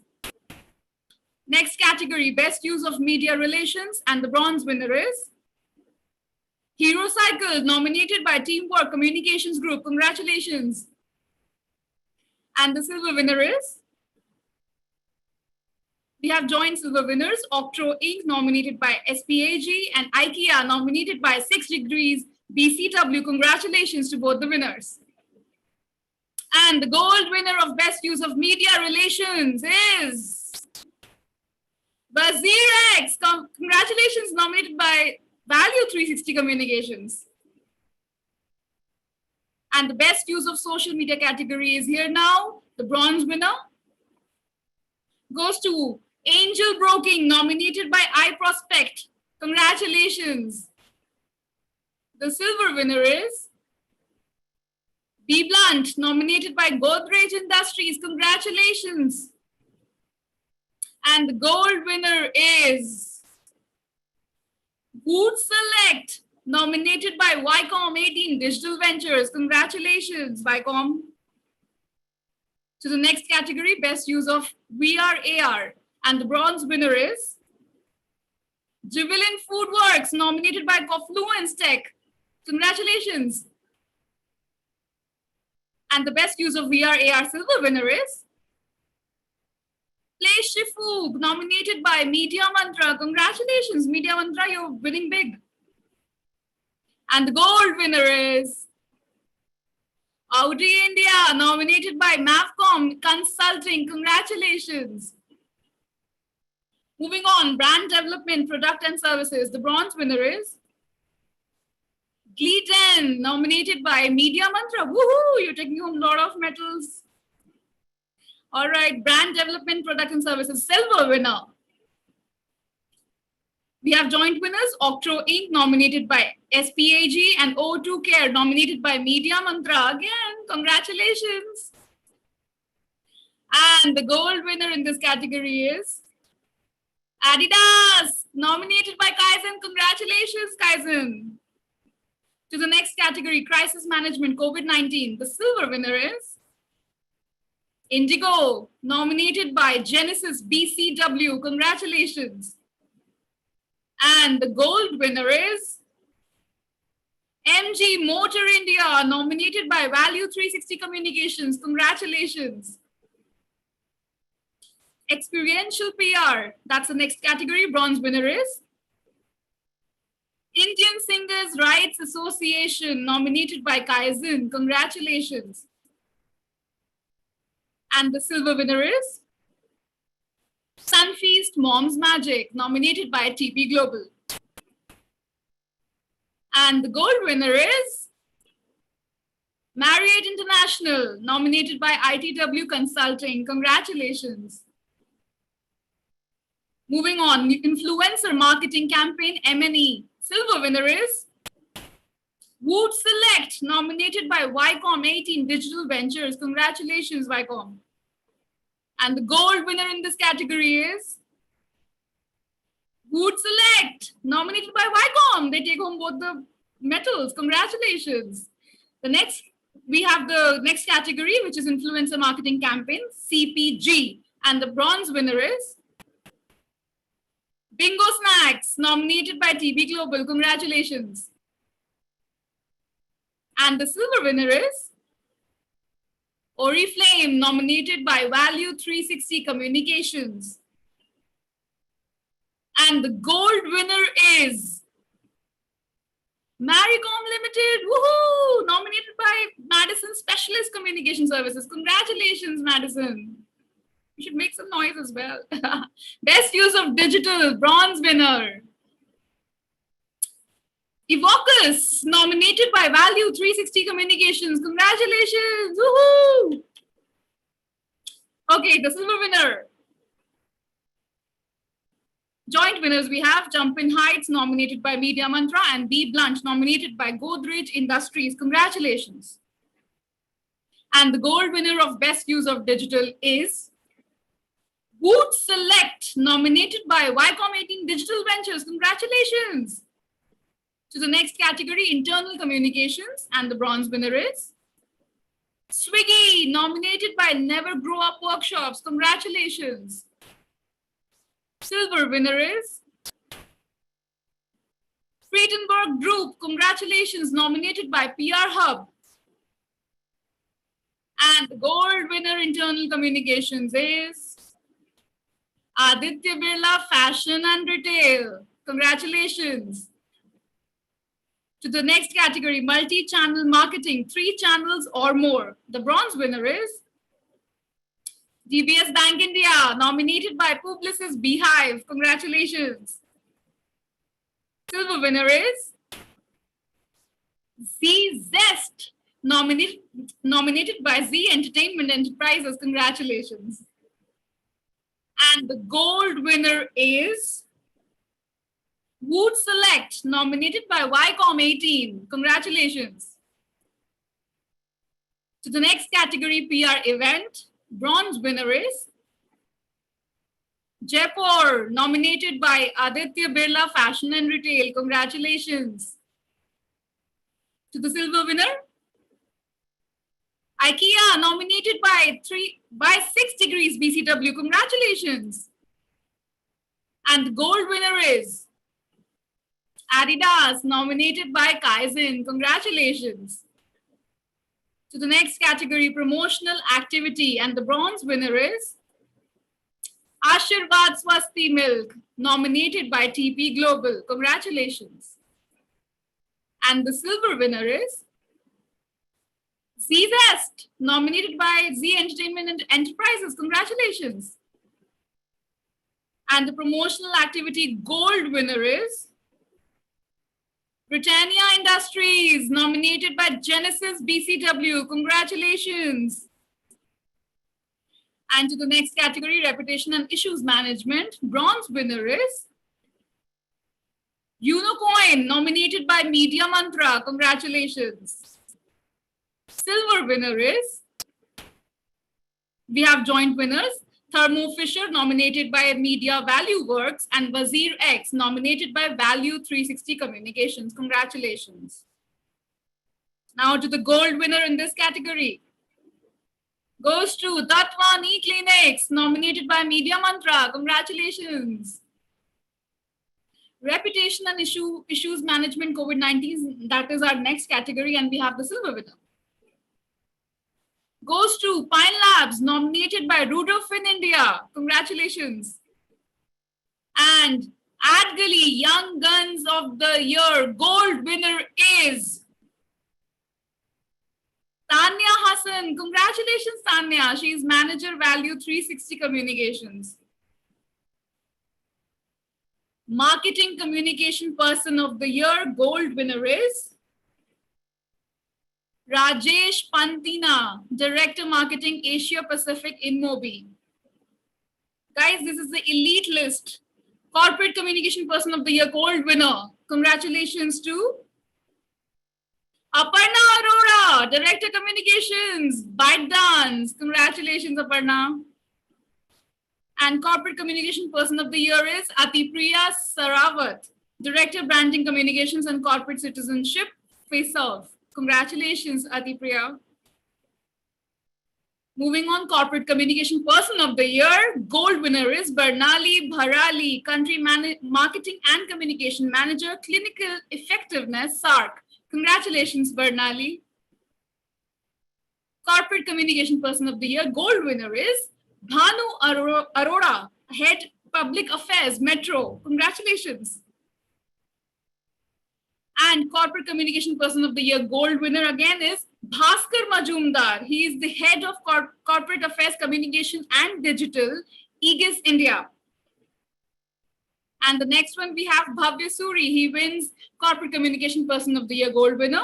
And Director, he's the Director PR and Corporate Affairs India and MEA Pearson. Congratulations, Bhavya. The next gold winner is Bhavna Sharma Ningthujam, Lead PR India, Western Digital. Congratulations, Bhavna.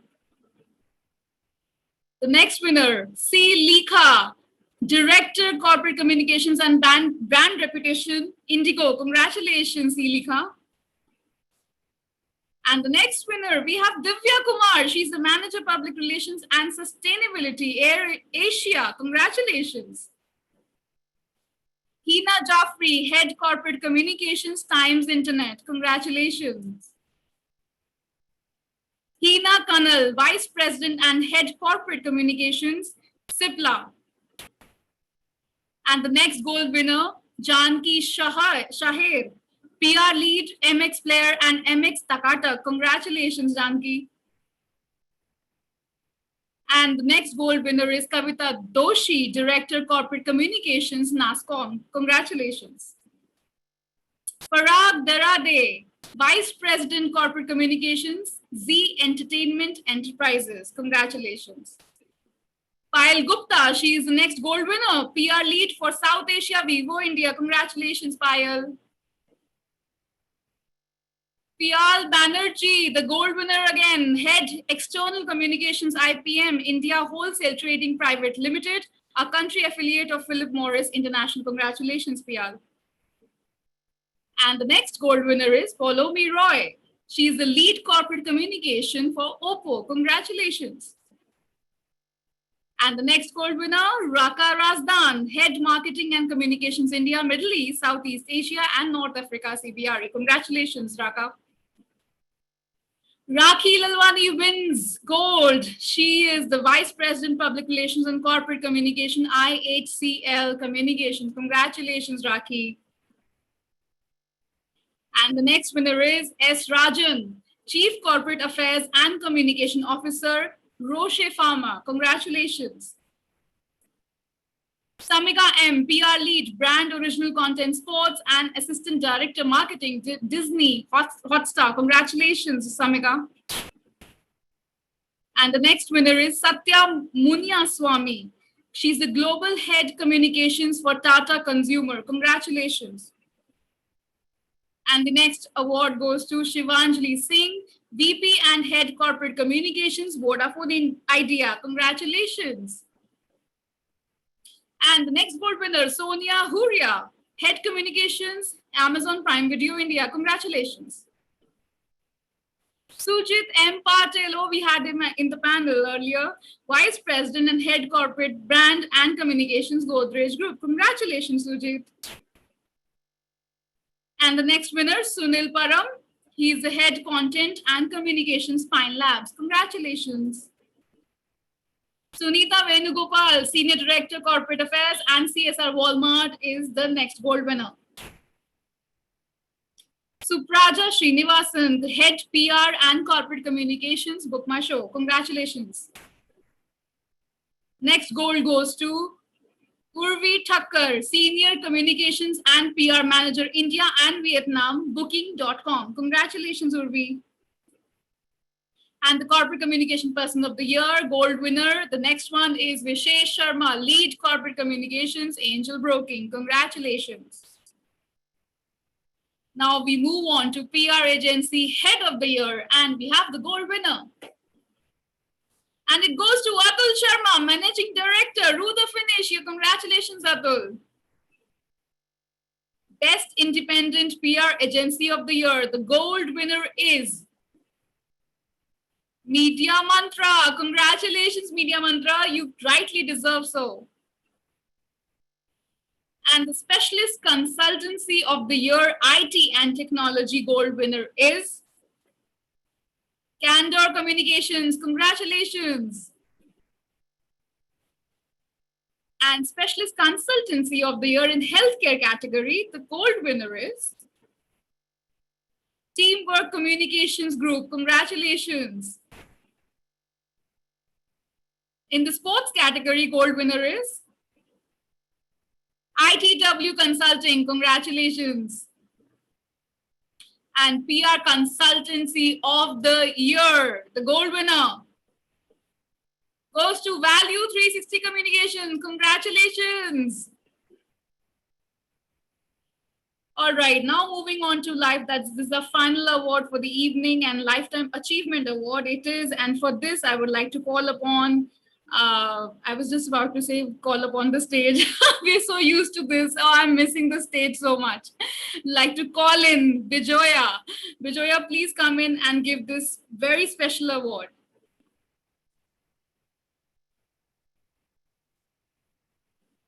So it's the last award of the day. And I'm so happy to, say that we're giving it to Prema Saga, who deserves it. She brought stature to the entire public relation sector per se, the entire profession. She was one of the first to get into this. And as a woman, she's brought it to this. So it's a privilege to honor Prema Saga, chairperson and founder, BCW India Group, with IMAGEXX 2021 Lifetime Achievement Award for her vision, creative mind, and outstanding contribution to India's public relations and communication industry that has shaped the industry to what it is today. Ms. Sagar not just spearheads the firm, but she has also given the Indian public relations and communications industry some of its first, first to develop proprietary tools for reputation management, the first to create and put into practice service quality measurement, first to use technology in the PR industry, and more recently, first to develop the one of its kind live newsroom. Ma'am, we acknowledge your tireless efforts to grow the Indian PR industry for the last 3 decades, demonstrating great entrepreneurial leadership and nurturing and mentoring several PR professionals who are today leaders and entrepreneurs in this business. Thank you for accepting the award, ma'am. Thank you. Thank you, Emma Bijoy. is not keeping well, so we were not able to get her. However, we wish you a speedy recovery and thank you for accepting this award. Thank you on behalf of AdGili for accepting it. Thank you. Thank Over you to to Preeti. Thank you, Bijoya, for giving away such a precious award to Prema Sagarji. We wish her speedy recovery.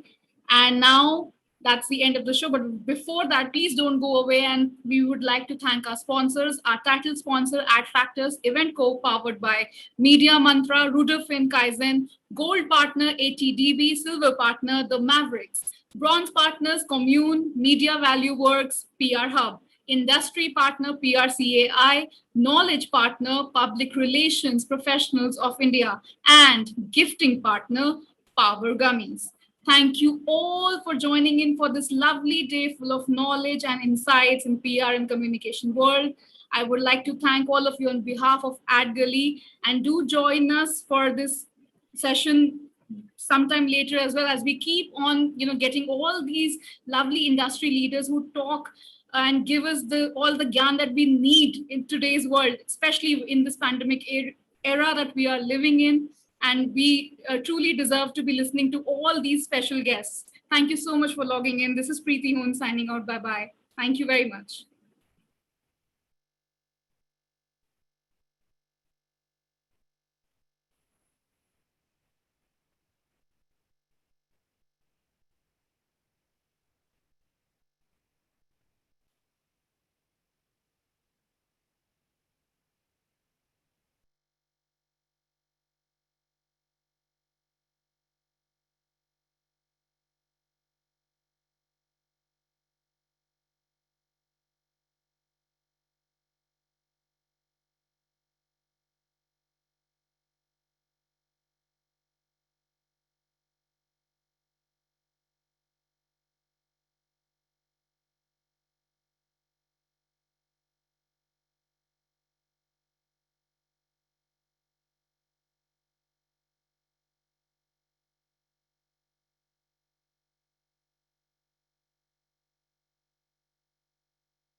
The crisis playbooks that always existed went out of the window when we faced the pandemic.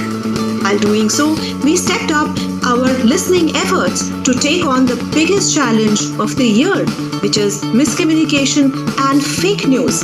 Is of course segregating your brand from every communication. Not just putting your brand out there, but also talking about the reality that people are facing, and giving them enough knowledge, giving them enough information, giving them that power to make decisions is very, very critical. Like any other business, the agency business has been evolving and it will continue to evolve. Agency business essentially is a shadow as well as a reflection of the media landscape, and media landscape has been changing aggressively in the last 5 to 10 years, and it's likely to change even more aggressively as we go along. In a post-COVID era, agencies need to be more strategic as well as more creative. Creativity has always been the way out of crisis. The focus would be to deliver content-driven campaigns that are both meaningful as well as engaging. Technology, because in this over-communicated world, if we want to stay ahead of the curve, we will need to harness technology to make sure that we are on top of our analytics, we are on top of our best technology play, we are on top of every possible technology which is coming and disrupting the world of communication, whether it's voice, whether it's predictive analytics. I also feel that PR professionals themselves are going to change from just being faceless, voiceless, behind the scenes activists to people who actually have influence across.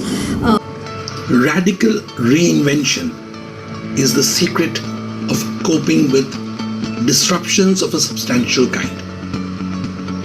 I think we've managed to do that during COVID times, and I think the secrets are fairly simple, though difficult to implement.